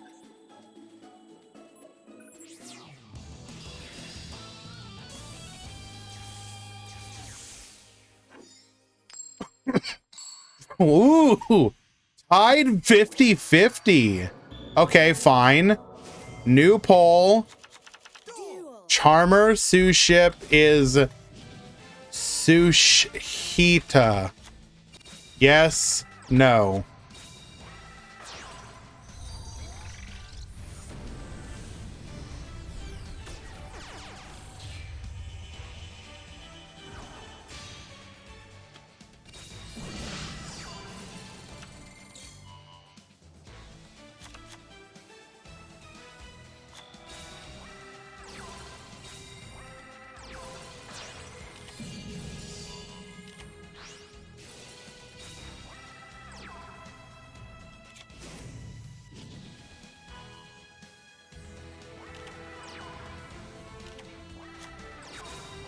Easy, would you like to explain why you left out all the 1 decks?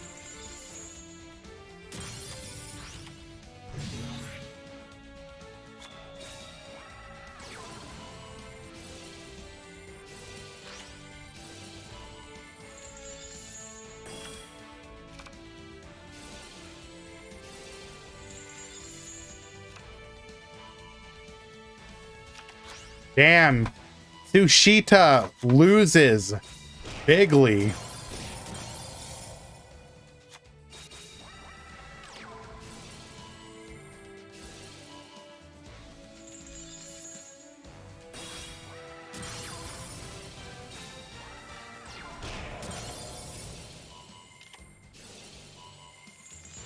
All right, we're going to avoid the IDP here.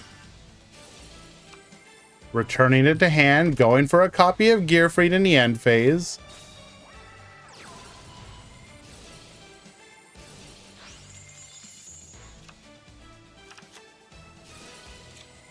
Gravitino, attaching a copy of S-Force Chase. Candina, get flippin'. We're gonna go Arlecchino, get poppin'. Specimen. Go ahead and bring back the Gravitino. Arlecchino is going to go ahead and attach. We're going to go ahead and banish before that happens. All right, and we will get the concession scoop. Profear takes game 1.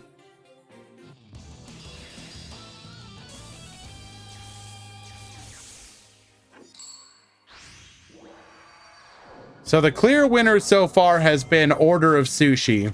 Duel.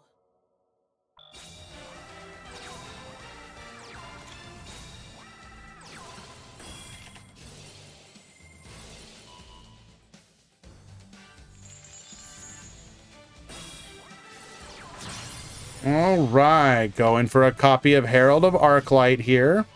In attack position, by the way. I mean, it makes sense. You got retroactive.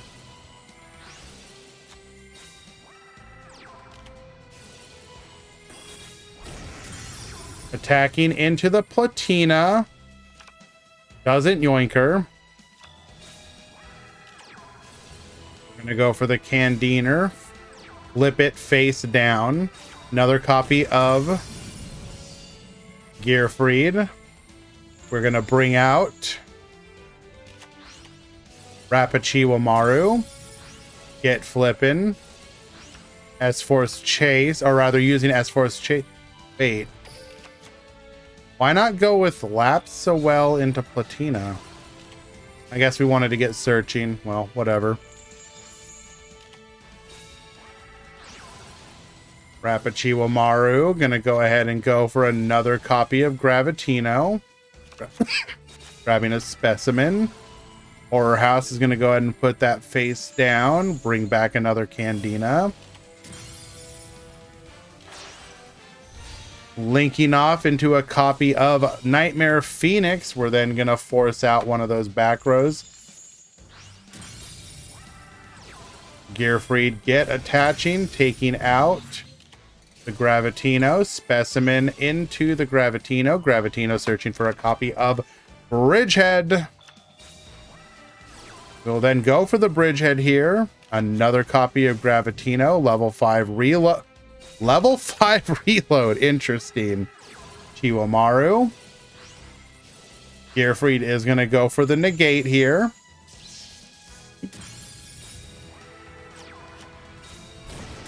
Excuse me? Alpha out of nowhere. Reinforce your truth. We are going to attack in. Rapid Shiwamaru. Go for the dodge.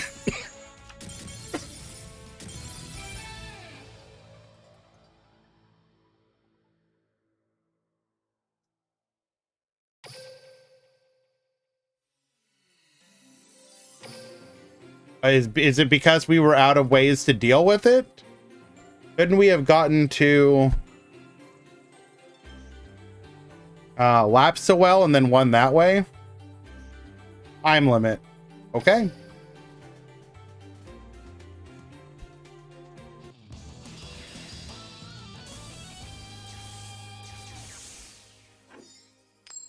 Thank you, Easy.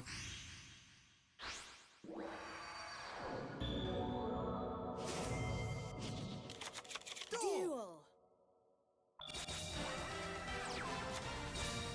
All right, shut up, Easy.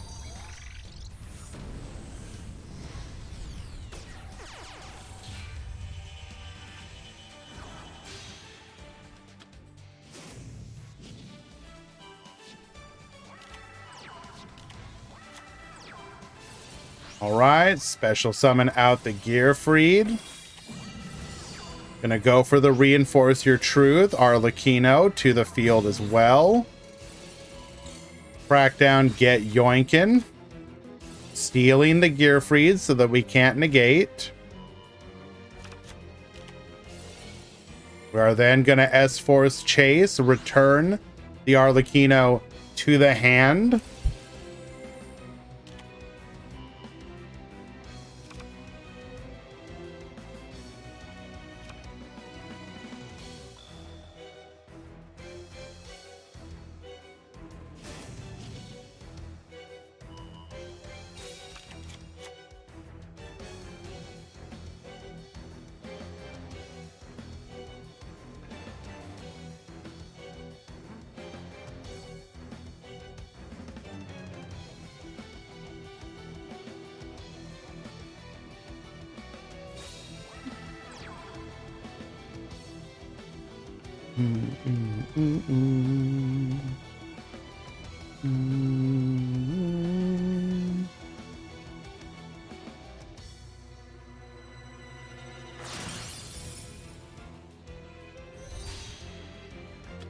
Come forth, Nightmare Phoenix.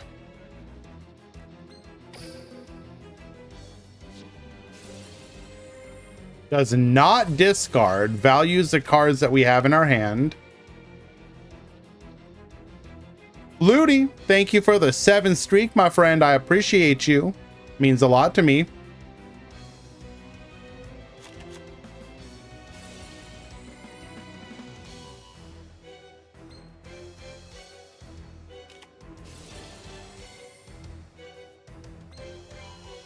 IDP to steal the Gravitino.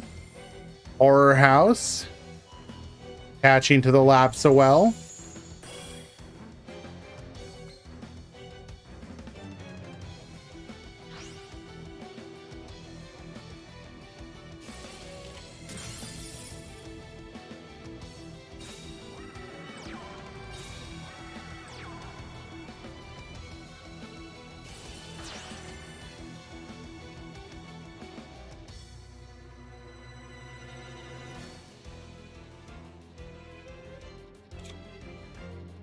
Two back row, but if we have an S-Force Chase, we can't use it unless...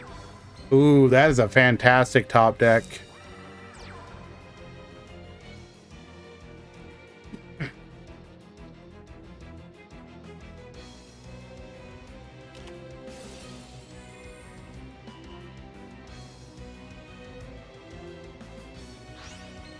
Specimen, bring back the Razor.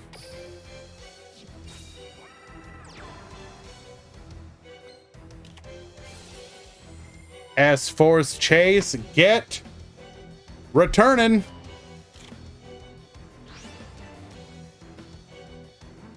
That should just seal the deal.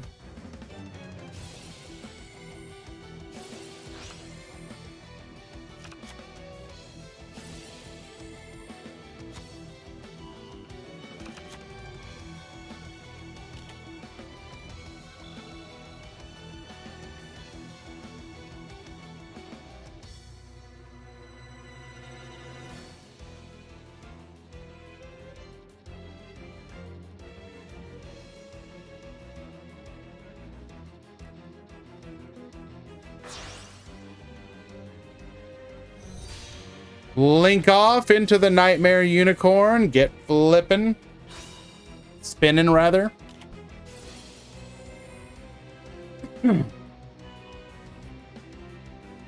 Vanish. Doesn't matter, though. We got lethal on field already.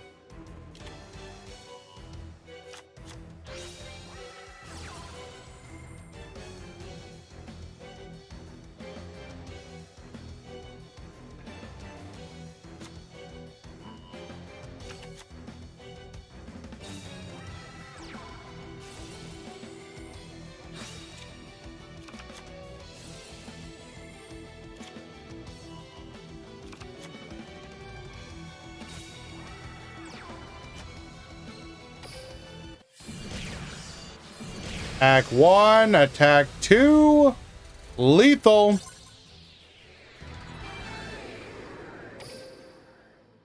Two oh, or sorry, 2-1 rather.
Let's duel.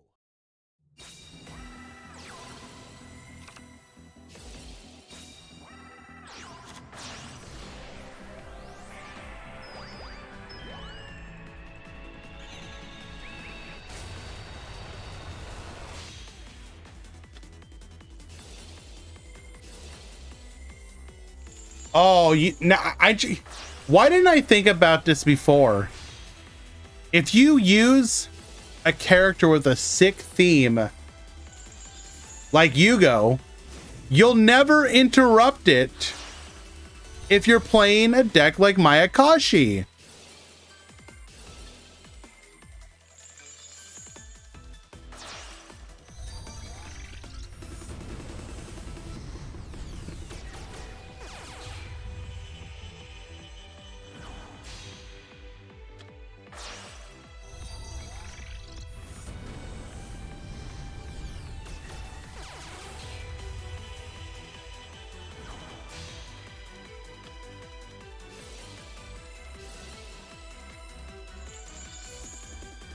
Oh, I don't know. I still think Yugo's theme goes so incredibly hard. Like, I could do like a whole like dissertation on how in the span in the span of just the song, it actually is like a musical version of a race. Like, here's the part of the song where it's a straightaway. Here's the part where they're rounding the corner and going for the overtake. Here's the climax as you approach the finish line. Like, mwah. It's so good. I could nerd out about it.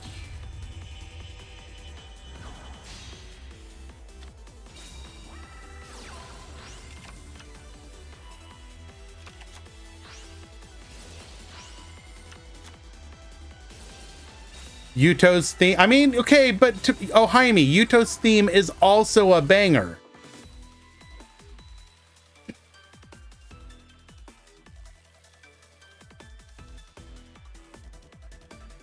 Pick one theme from each world.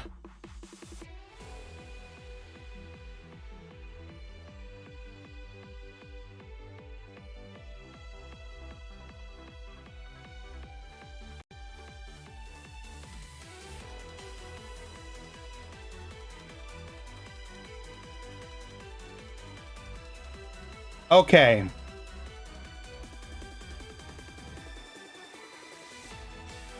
So from DM, I probably give it to Mako. I think Mako's theme is the best from DM. Like, there's a close second of Pegasus. Like, Pegasus is pretty good too. But Mako is probably my personal number one.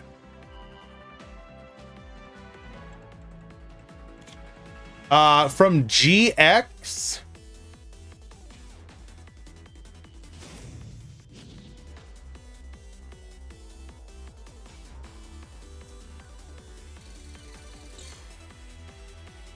I have to think about this one for a moment.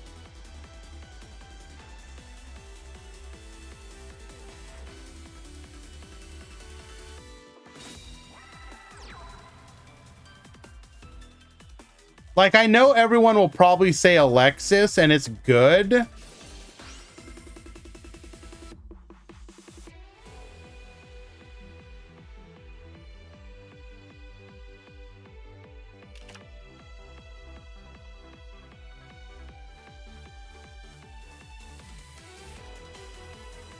mean, I know it's overplayed, but I do like the Zane one. That's a hard one, though. Because I actually think, unironically, GX probably has the weakest music overall. Maybe Supreme King. It's like Zane or Supreme King for me, I guess.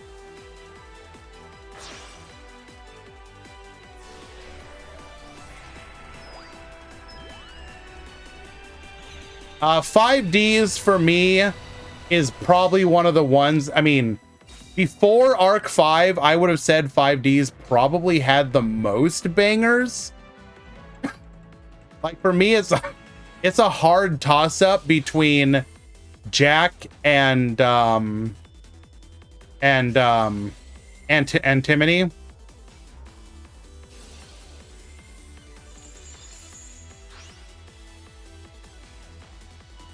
Like, I think I would, even though I love Antimony, I think I would give it to Jack just because, like, it's so good, dude.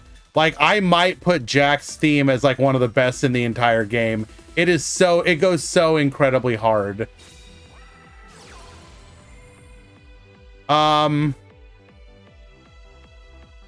So we skipped over DSOD, but if I had to pick from DSOD, it's probably Aigami or Sarah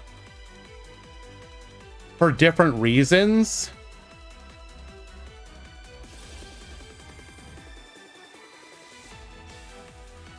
Actually, Sartorius is one I forgot about. That is actually, in hindsight, it would go between Zane or Sartorius instead of Supreme King, although Supreme King is really good. DSOD Kaiba is great, don't get me wrong, but both Aigami and Sarah just have very... Their themes just are so good. Like, I love Sarah's ethereal music, for example. It just kind of goes hard.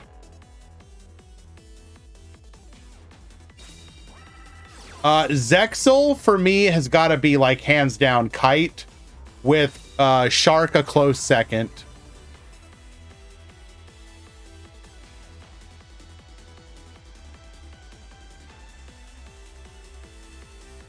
Kite, though, Kite's theme is unbelievable. It is so... No, okay, but here's the thing. If you tell me you like Shark more than Kite, that's fine. I believe you. I'll give it to you. I may, there on certain days, I will probably even agree with you. But Kite just edges out slightly for me. Callan is fine. Callan's got a good theme. But it's not in the same discussion as Jack or Antimony. Arc 5 for me is easily Yugo. Followed by, but see, Arc 5 has so many good ones. Like Yugo, Yuto. I mean, even like Gong is amazing. Like, oh my god. Shay's got it. Yes, Shay. Like, all of them are good. They're all so unbelievably good. Like, literally, I would. Excuse me. Anna is good, don't get me wrong, but I would not put her in the same category. For me, it's Yugo, Yuto, Gong, Sawatari,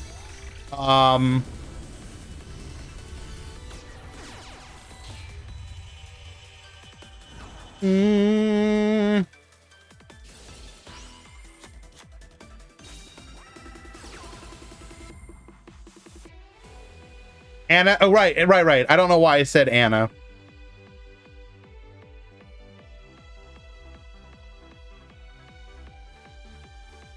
And then Vrains. I mean, obviously, all the Vrains are such bangers, dude.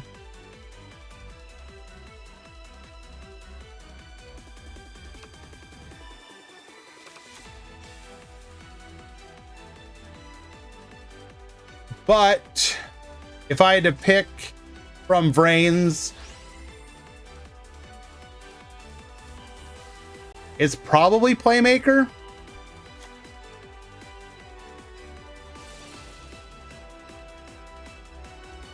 If you say Soul Burner, I'll give it to you. But for me, it's Playmaker.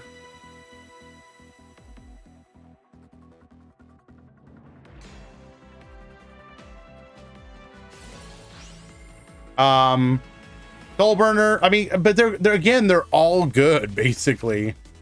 The themes just got better and better. Sevens, for me, it's probably Mimi and Roman.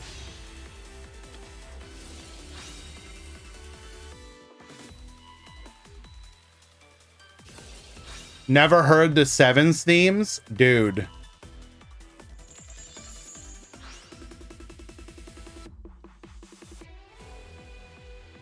Well, first of all, this is just an absolute banger. Roman's winning theme.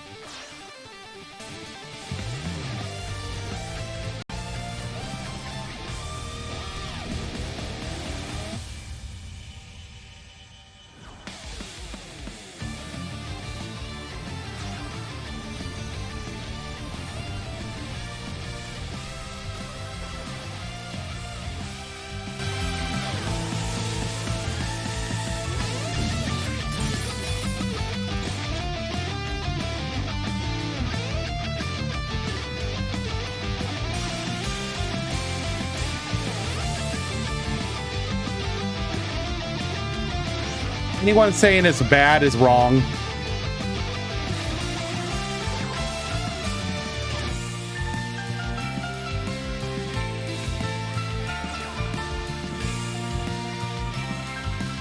Like, and when you get to the drop,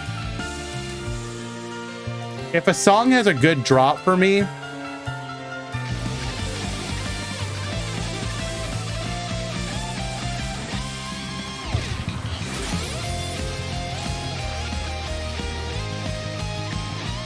we're gonna get there soon. We're getting close.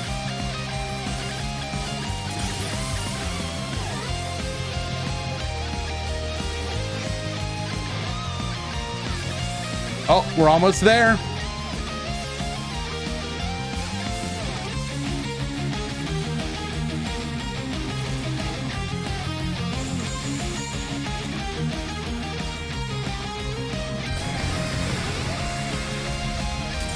Juninho will finally take it.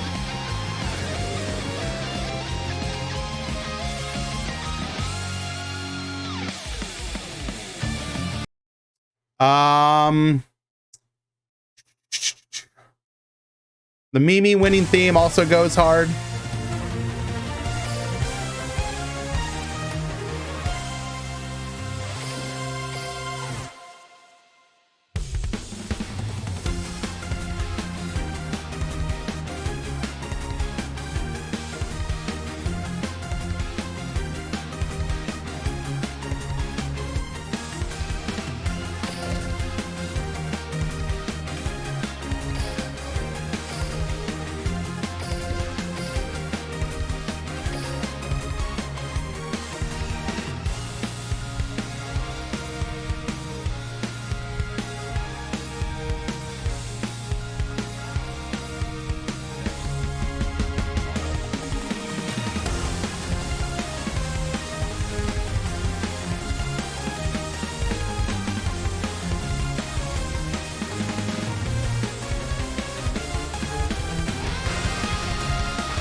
It's probably just for budgetary reasons, Albel.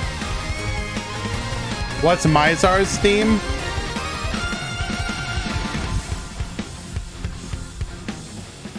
I actually don't know how I feel about this one, to be honest. I haven't like fully processed it yet.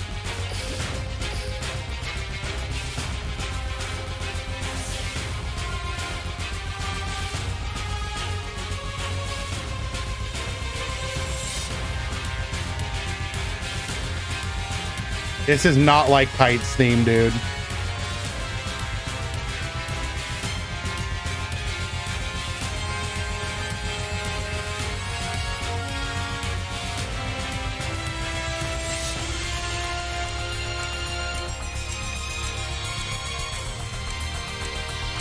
All right, looks like all X1s did top. And we have one X2 that topped.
Okay.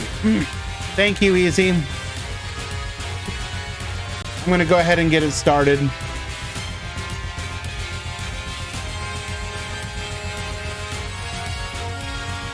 Top 32 has begun. All X and 1 top.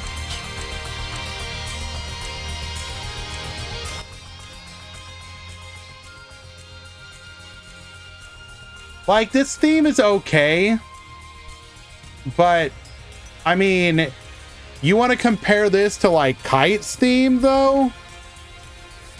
Nah, dog.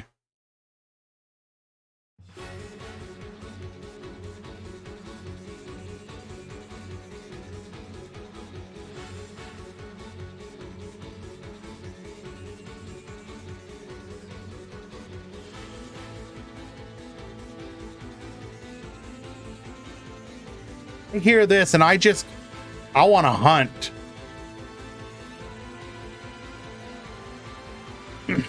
Any Mayakashi top? Probably not.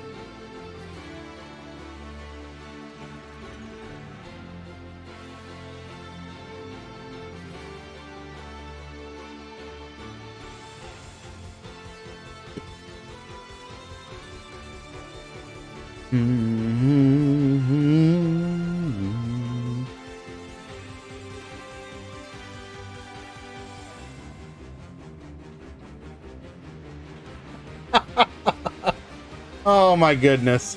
Okay. So we have the top 32 ready to go. I am going to step away for just one moment, get myself something to drink, refresh and whatnot.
Duel!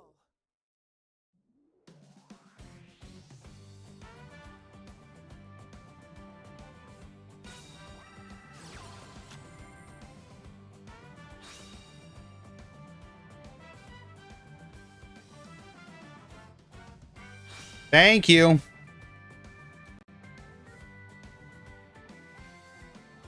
We are back. We are in the top 32. We will have the breakdown for you momentarily. But first, until then, we've got a spicy match between Shalnark and Marco.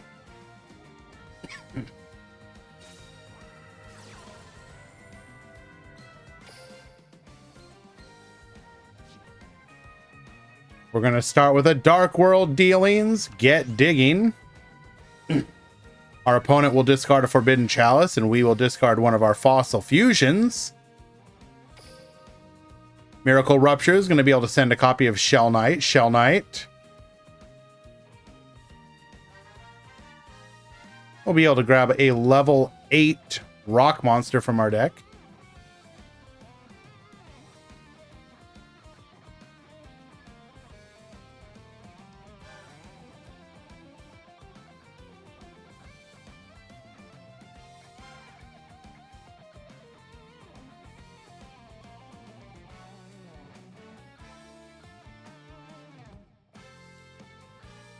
We don't have the top 32 yet. Easy is currently doing the breakdown.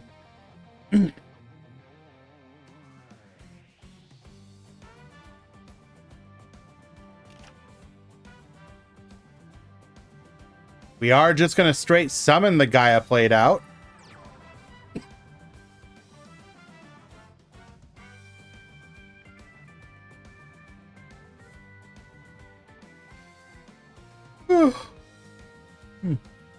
Excuse me.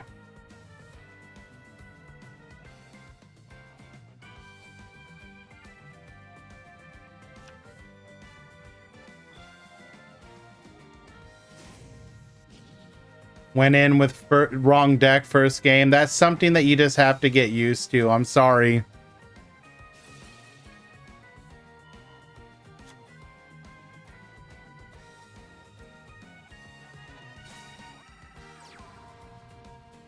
We're not muted. Stop.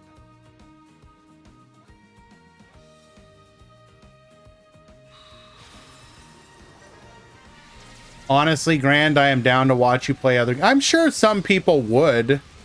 The problem is that I tend to play like both weird games, not weird, but like eclectic. Like, so for example, like right now, I've been playing a tactician run of Baldur's Gate 3. I want to play Sea of Stars, so I downloaded that, ready to play that. I want to play The Ascent, so I downloaded that one. Like, it's just random stuff. And then a lot of the time when I'm playing games like those, I'm just in like chill mode where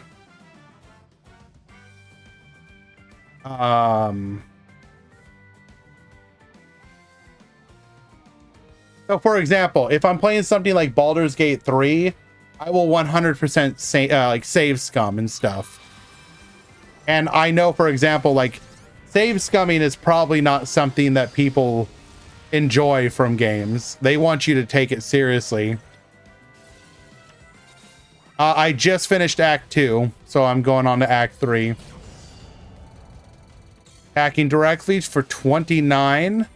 Get poppin', force out that back row. It is an IDP. We are going to pass.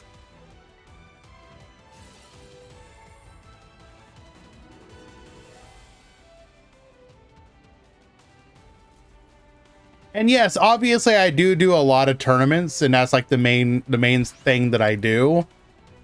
And realistically, that is just because I work full time. And so I'm working full time, I do the Meta Weekly, which is usually like 5 hours. I do the Grand Prix, which is another 6 to 7. So that's 12. I do the Rush Duel, which is another, let's say 4.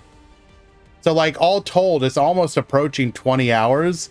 So that's like, it's like working a 60-hour work week. So it can just be hard to have the energy, you know what I'm saying?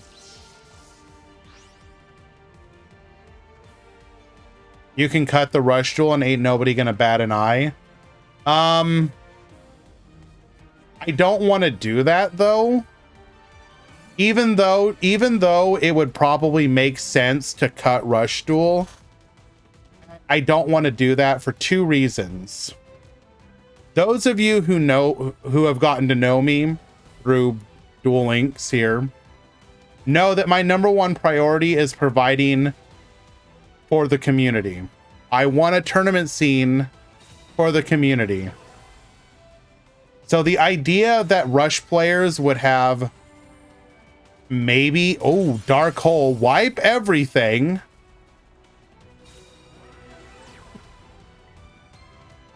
Why'd we set the monster then? Did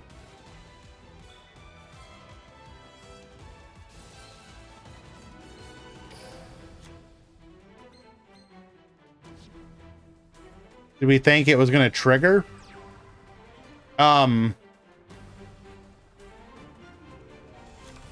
Anyways, what was it talking about? Oh. So I hate the idea of the Rush community not having like at least one tournament to look forward to. It just seems silly. Not silly, it just seems sad to me. Like maybe eventually it will make sense to do so. But you know. Candina grabbing a copy of Light Sage. Light Sage is gonna be able to add Korobane to our hand. Lock down that back row. And even if you flip it, we can negate.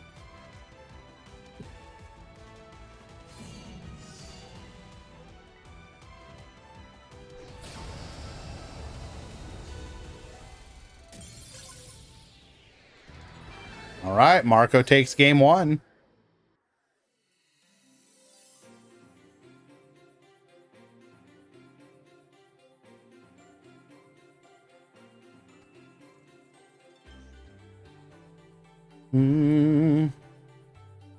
Like my priority would be if I could make another stream make sense and work, it would be to do like whatever the new deck of the moment is, or the new decks.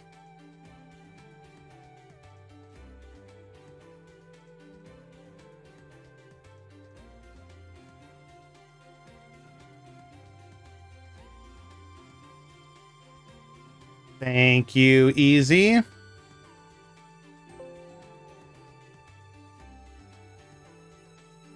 I'd say the one problem with wanting to do new deck streams is I usually want to do a tournament for it as soon as possible. And then by the time that I have time to do a gameplay stream, it's like kind of out of date. In the top 32, we've got 6 Mayakashi, 6 Earth Machine. What the? Where did you come from? 4 Constellar, 3 Live Twin, 2 Destiny Hero, 2 Gear Freed, 2 Sue Ship, 2 Tenyi, and then 1 each of Lunalite, Ossel, Infinitrack, S-Force, and Rocket.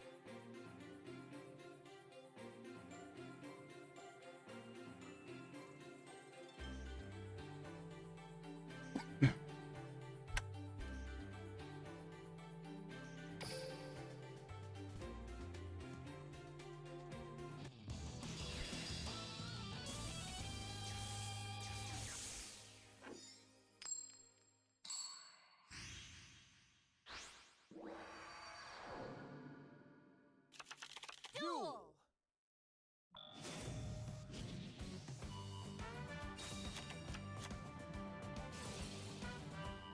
Paris says that, and yet Paris is probably going to win the tournament again.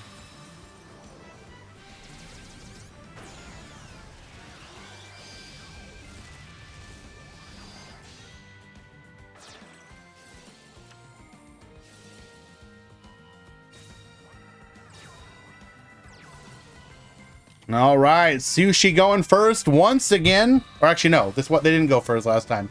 Going first this time, we're gonna make V mana. We got the Uni class and summon a Shari. Then we're just gonna pass the turn. Miracle Rupture.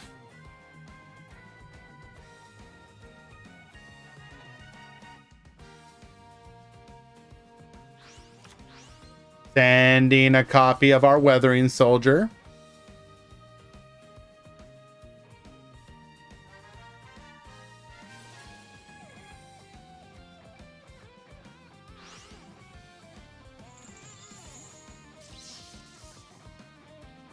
Negate the Weathering Soldier. This does put material into the graveyard, though.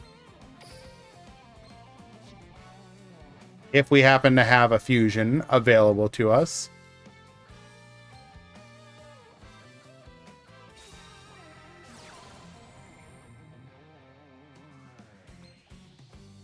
Fossil Fusion. We do have a level 5 or a level 4 available.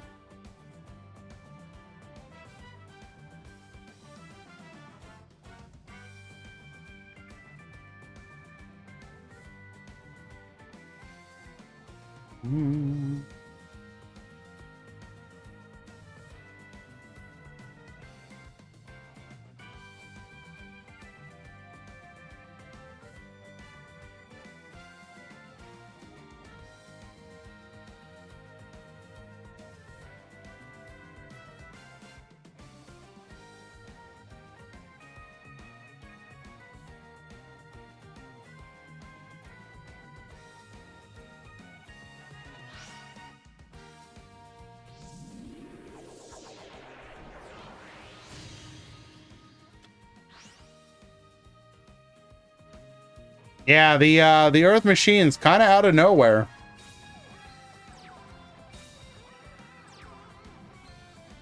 Not able to take advantage of anything better than a Skullgar here.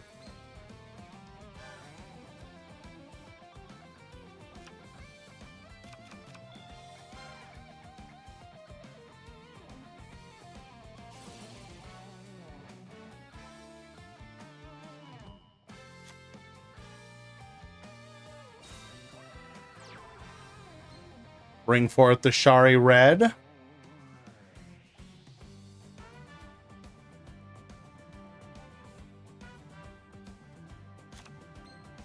Into an Ikura. This will allow us to make the Ikura class, draw a card, have the ability to make a second attack.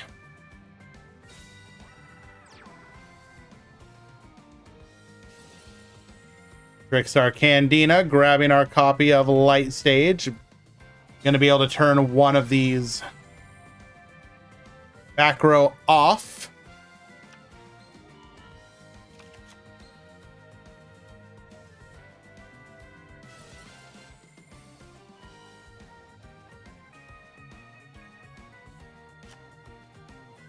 I saw Acceleration Gate earlier.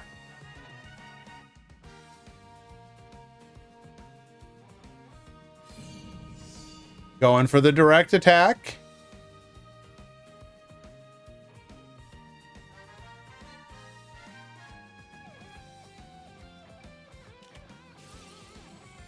Ice Dragon's Prison. Negate. Bring forth the Sue Ship Shari. Oh, but we can... Okay, no, we can't negate here. Opponent's battle phase.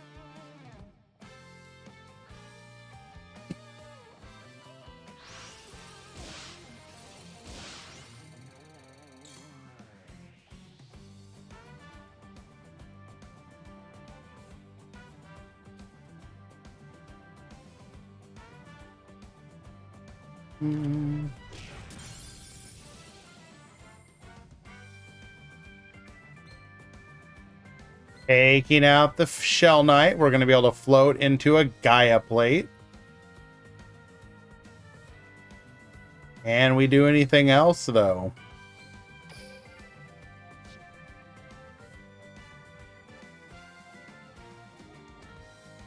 Hello, Mr. Clapper. So good of you to join us.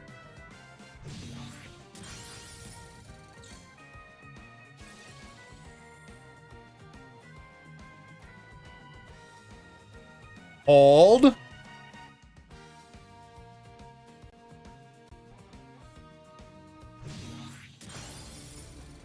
Did we forget about Gaia Plate? Hello?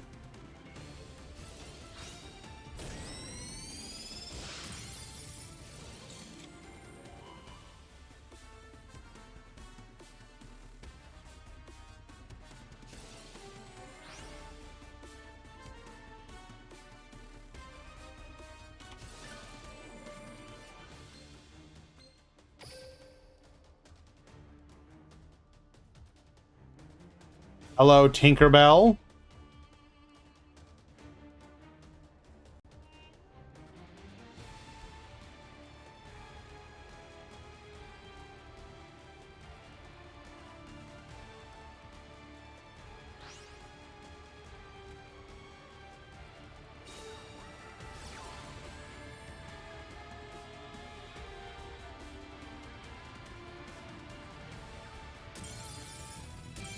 We will get the concession scoop, realizing that we've made a terrible mistake. Game 2.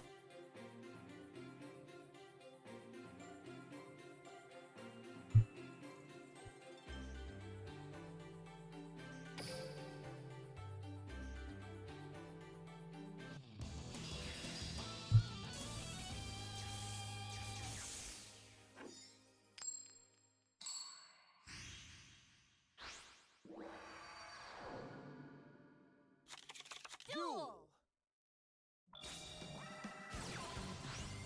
All right, Sushi going first again in game number 3.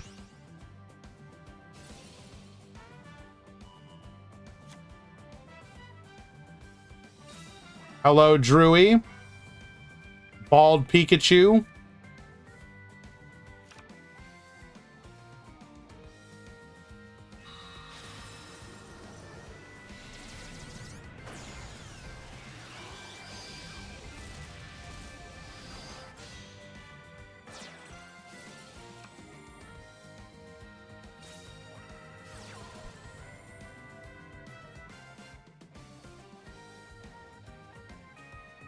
Okay. Finding a Trickstar Light stage.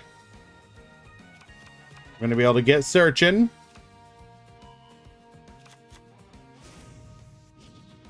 Does watching summoning animations consume time? No.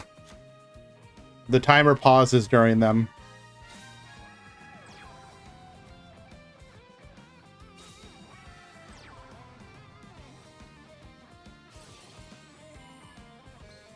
Ikura finding nothing off the top.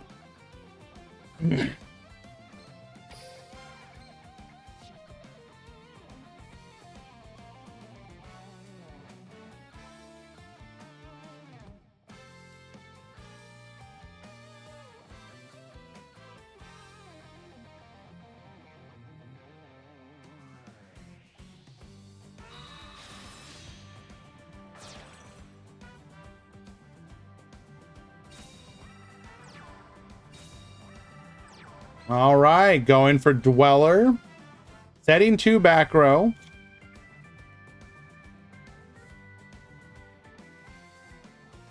How many engines does Suship have? So what have we seen? We've seen Gearfried. We've seen Trickstar. We've seen Charmer. We've seen Order of Chaos. What else have we seen?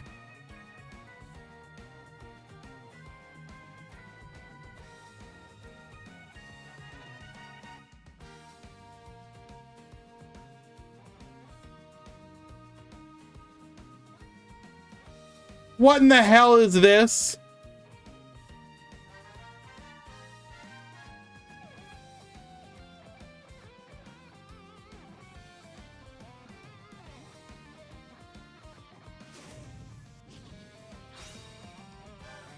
Stop.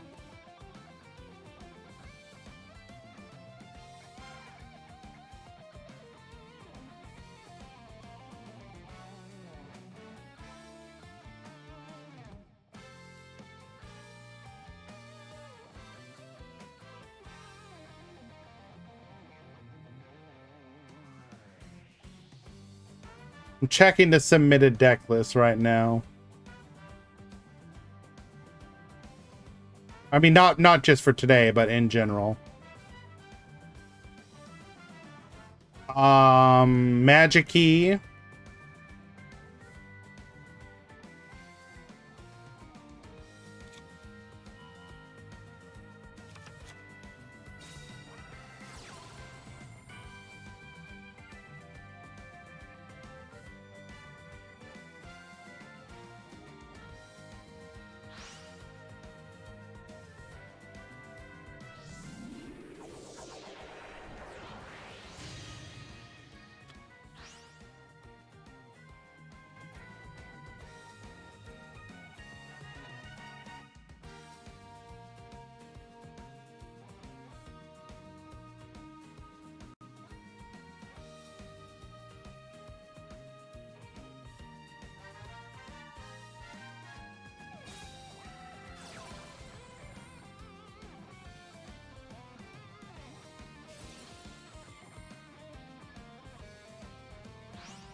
Sorry, guys, 1 second.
All right.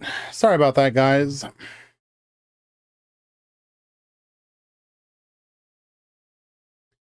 Marco, unfortunately, falls to the Shalnar comeback.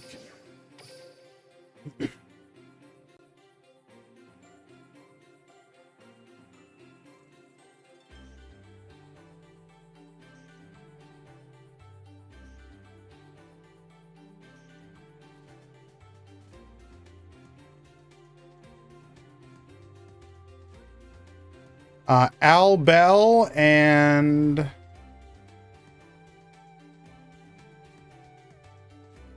Lalau, you need to check in.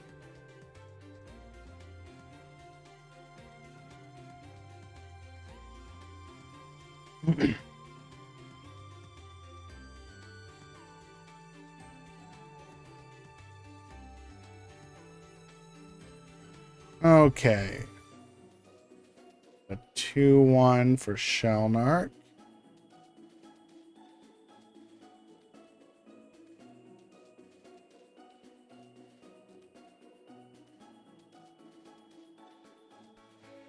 Okay, wait a second. Hold up. Somehow, Sous Ship Charmers managed to go undefeated 5-0.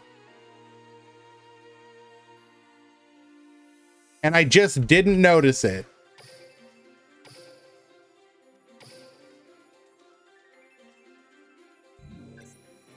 Let's go check the record. Let's go see what that was. Yeah, I've been distracted. I'm sorry.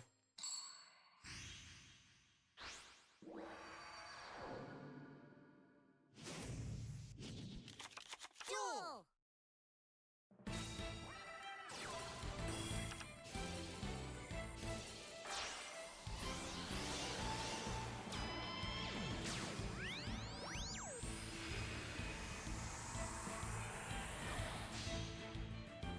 All right.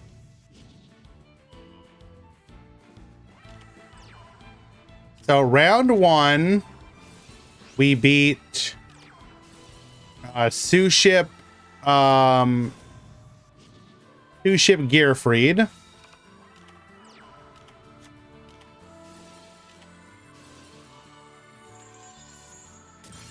Round 2, we defeated Earth Machine.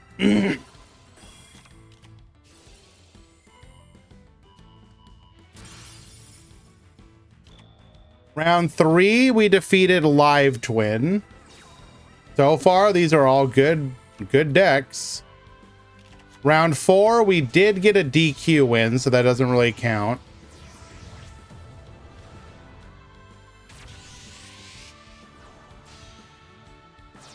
And round 5, we defeated S-Force. Those are all legitimately good decks. So...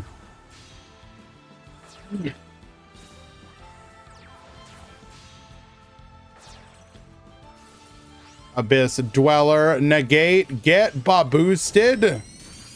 Duel.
Okay.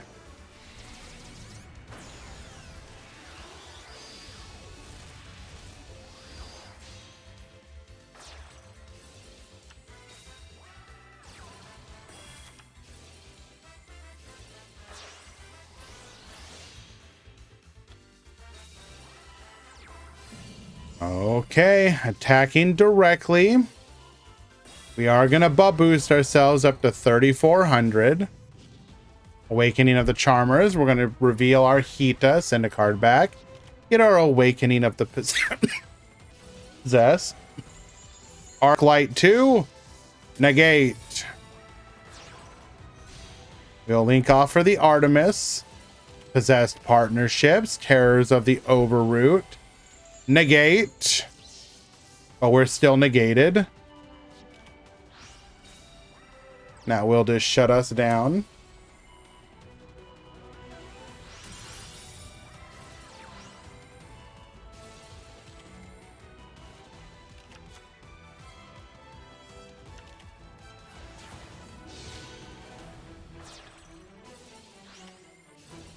Okay, Possessed Partnerships again. Nothing to pop here, though. MST will take out. No boost. That would have been lethal. We've got the Shari comeback. Into the Uni. We are now protected. Get drawing. Shari red into an Ikura. Oh, and we do find the two-ship Shari off of the top. Gonna be able to link off into a Nightmare Phoenix, force out that back row. And even if it wasn't dead, we could just negate it now with our Uni. Ash at the top here was undefeated in Swiss.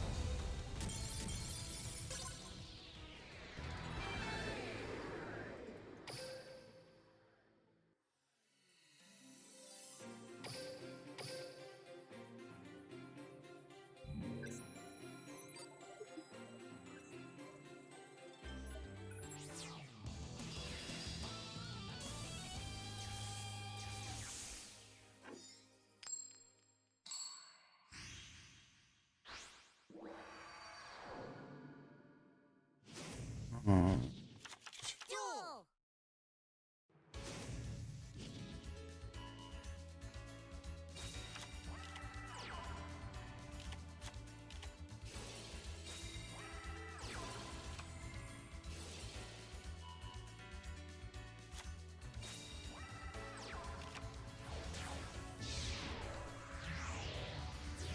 Hey, what do we have a mod call for? 1 second, guys. Be right back.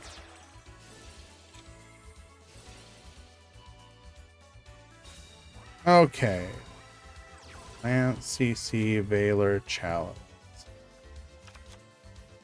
Lance CC Valor Challenge. All legal.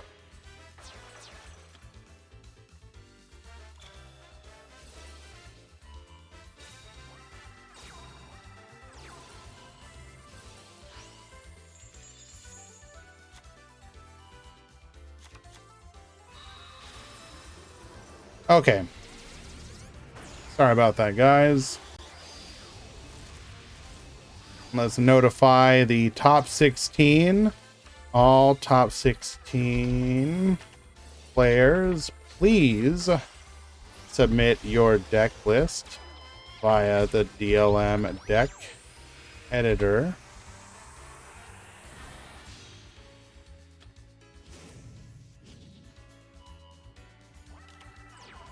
Okay. Bringing out the Gearfried here. We are going to have the negate, get yoinking. Going to be able to pop, take everything from it. And what are we left with? We have Omni negate, spell trap, or sorry, monster negate, and a boosted double attack. Or no, not double attacker. We are not, okay, we're just back in. Successfully taking out the Herald. One back row.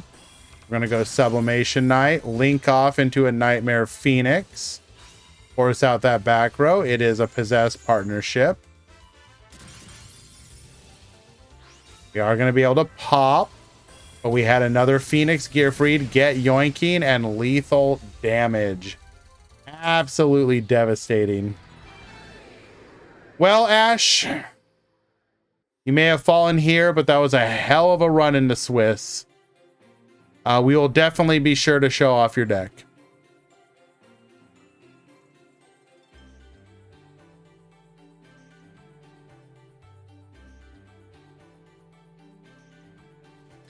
And Shalnark, time to check in.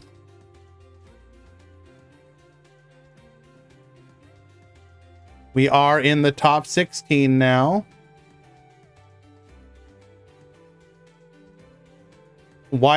So the reason I can't speak for Weather Painter, but the reason they play Trickstar is because it's the same reason Odd Eyes would play Trickstar. You have a small little package that gets you something that handles back row and generates advantage.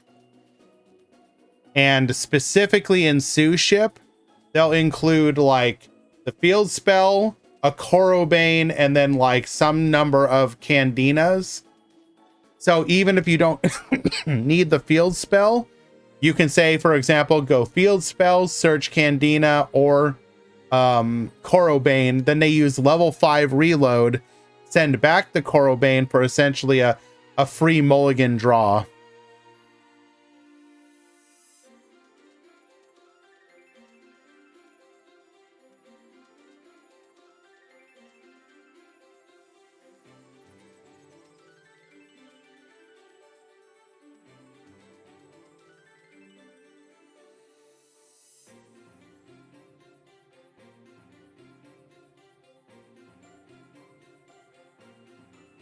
Mm-hmm.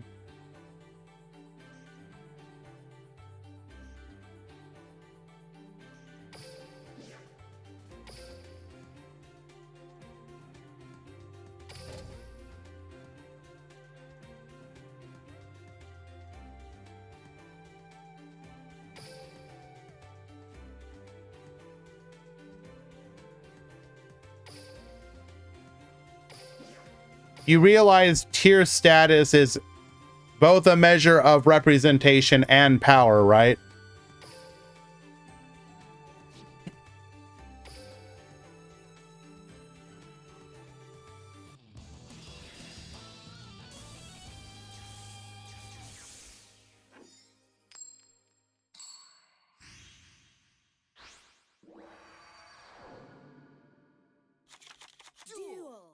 Any rogue deck can win an event.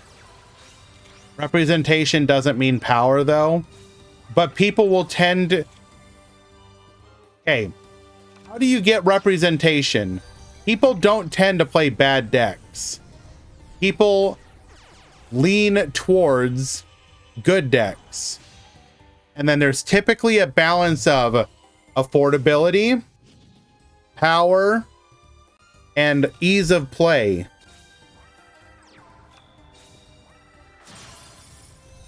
It means it's accessible. There's a lot of stuff that's accessible. It doesn't mean that they're gonna like. You're not gonna, just because a deck's accessible doesn't mean you play it. You understand how that works, right?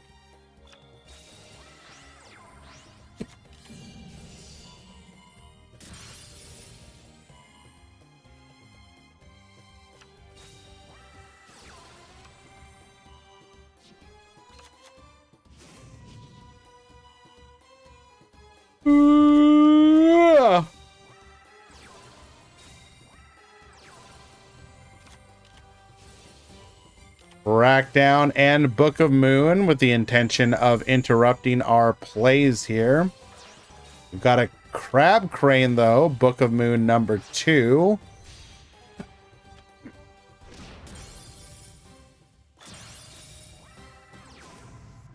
We are going to tribute off for the Malicious. Bring out another copy of Malicious.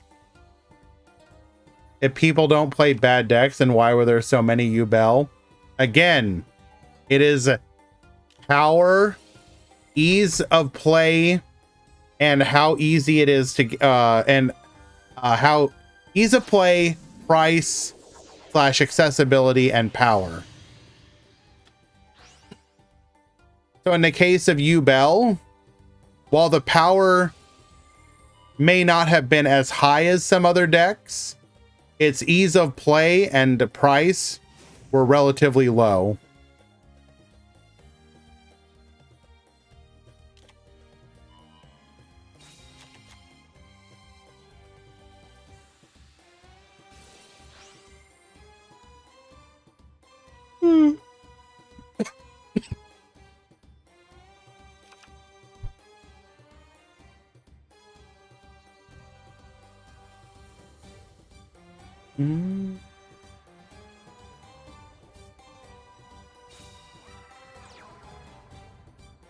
Nowadays, dueling players not only want to read, they also want to do calculations. Something went wrong in this world. People have to understand not to change the rules of nature. They are not meant to do.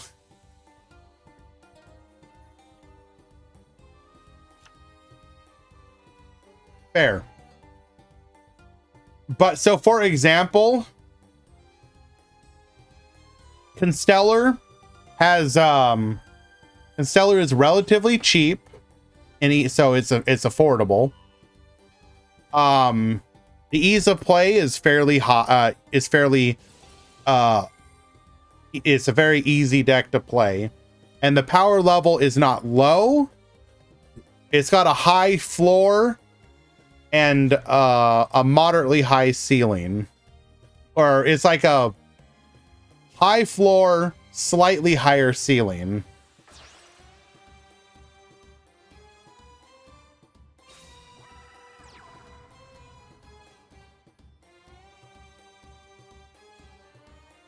I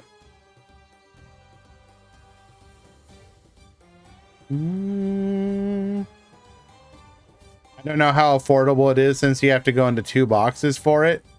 Not really. By Duel Links' standards, it's pretty affordable.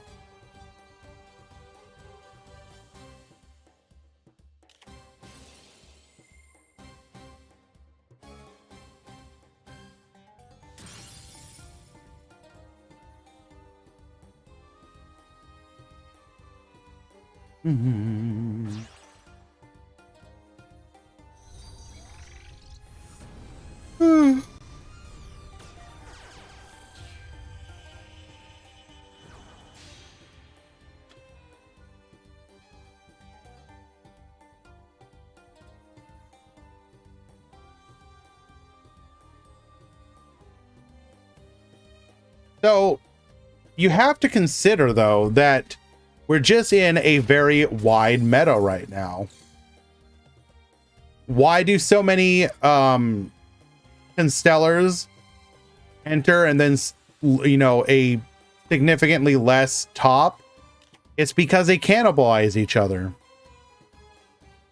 The decks tend to cannibalize each other.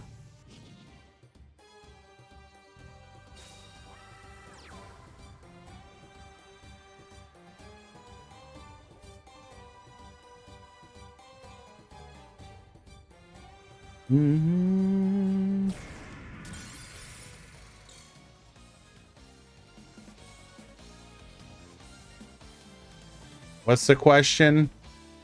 2020 Yu-Gi-Oh! Is like yesterday, considering I played when Did Assailant was 60 a pop. When game it came to was words. What? What? Okay, let me try and parse this. 2020 Yu-Gi-Oh! Is like yesterday, considering I played when... Okay, I'm going to assume that's DD Assailant and not... When DD Assailant was 60 a pop. When game it came in was only... Oh, when the game that it came in was only worth 30. Okay.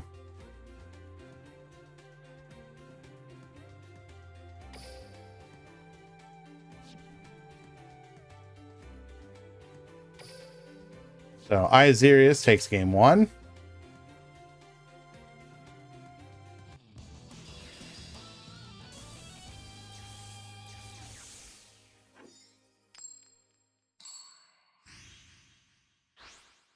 Duel.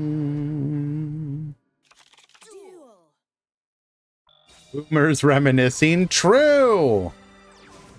See, but the reality is that most boomers did not play the game all the way through. The vast majority of people tend to approach, okay, if you've been in Yu-Gi-Oh for any length of time, you get in and out of Yu-Gi-Oh.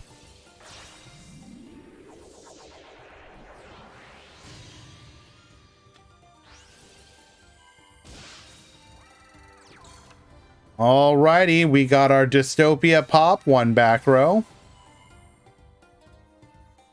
Imagine going to an expensive restaurant and paying with 3 bonfires. True.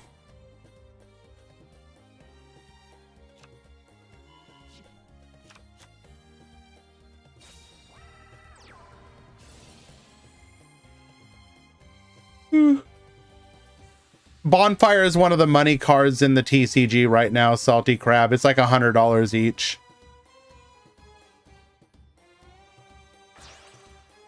No, it's a newer card from one of the most recent sets. It's a Rhoda, but for Pyro monsters.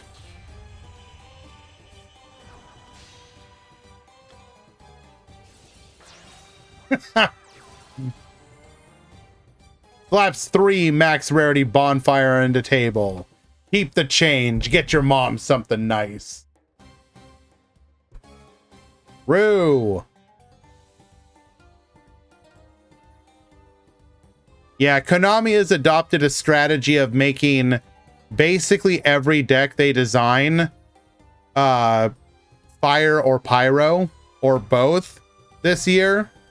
So if you do not own the Diabell Star or package or the bonfires, you can't play any of the new decks at all.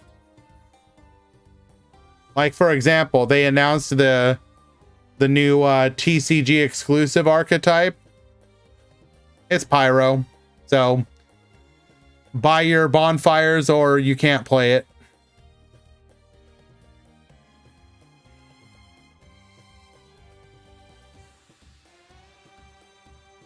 ICU, that's $100 a card, and you need like 55 cards to make a deck.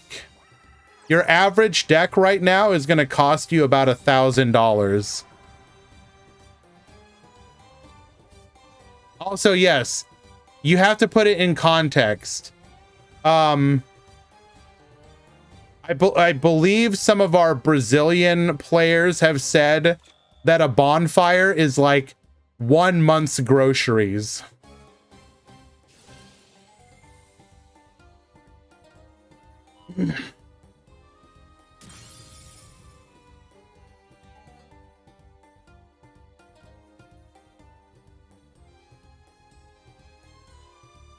It's worth it for the tops.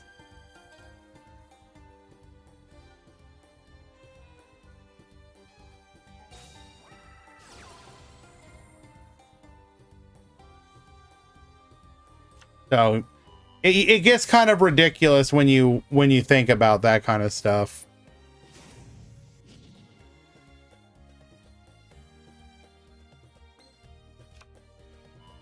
We are going to search for a copy of Plasma here.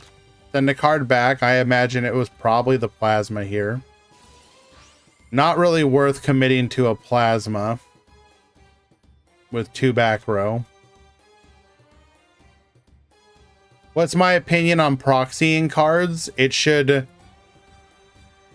I understand why Konami doesn't want to allow it, but I would be perfectly fine with people proxying against me. If you proxy against me, I won't narc.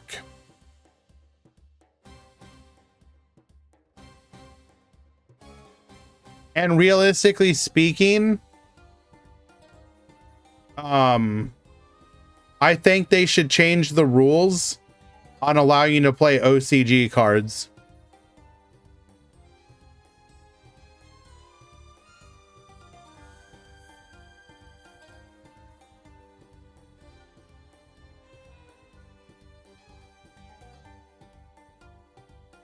Like, if I'm not mistaken, don't some formats of Magic allow you to use proxies?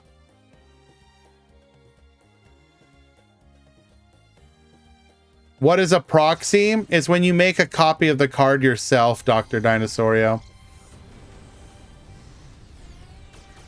So you would take a, you know, some common card and then just put a picture, a bonfire over it.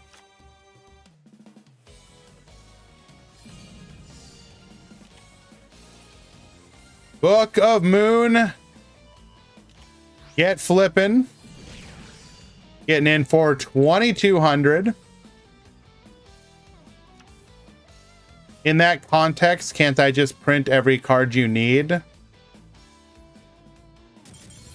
We are going to get the concession scoop.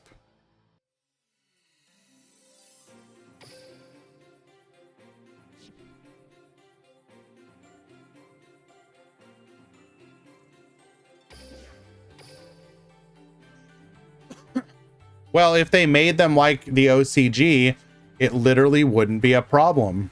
But so specifically, Magic, I believe, does it because there are literally cards where there's not enough copies of them in the world.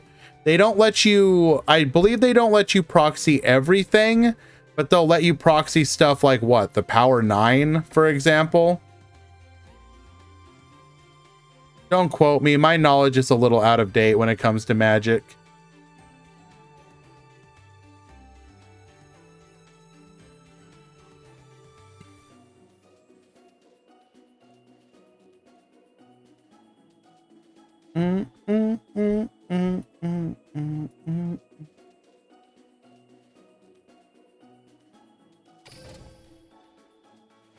Some let you alt art, but not proxy.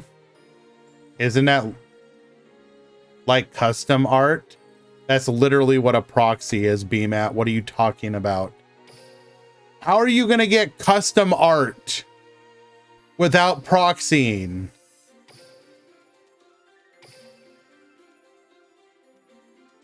Custom art isn't a proxy. It literally is. It's art over a real card.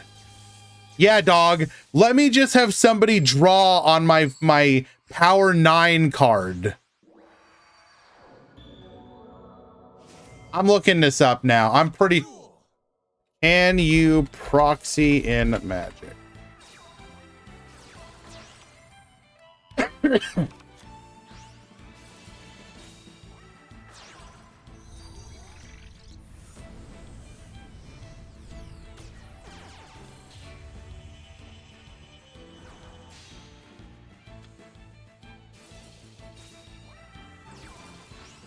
Okay, maybe I'm wrong.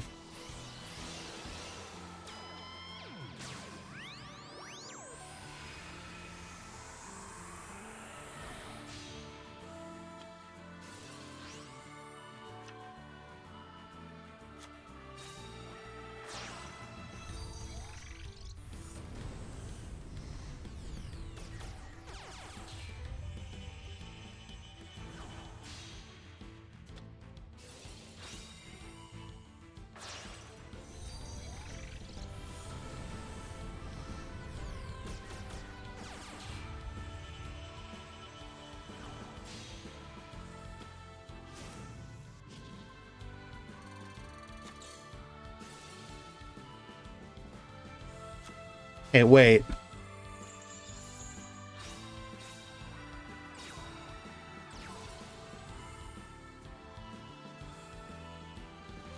DCI sanctioned events will sometimes have judges print proxies if a card is accidentally damaged.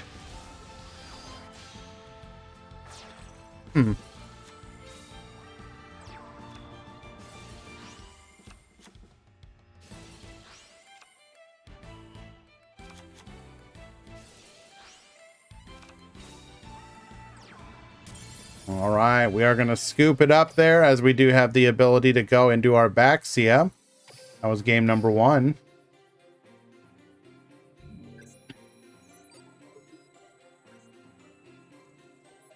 But yeah, I'm perfectly okay with proxies myself. I don't care.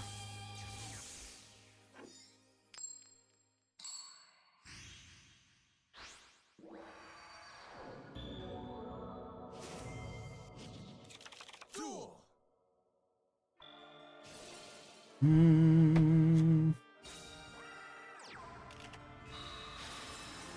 Odeon use a proxy in the anime? Did he? I thought he just wasn't. Wait, yeah, he did. Yeah. No, he did.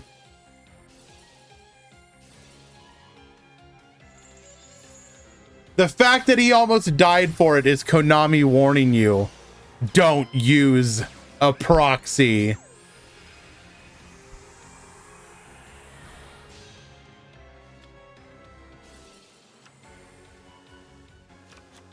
Why does the breakdown list pure as a deck?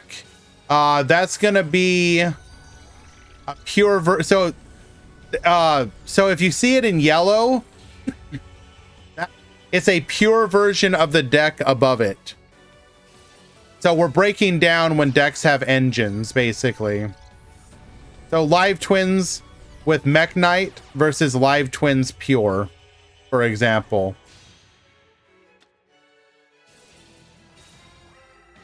We don't always get it perfectly right, but we're trying to give people as much information as possible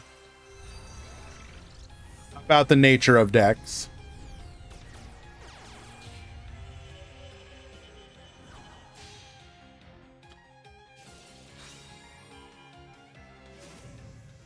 Edit com top 32. How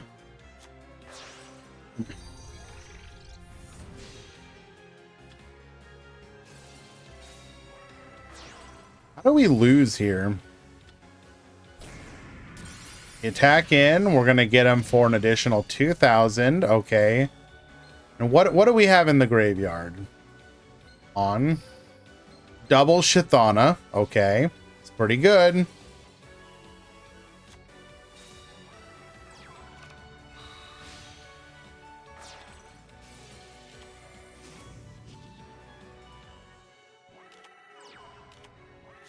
We're going to be able to special summon out the Gearfried.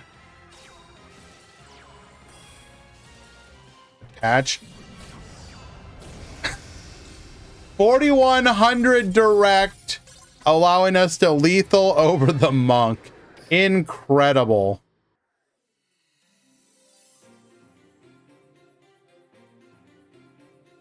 Why didn't he crash to pop him and win? He probably just didn't. No. Oh, wait. Could he have? I guess he could have. Probably didn't see that line.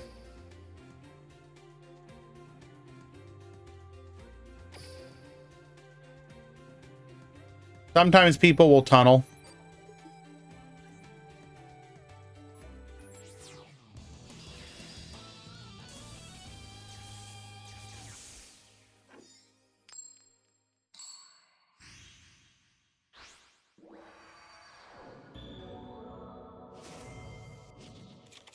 Duel.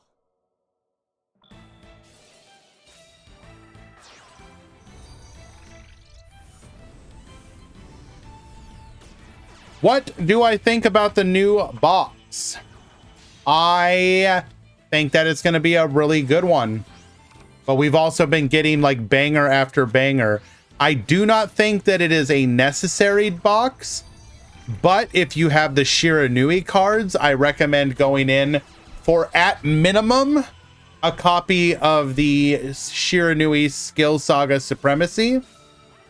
Just because I do think Shiranui is going to be an incredibly good deck. I'm aware that the pickup box has Shiranui. You can go for Shiranui bait off of that as well. That's a discussion that you can have. I'm strictly speaking about the box. If you go into the box, like if you have basic next to no other cards, at minimum, you're going to be able to build Tachyon and pure zombie, specifically Balrog Control. Technically, you'll probably also be able... I don't know if you'll be able to build the Synchron. You might be able to make some kind of scuffed version of the Cybers Synchron deck. But then going for Shiranui is relatively easy as well. It's a good box, though. Do I think Galaxy will be great? I need to do more investigation. I've been hearing people say it's going to be good, and I do believe the people saying that.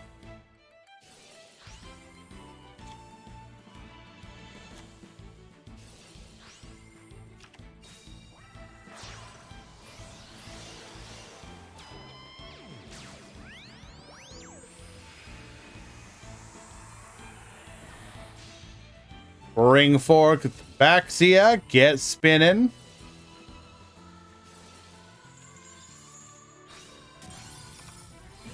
Take everything from him, and Tenyi goes in for the kill. When is the KC Cup? Early, mid-ish February.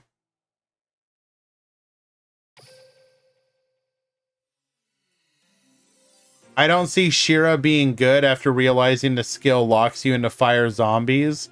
Are you, bro? Are you serious, dude?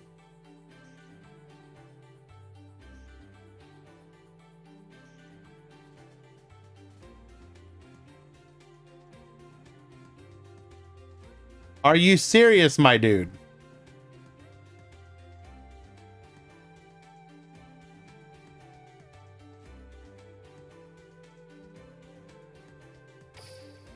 You are in fact mistaken. It is going to be a good deck.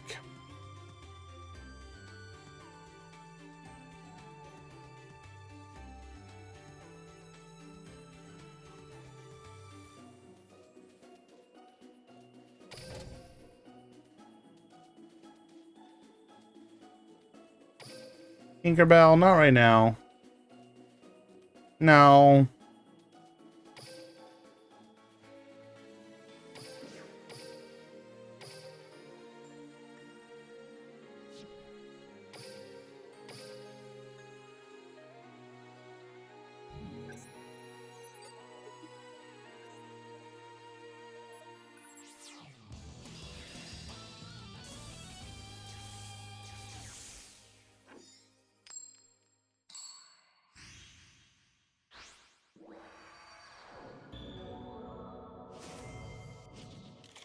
Duel.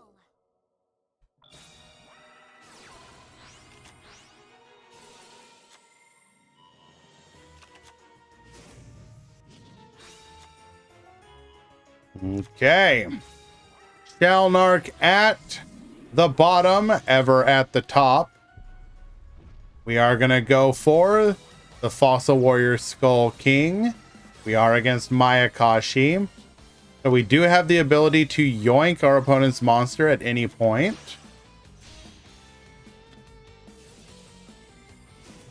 Wait, isn't this actually kind of a crazy good matchup for Fossil? When they go to revive, you can just like revive it on your own.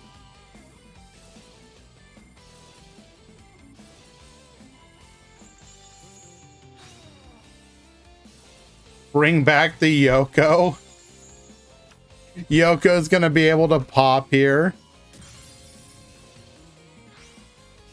Okay, that made... Oh, that is just devastating.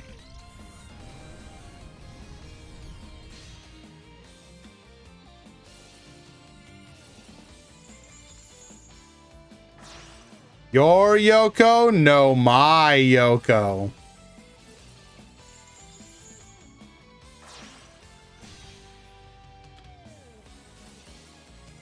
So what can we do here? We can revive the Tengu.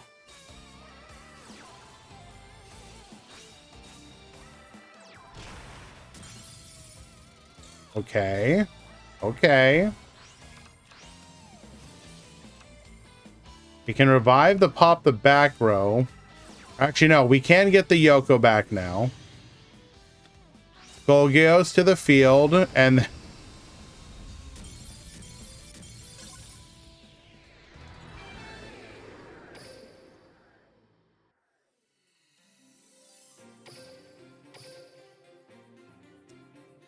Okay, then.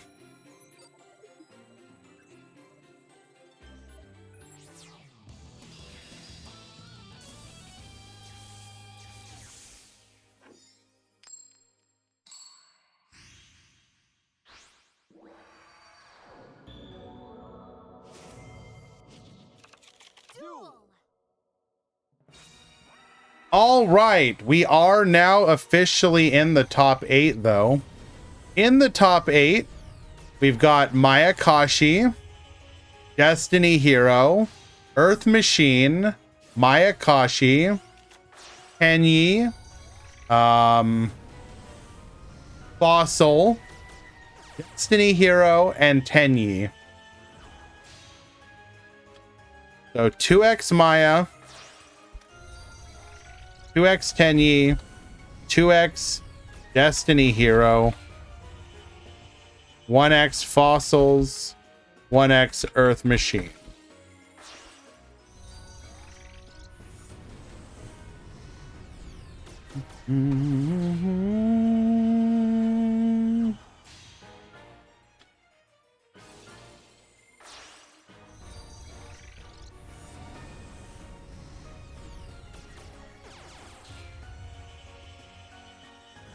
Coin Stealer Bros. No!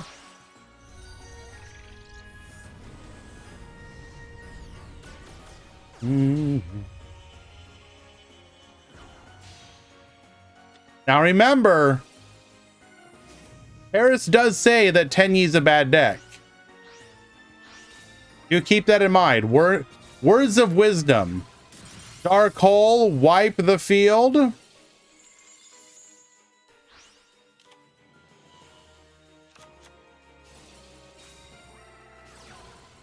Go for the Fossil Fusion here. We will go for the Skullgar. Get poppin', returning the Fossil Fusion. But we have a main decked Skullmeister? What the? Going for the Skullgios. Skullgar adding the Fossil Fusion back to hand. Forbidden Droplet, negate.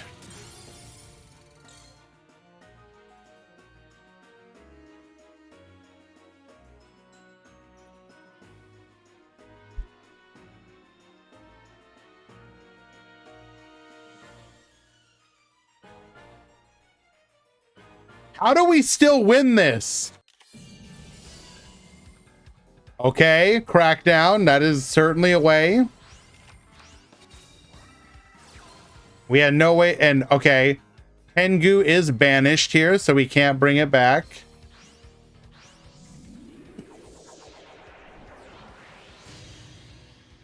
Bring forth the Skull Convoy. Yoko, get poppin'. We're going to be able to add another copy of Skullmeister to stop the Skull or the Fossil Fusion from returning.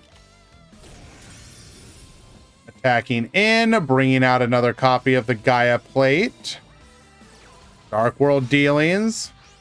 We're going to banish 1, 2 into the Gaia Plate. Bring back the Yoko once again.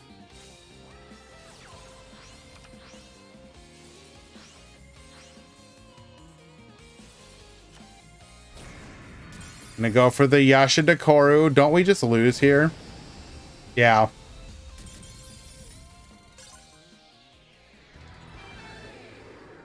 Giorfio, yes it is. We are main decking Skullmeisters.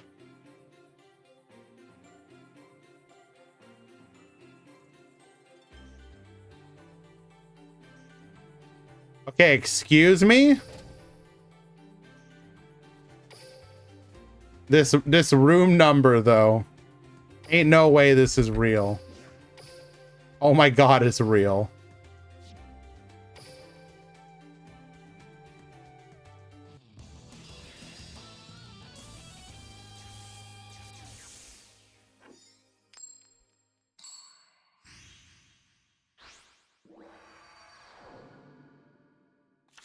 Duel.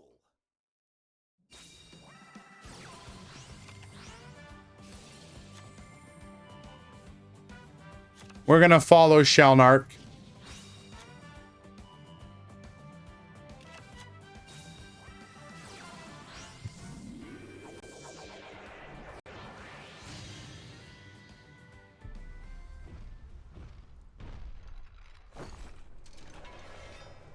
The Tengu was banished.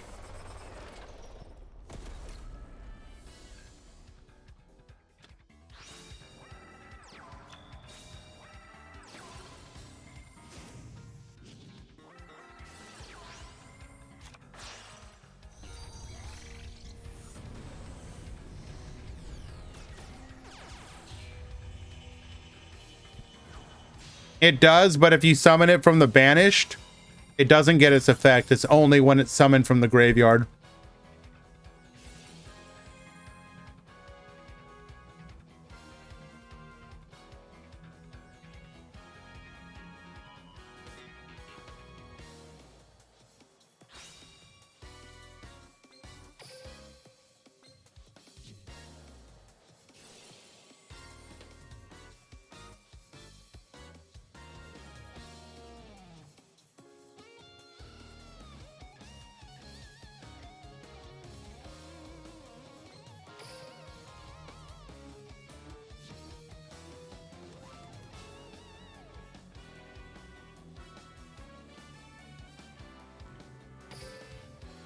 We will successfully destroy the Crackdown. We are going to yoink the Malicious, though, so that we can't use it.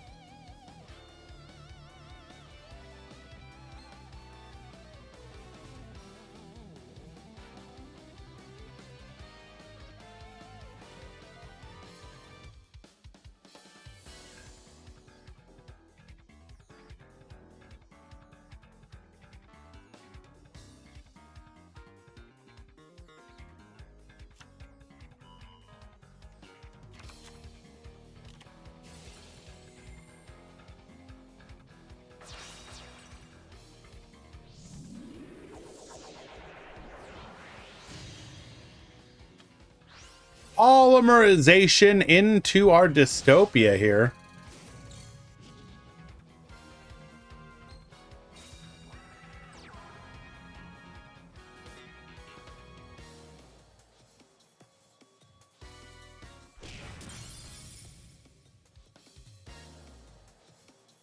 We go to battle. We are going to take out the Malicious and the Skull King. Fossil Fusion will return to the hand. We do have to contend with a back row and a Dystopia pop, though. Dark Hole one time.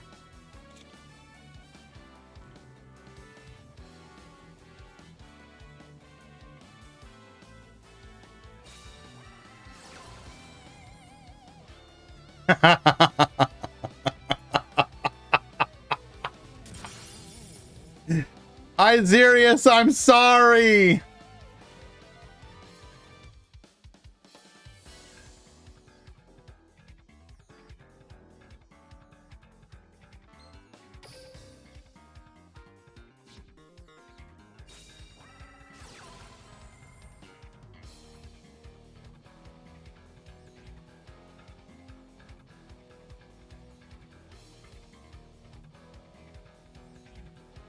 I'm not wishing, I'm just calling what's gonna happen. I can't help it if I've got the script, bro.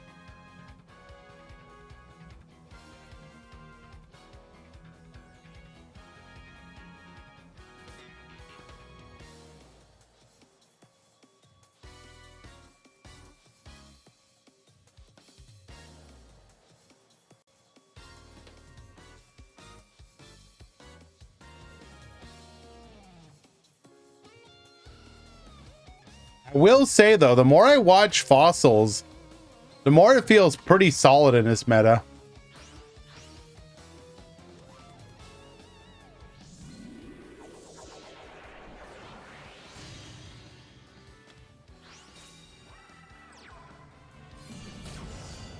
Double attack, no delay from that back row, and Shalnark will steal it in game number 1.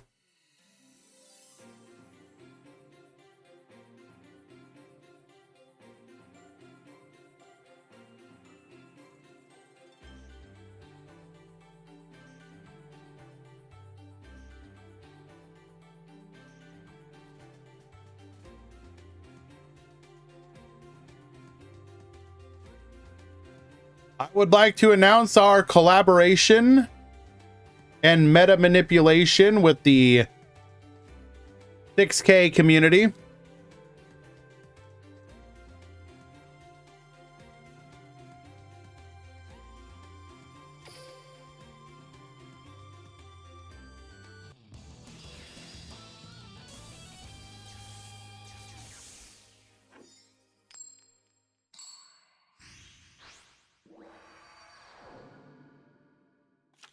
Duel.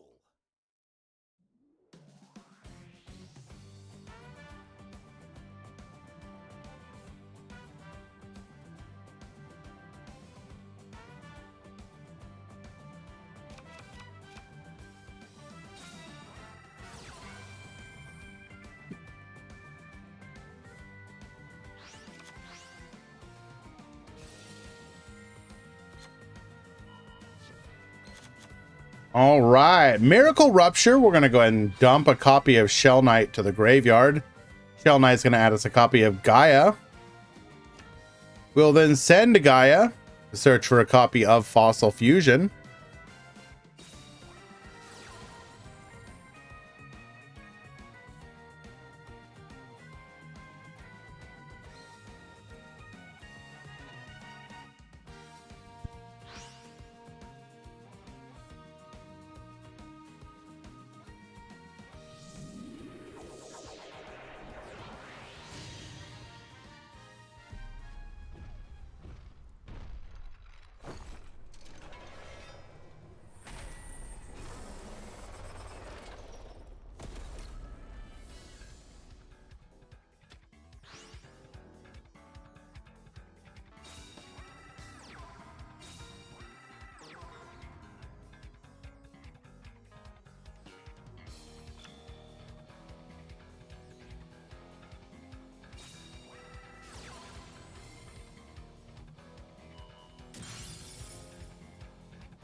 Activating Fossil Fusion here.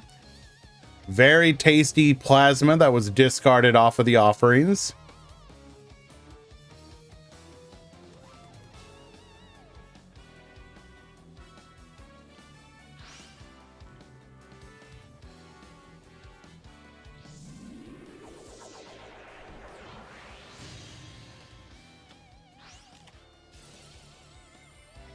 Bottomless trap hole. Get that out of here.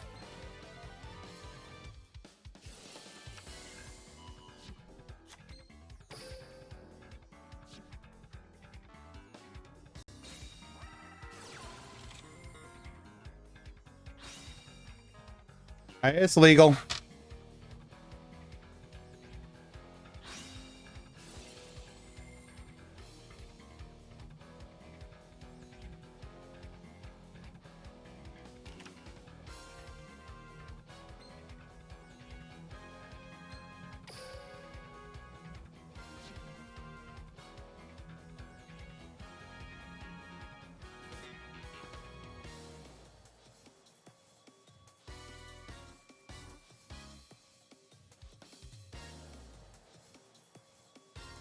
We could go for another fossil fusion here.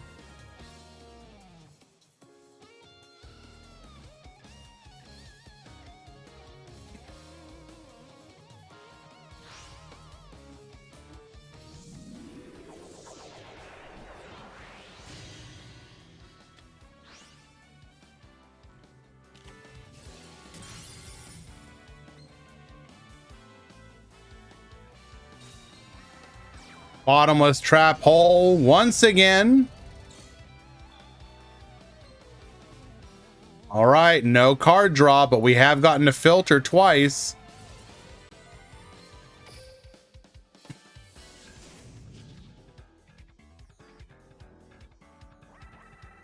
Okay. Malicious, we do there's still a chance. Dropped all my box chips on Gaia Point. I mean, did you have the rest of the cards?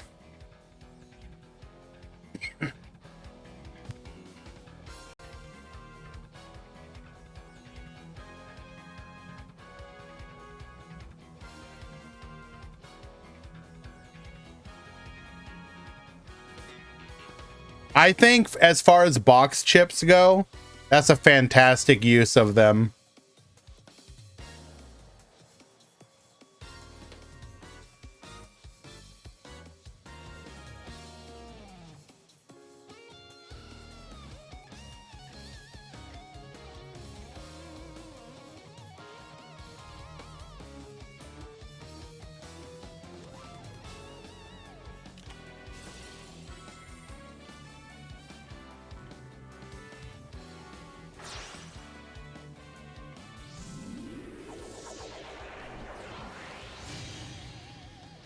Come forth, Dystopia.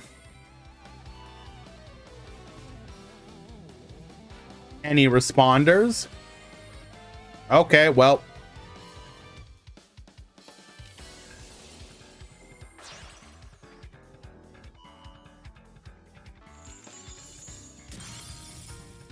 Get poppin', get drawn.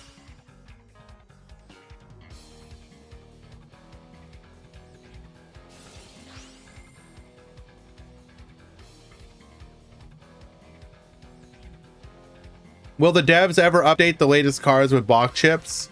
Like with dream tickets? They've already done that once. So yes, they likely will.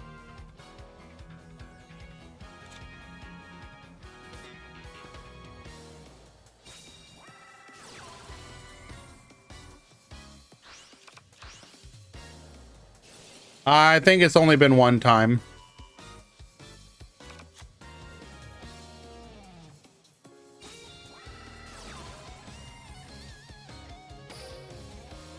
That should just be game.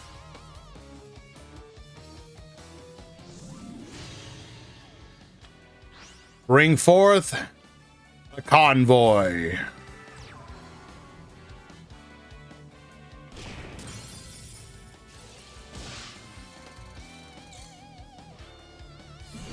And kill him with his own monster.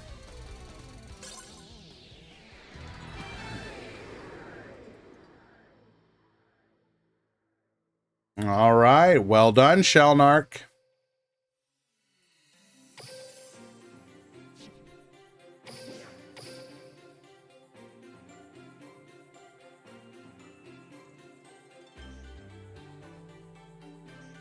Good job as well, Isirius. Heck of a run.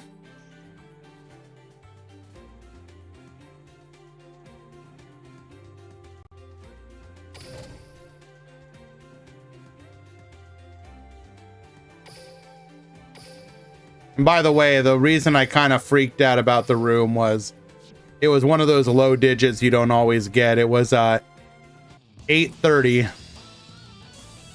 830.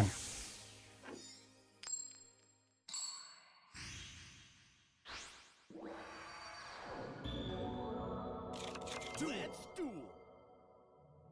We are in game number 3 here.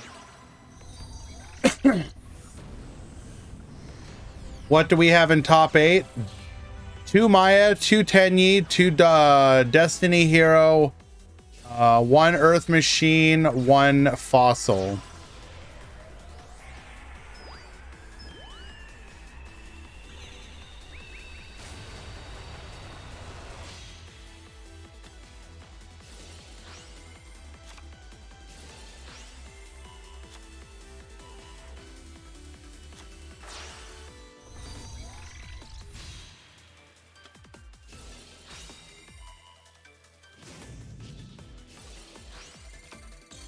All right.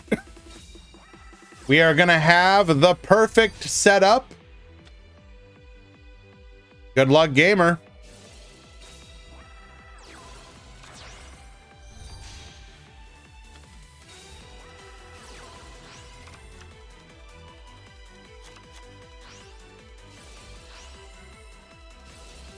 Take care of that Draco Berserker real quick.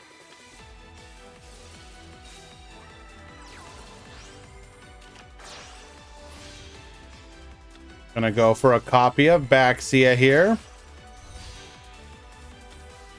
Into a Shaman. Adding a copy of Adhara. Going for the Draco Berserker of our own.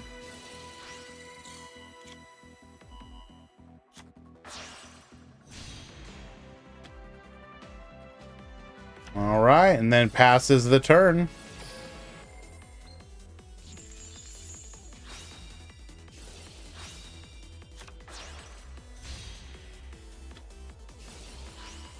Gonna go for the Vishuddha here, Mapura to negate.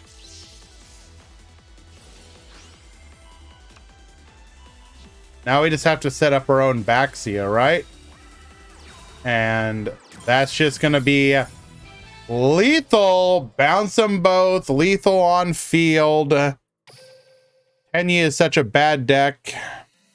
I can't imagine how Paris can keep getting away with it.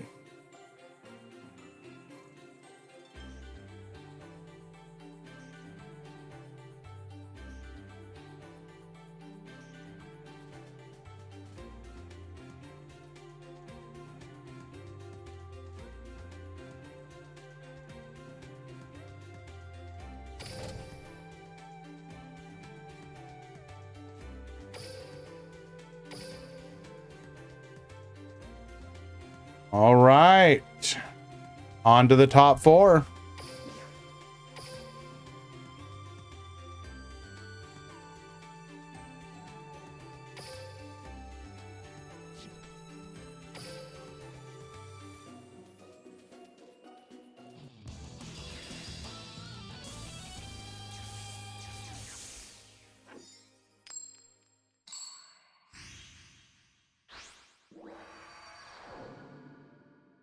In the top 4, Duel.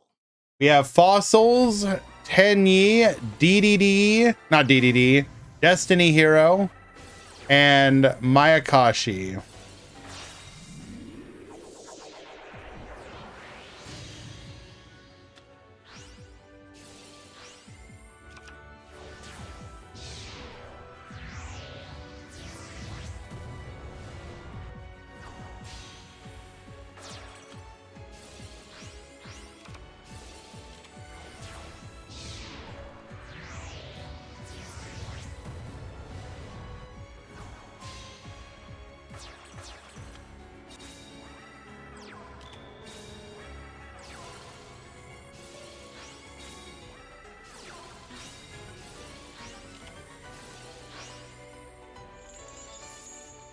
Wait. Hold.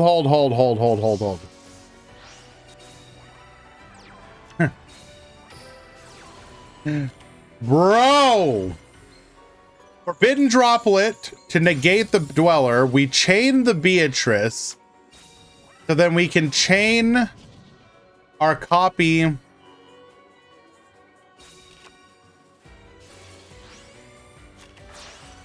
of Forbidden Droplet ourselves. Sending the Dweller to make sure the Dweller effect goes through.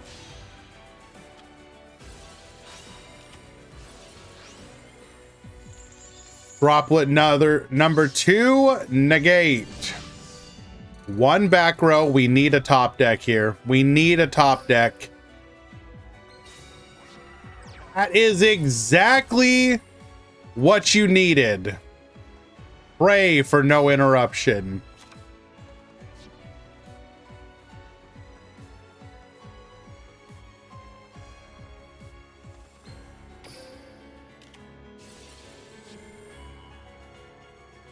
Absolutely devastated.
Bring back the Hajun.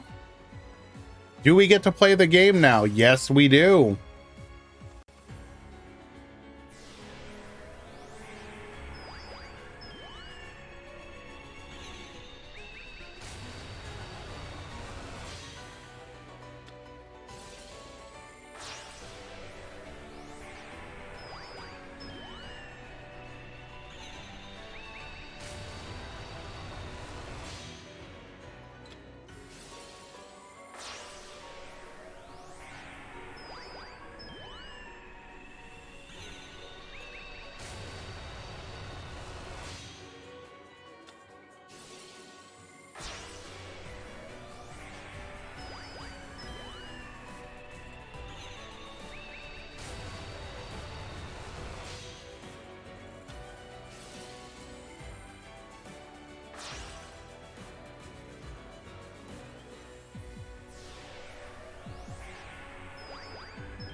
And sorry, 1 second. Be right back, guys.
God damn it, every single time.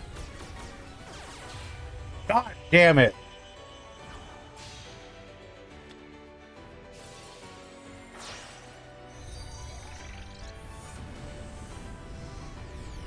Why am I always muted? Because sometimes I mute myself if I'm coughing or eating.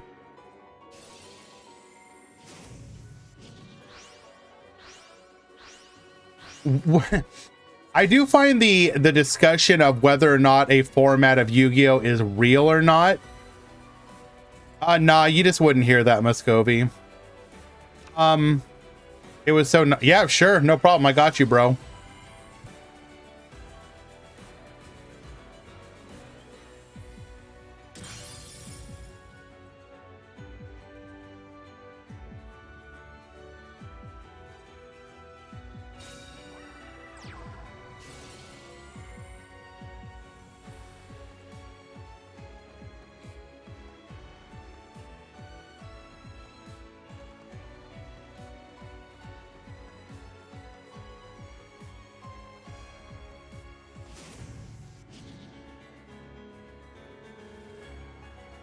There's honestly though, there's legitimately different ways to view what, you know, what is Yu-Gi-Oh to you. And I don't mean this even like literally, what is Yu-Gi-Oh to you?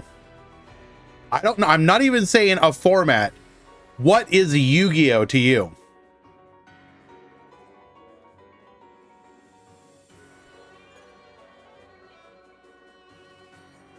Because if you asked me to describe what Yu-Gi-Oh is, Yu-Gi-Oh is a back and forth between two players that is a combination of monsters, spells, and traps, often used on the opponent's turn with the intention of trying to interrupt their plays. It should have a back and forth of a couple turns before one duelist seals the deal.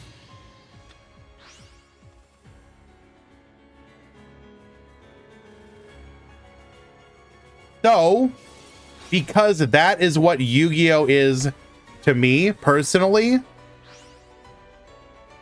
that is why I have gravitated to Duel Links for so long. I don't feel I can get a true back and forth in very many Yu-Gi-Oh environments. Sometimes it happens. Sometimes you will have a TCG meta where you will have good back and forths. And I love those.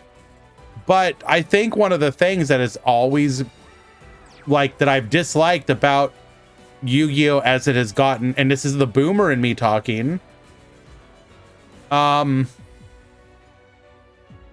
me, Yu-Gi-Oh is always gonna be the iconic, you've activated my trap card, right?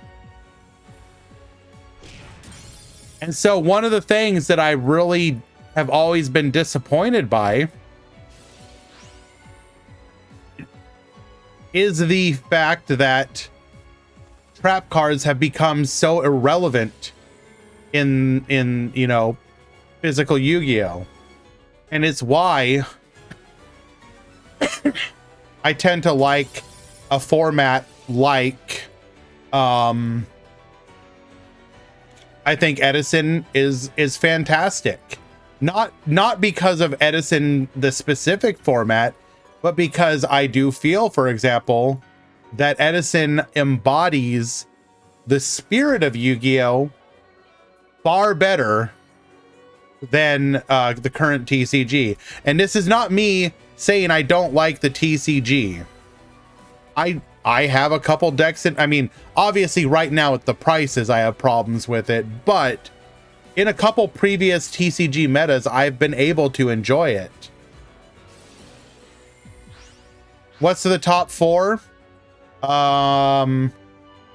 Mayakashi, Destiny Hero, Fossil, and Tenyi. Edison is so boring. I mean, that's like your opinion, but I respect it. I personally like it. I mean, again, I don't like Edison specifically, but I like Edison's the idea behind Edison. All right, refresh will take it. Game number 2. That is a 2-0 victory.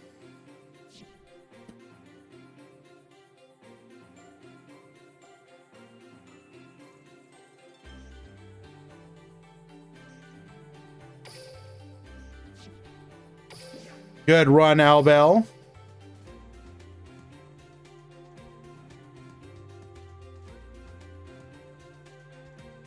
I mean, Edison itself does have some problems, sure, don't get me wrong.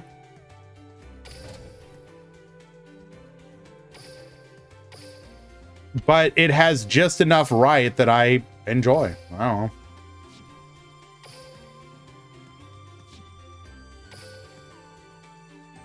We hop into game number 2. And Shalnark is up a game.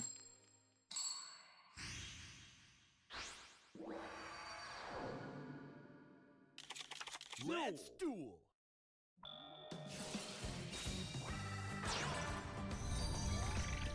Oh, no. I'm not saying Edison is the best format. That's not what I'm saying at all. The reason Edison has become a thing is because enough people have agreed we're willing to play it, that it ends up becoming, you know, a big deal, so to speak.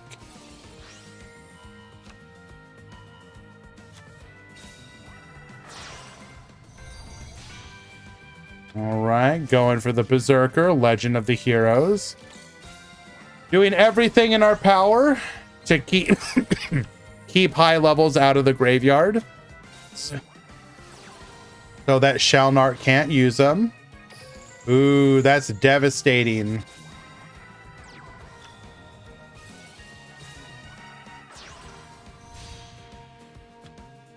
And for the monk.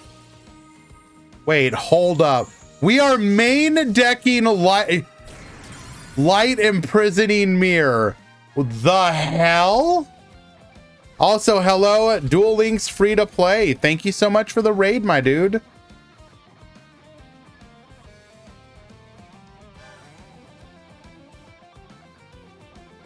Guys, it goes without saying, I am a super big fan of Duel Links free to play. Go support him. Go follow him.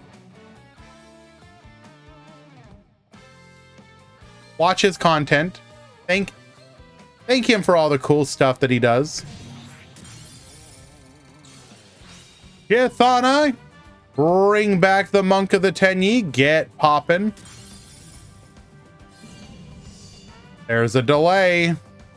Although we're going to need 2 because Mapura will be able to negate 1. Wait, hold. Hold. Wait, did we already attack with the... Yeah, we already attacked. Okay.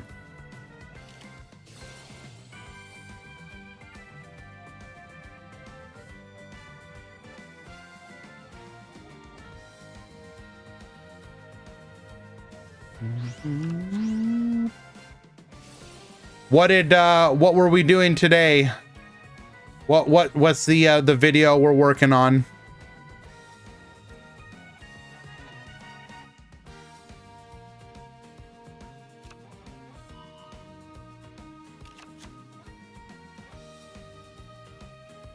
And I'm sure people in the chat would love to know your opinion on the upcoming box. Does it look like it's gonna be free to play friendly?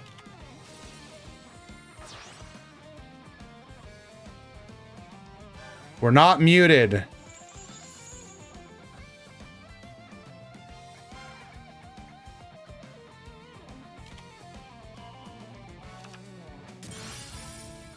Can you give us a spoiler for the monthly top 5 free to play? Can you give us number 4? Give me number 4. I want to know number 4.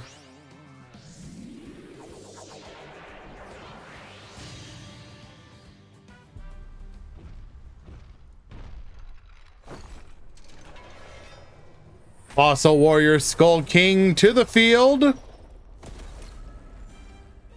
Oh, I guarantee you Lunalight's one of them.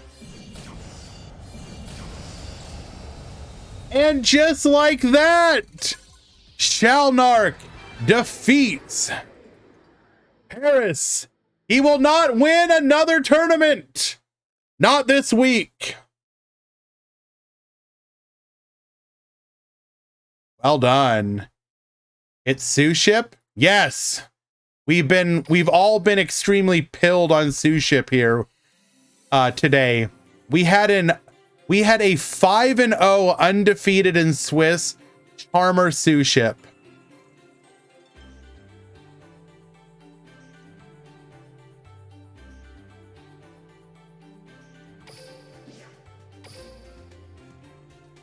Are you deaf? Probably.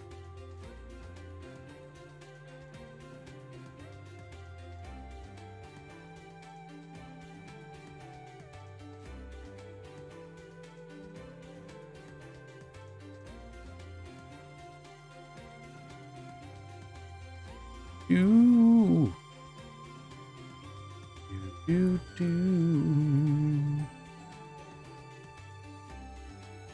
Mm-mm. Mm-mm-mm-mm-mm.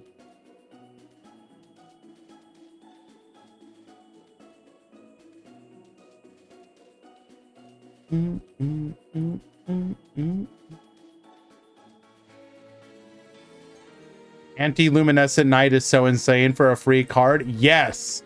Yes, it is. Absolutely.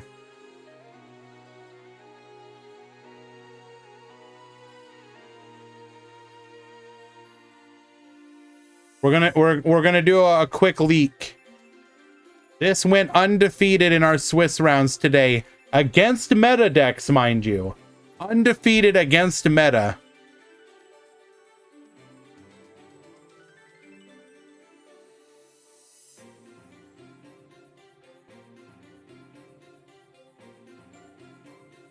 Right now, the closest name we have for it is Waifushi.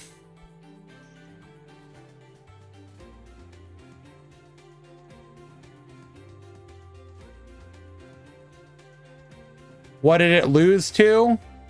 Gearfried Sushi.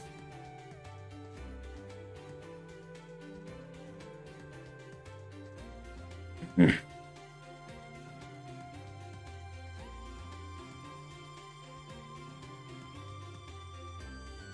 Mm-hmm.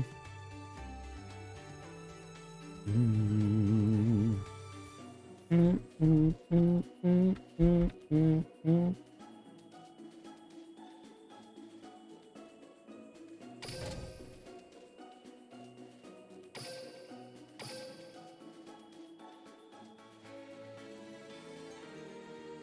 All right, we've reached the finals. You know what that means. Oh, damn it. We're about to hit edges. Okay, we're going to go ahead and do the prediction and get the ads out of the way. So who wins? Refresh, Maya, or Shalnark Fossils. You will have 3 minutes. Or no, 2 minutes.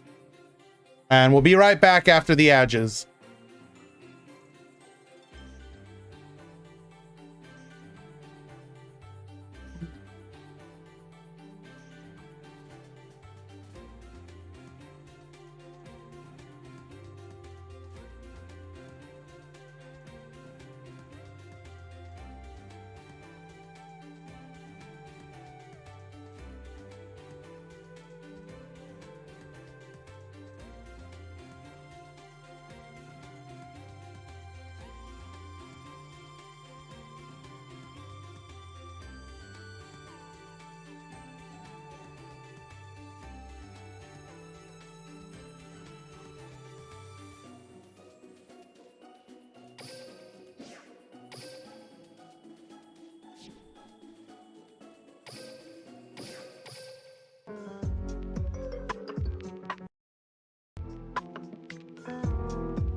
All righty.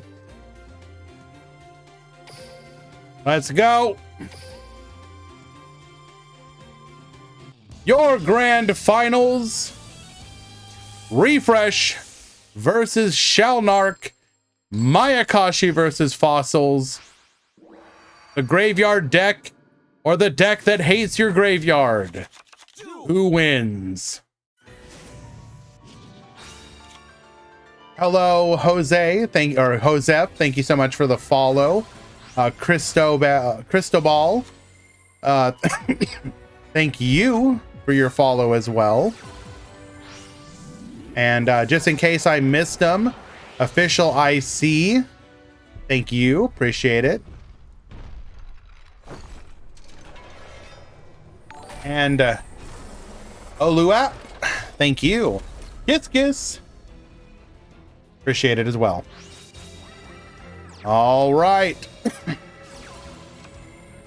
Mayakashi return, adding a copy of Hajun. Hajun into our Daki. We're going to go through the climb here.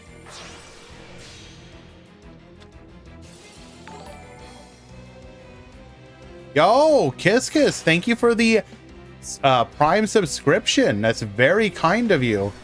Do know that all the support that we receive here on the channel is funneled directly back into these tournaments. Today's event is a $75 tournament.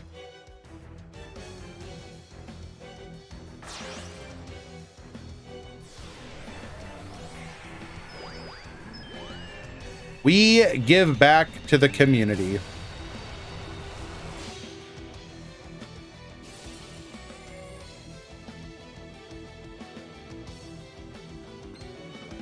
Going for the Yoko here.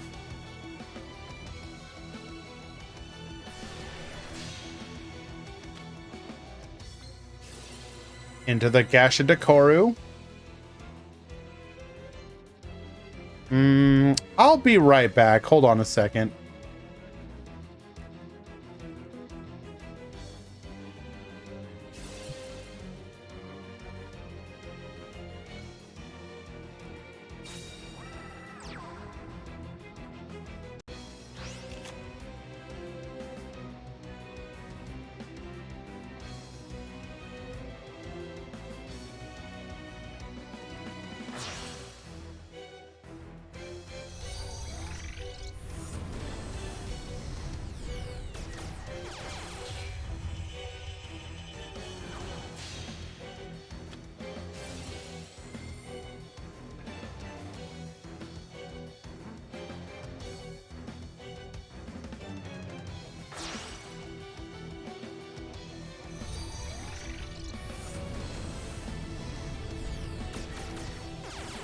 Smelled something that was a little concerning. I went to check it out. Thankfully, the house is in fact not on fire.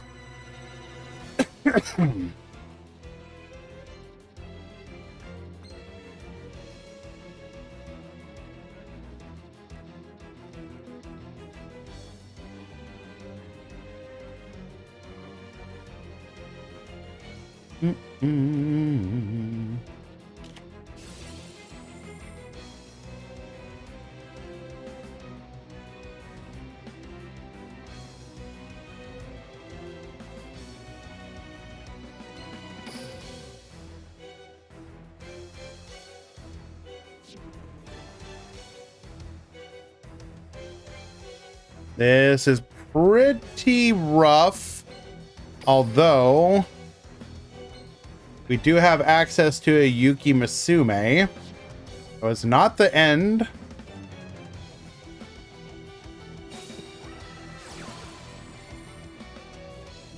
Oh, this is really good.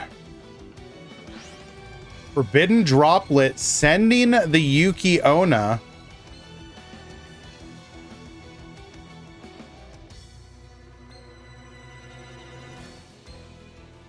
We cannot respond with monster effects.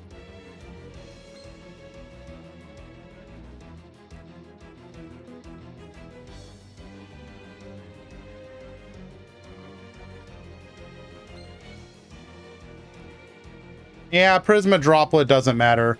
Anything you can get out of a selection box, you can make Prisma.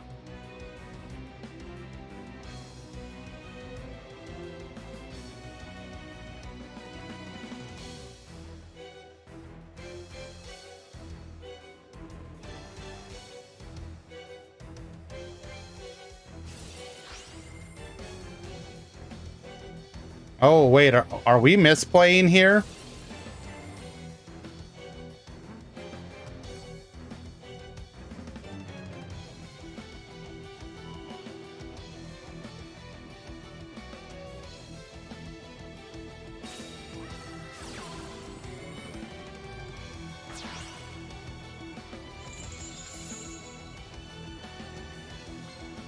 Econ taking the fossil.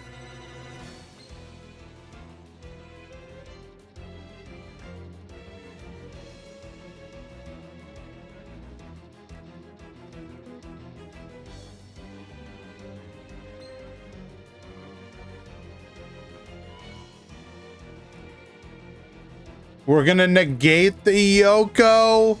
Oh no.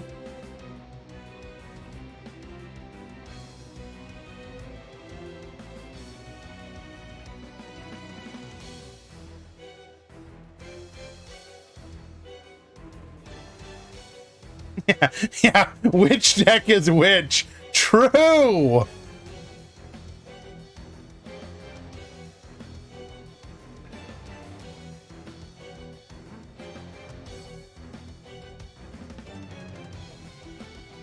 This was summoned normally, not from the graveyard.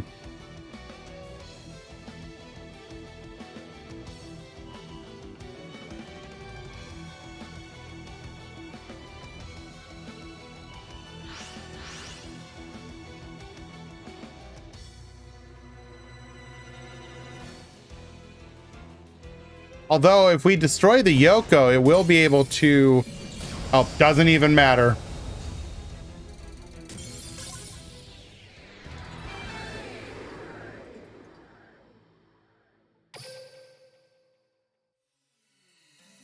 What an amazing hand.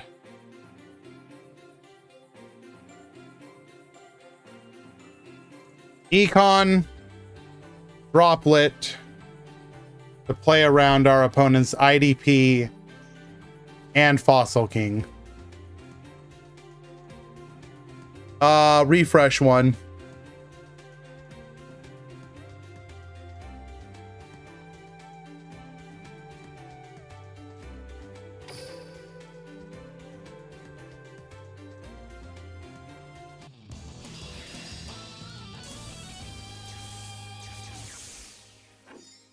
Technically, Fossils won the game.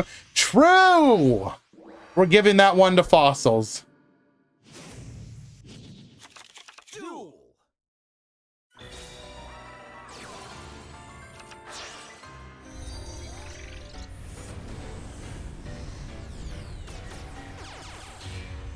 Refresh is on Mayakashi.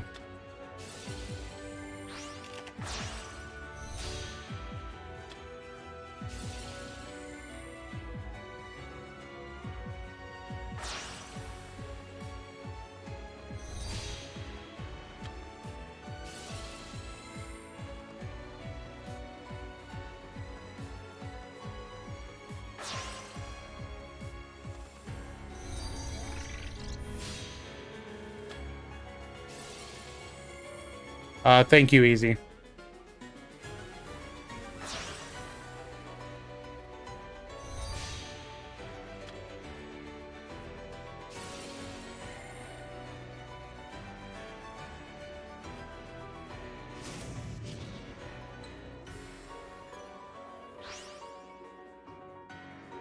Get Millen here.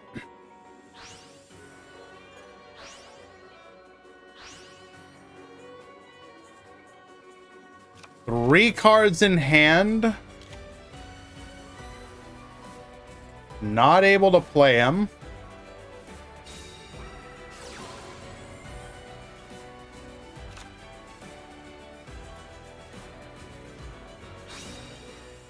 Helping our opponent dig deeper.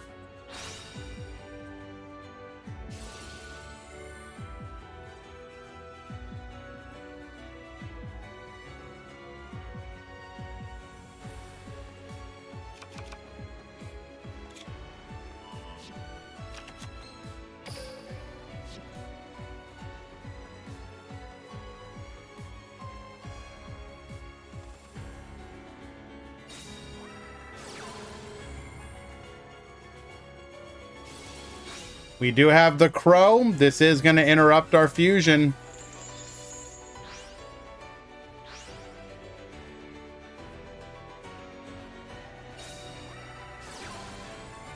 Did not play around the possibility of crow.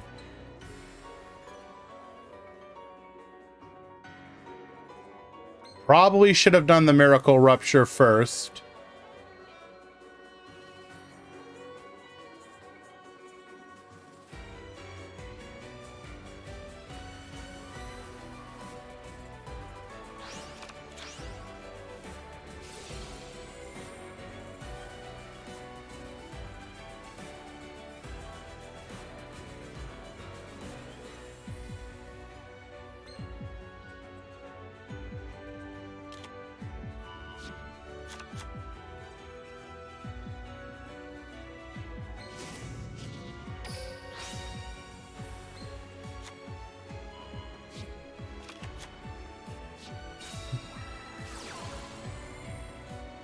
We try again.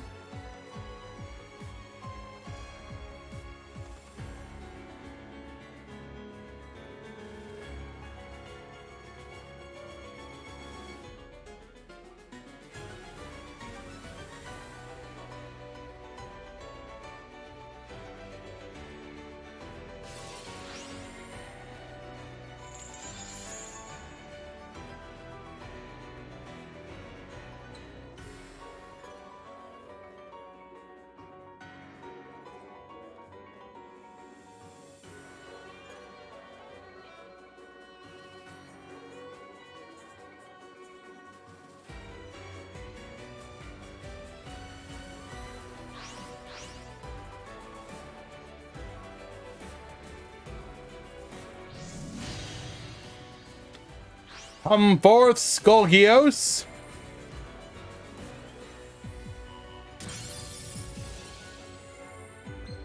Return the fossil fusion to hand.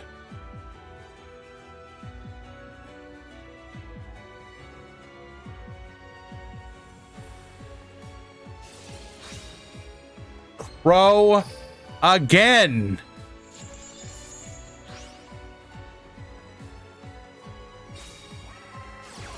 But it don't matter. We got another fossil fusion.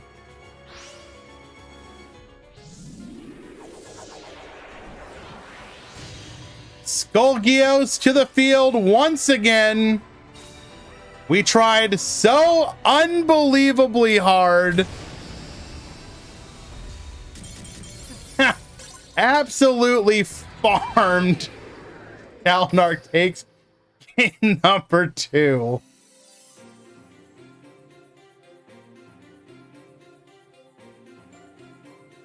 Oh my goodness. Incredible.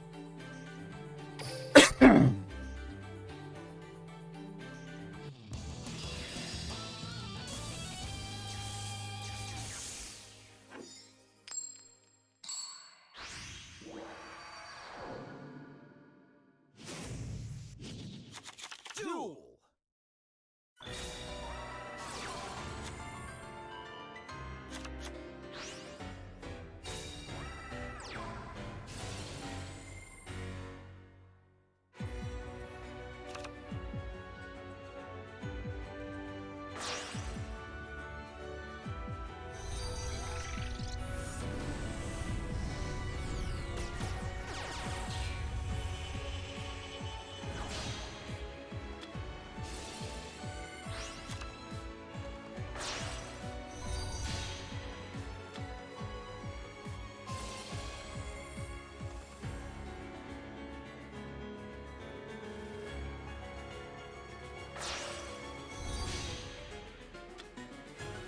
Game number 3. And Shalnark is going second. This deck actually does prefer to go second in this scenario.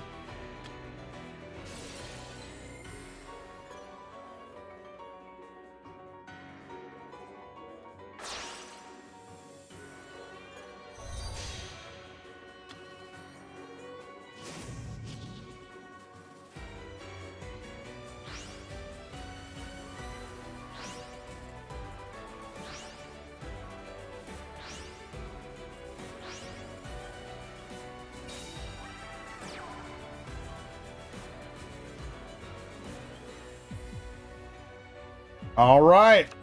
One back row, 2 cards in hand. Could be any number of crows. We saw 2 last time.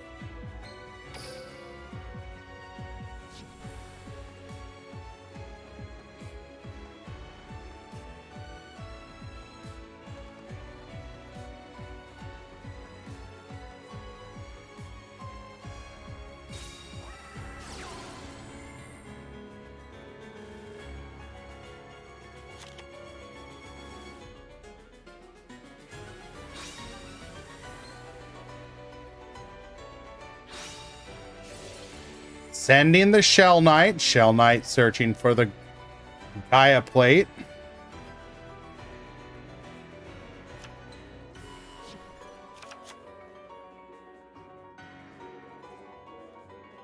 I mean, dealing in fossils pretty much a mandatory.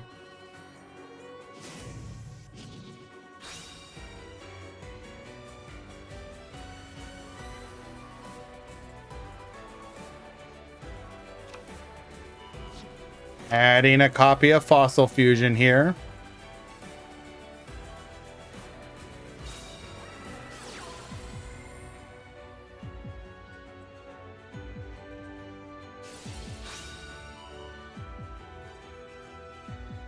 We do not have double crow.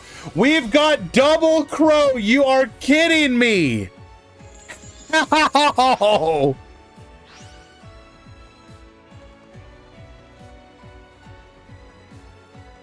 Jesus. Incredible.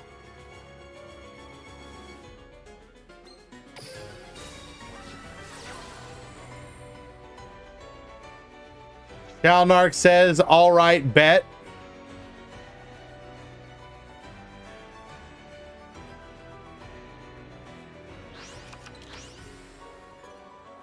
Dumping a copy of Weathering Soldier.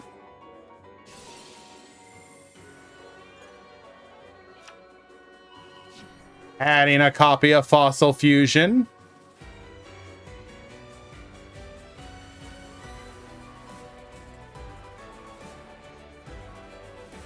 He did play around crow. Our dude had double crow. He got super crowed.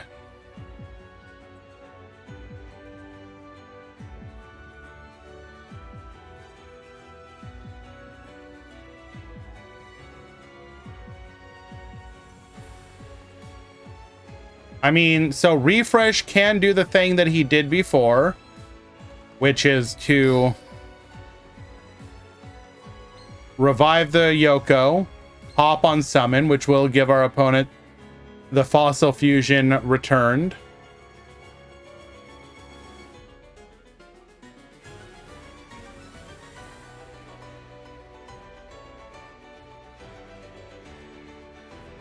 Or we could just do nothing.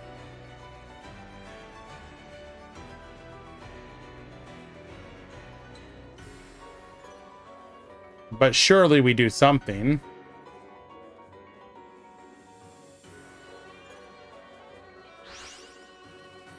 We are going to banish the Yoko. But we are holding. It's not exactly the same. Refresh is holding here.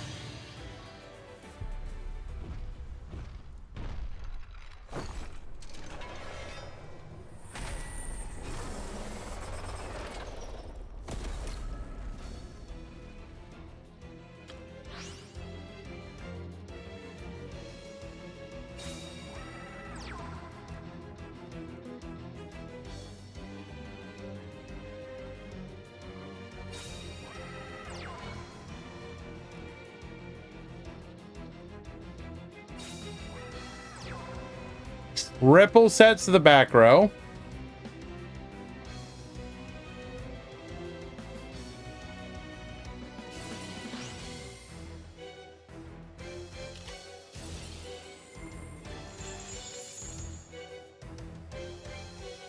Ooh, we do have mayhem here.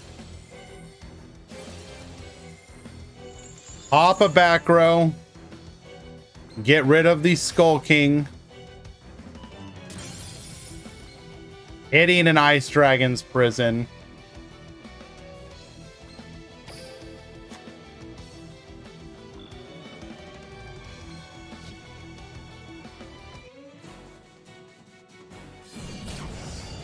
And there's no delay. We hit the exact counter.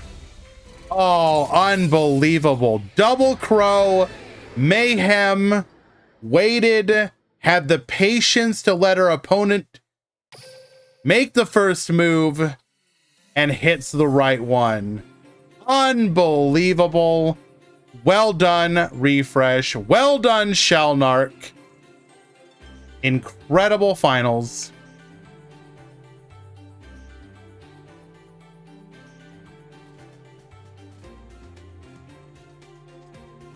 Okay.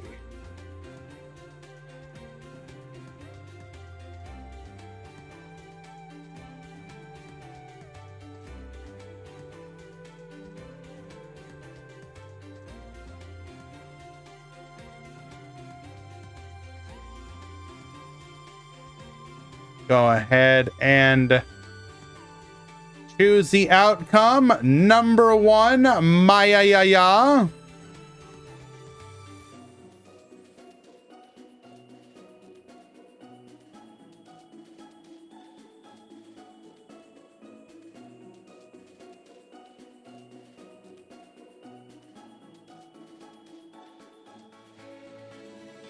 Alrighty, let's go ahead and take a quick look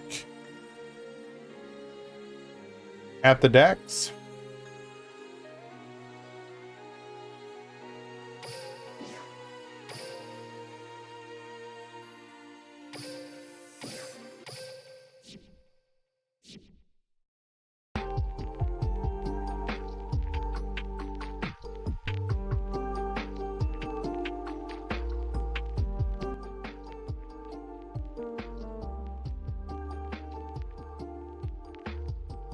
All right, your winner's deck list.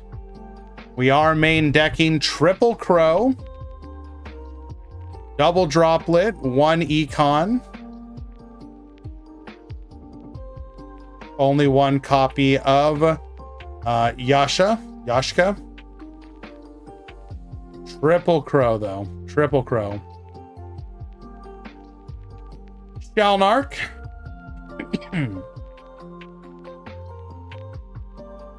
Fairly standard. We are running the Light Imprisoning Mirror main deck as we are a non-side deck tournament.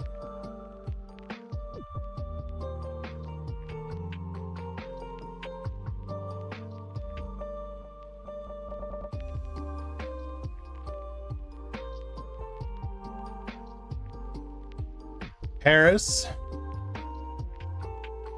Running Double Crow.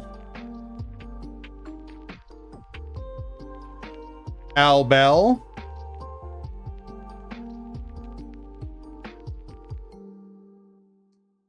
Running a copy of Beast, 2 Droplet.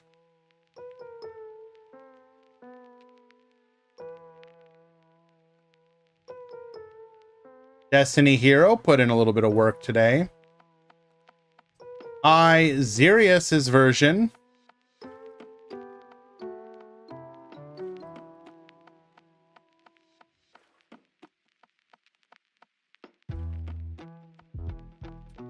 So Af running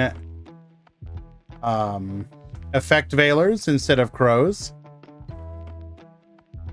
Anticristo.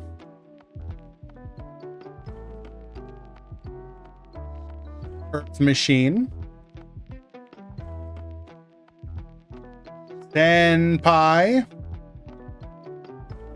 We are running books, 1 crow, 1 veiler, couple chalices, very nice. Ever running the Skullmeisters, also running the Burial in the Different Dimension.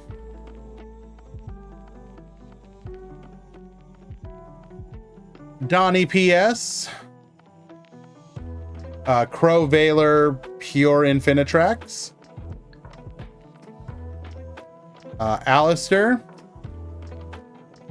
Fried Sous Ship.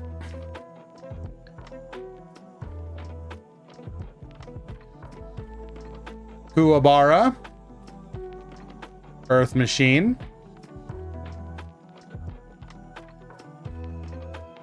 Ermac. Earth Machine. Twitch Profure.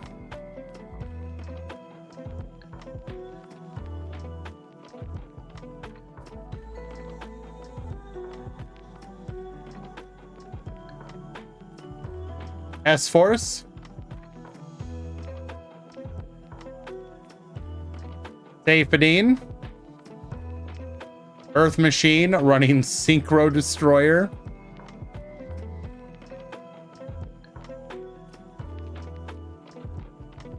Lalau. Maya. Double Crow, Double Veiler. Imperador. Earth Machine. Marco. Trickstar Sous Ship.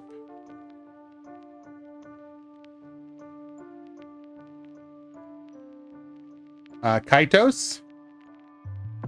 Constellar. Ash. Charmer Sushi. Ramon. Lunalight. Beam. Live Twin. Artifact package, it looks like. Juninho. Triple Crow. Burial. Mayakashi. Bash Jackson. Live Twin. Yamo. Constellar. Jackson. Earth Machine. Drannel. Constellar. Just Better. Fried Sushi. Aaron. Live Twin. Exiled. Constellar. Zize. Rocket.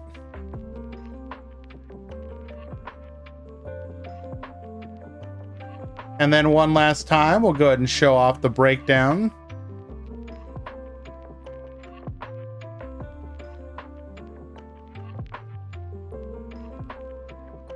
Overall breakdown, 173 in today's tournament.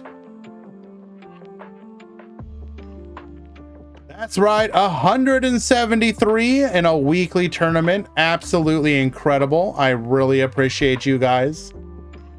Honestly, that kind of support makes doing this like so incredibly fun. It means so much to me. Thank you so much for joining, guys. And the top 32. Mayakashi, Earth Machine, Constellar, Live Twin, Destiny Hero, Gearfried. So I'm guessing, so technically Sous Ship should probably be 4 here. Because the Phoenix Gearfrieds are also Sous Ship.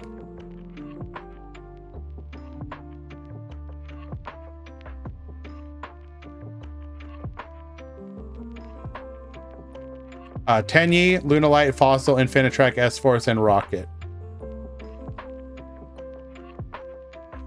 Blame Eli? No, I'm blaming you, Easy. Take responsibility.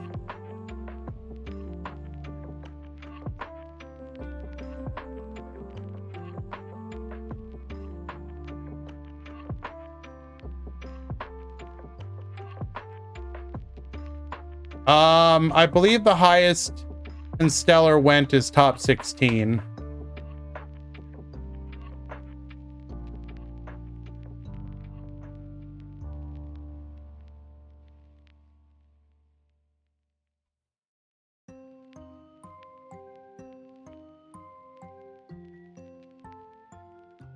Alrighty. Go ahead and find somebody to raid. Appreciate y'all hanging out today. Next confirmed stream will be Sunday, but I might try and do something before then. Just join the Discord and I'll notify you guys when we're gonna do something. We're gonna go raid Pheromone.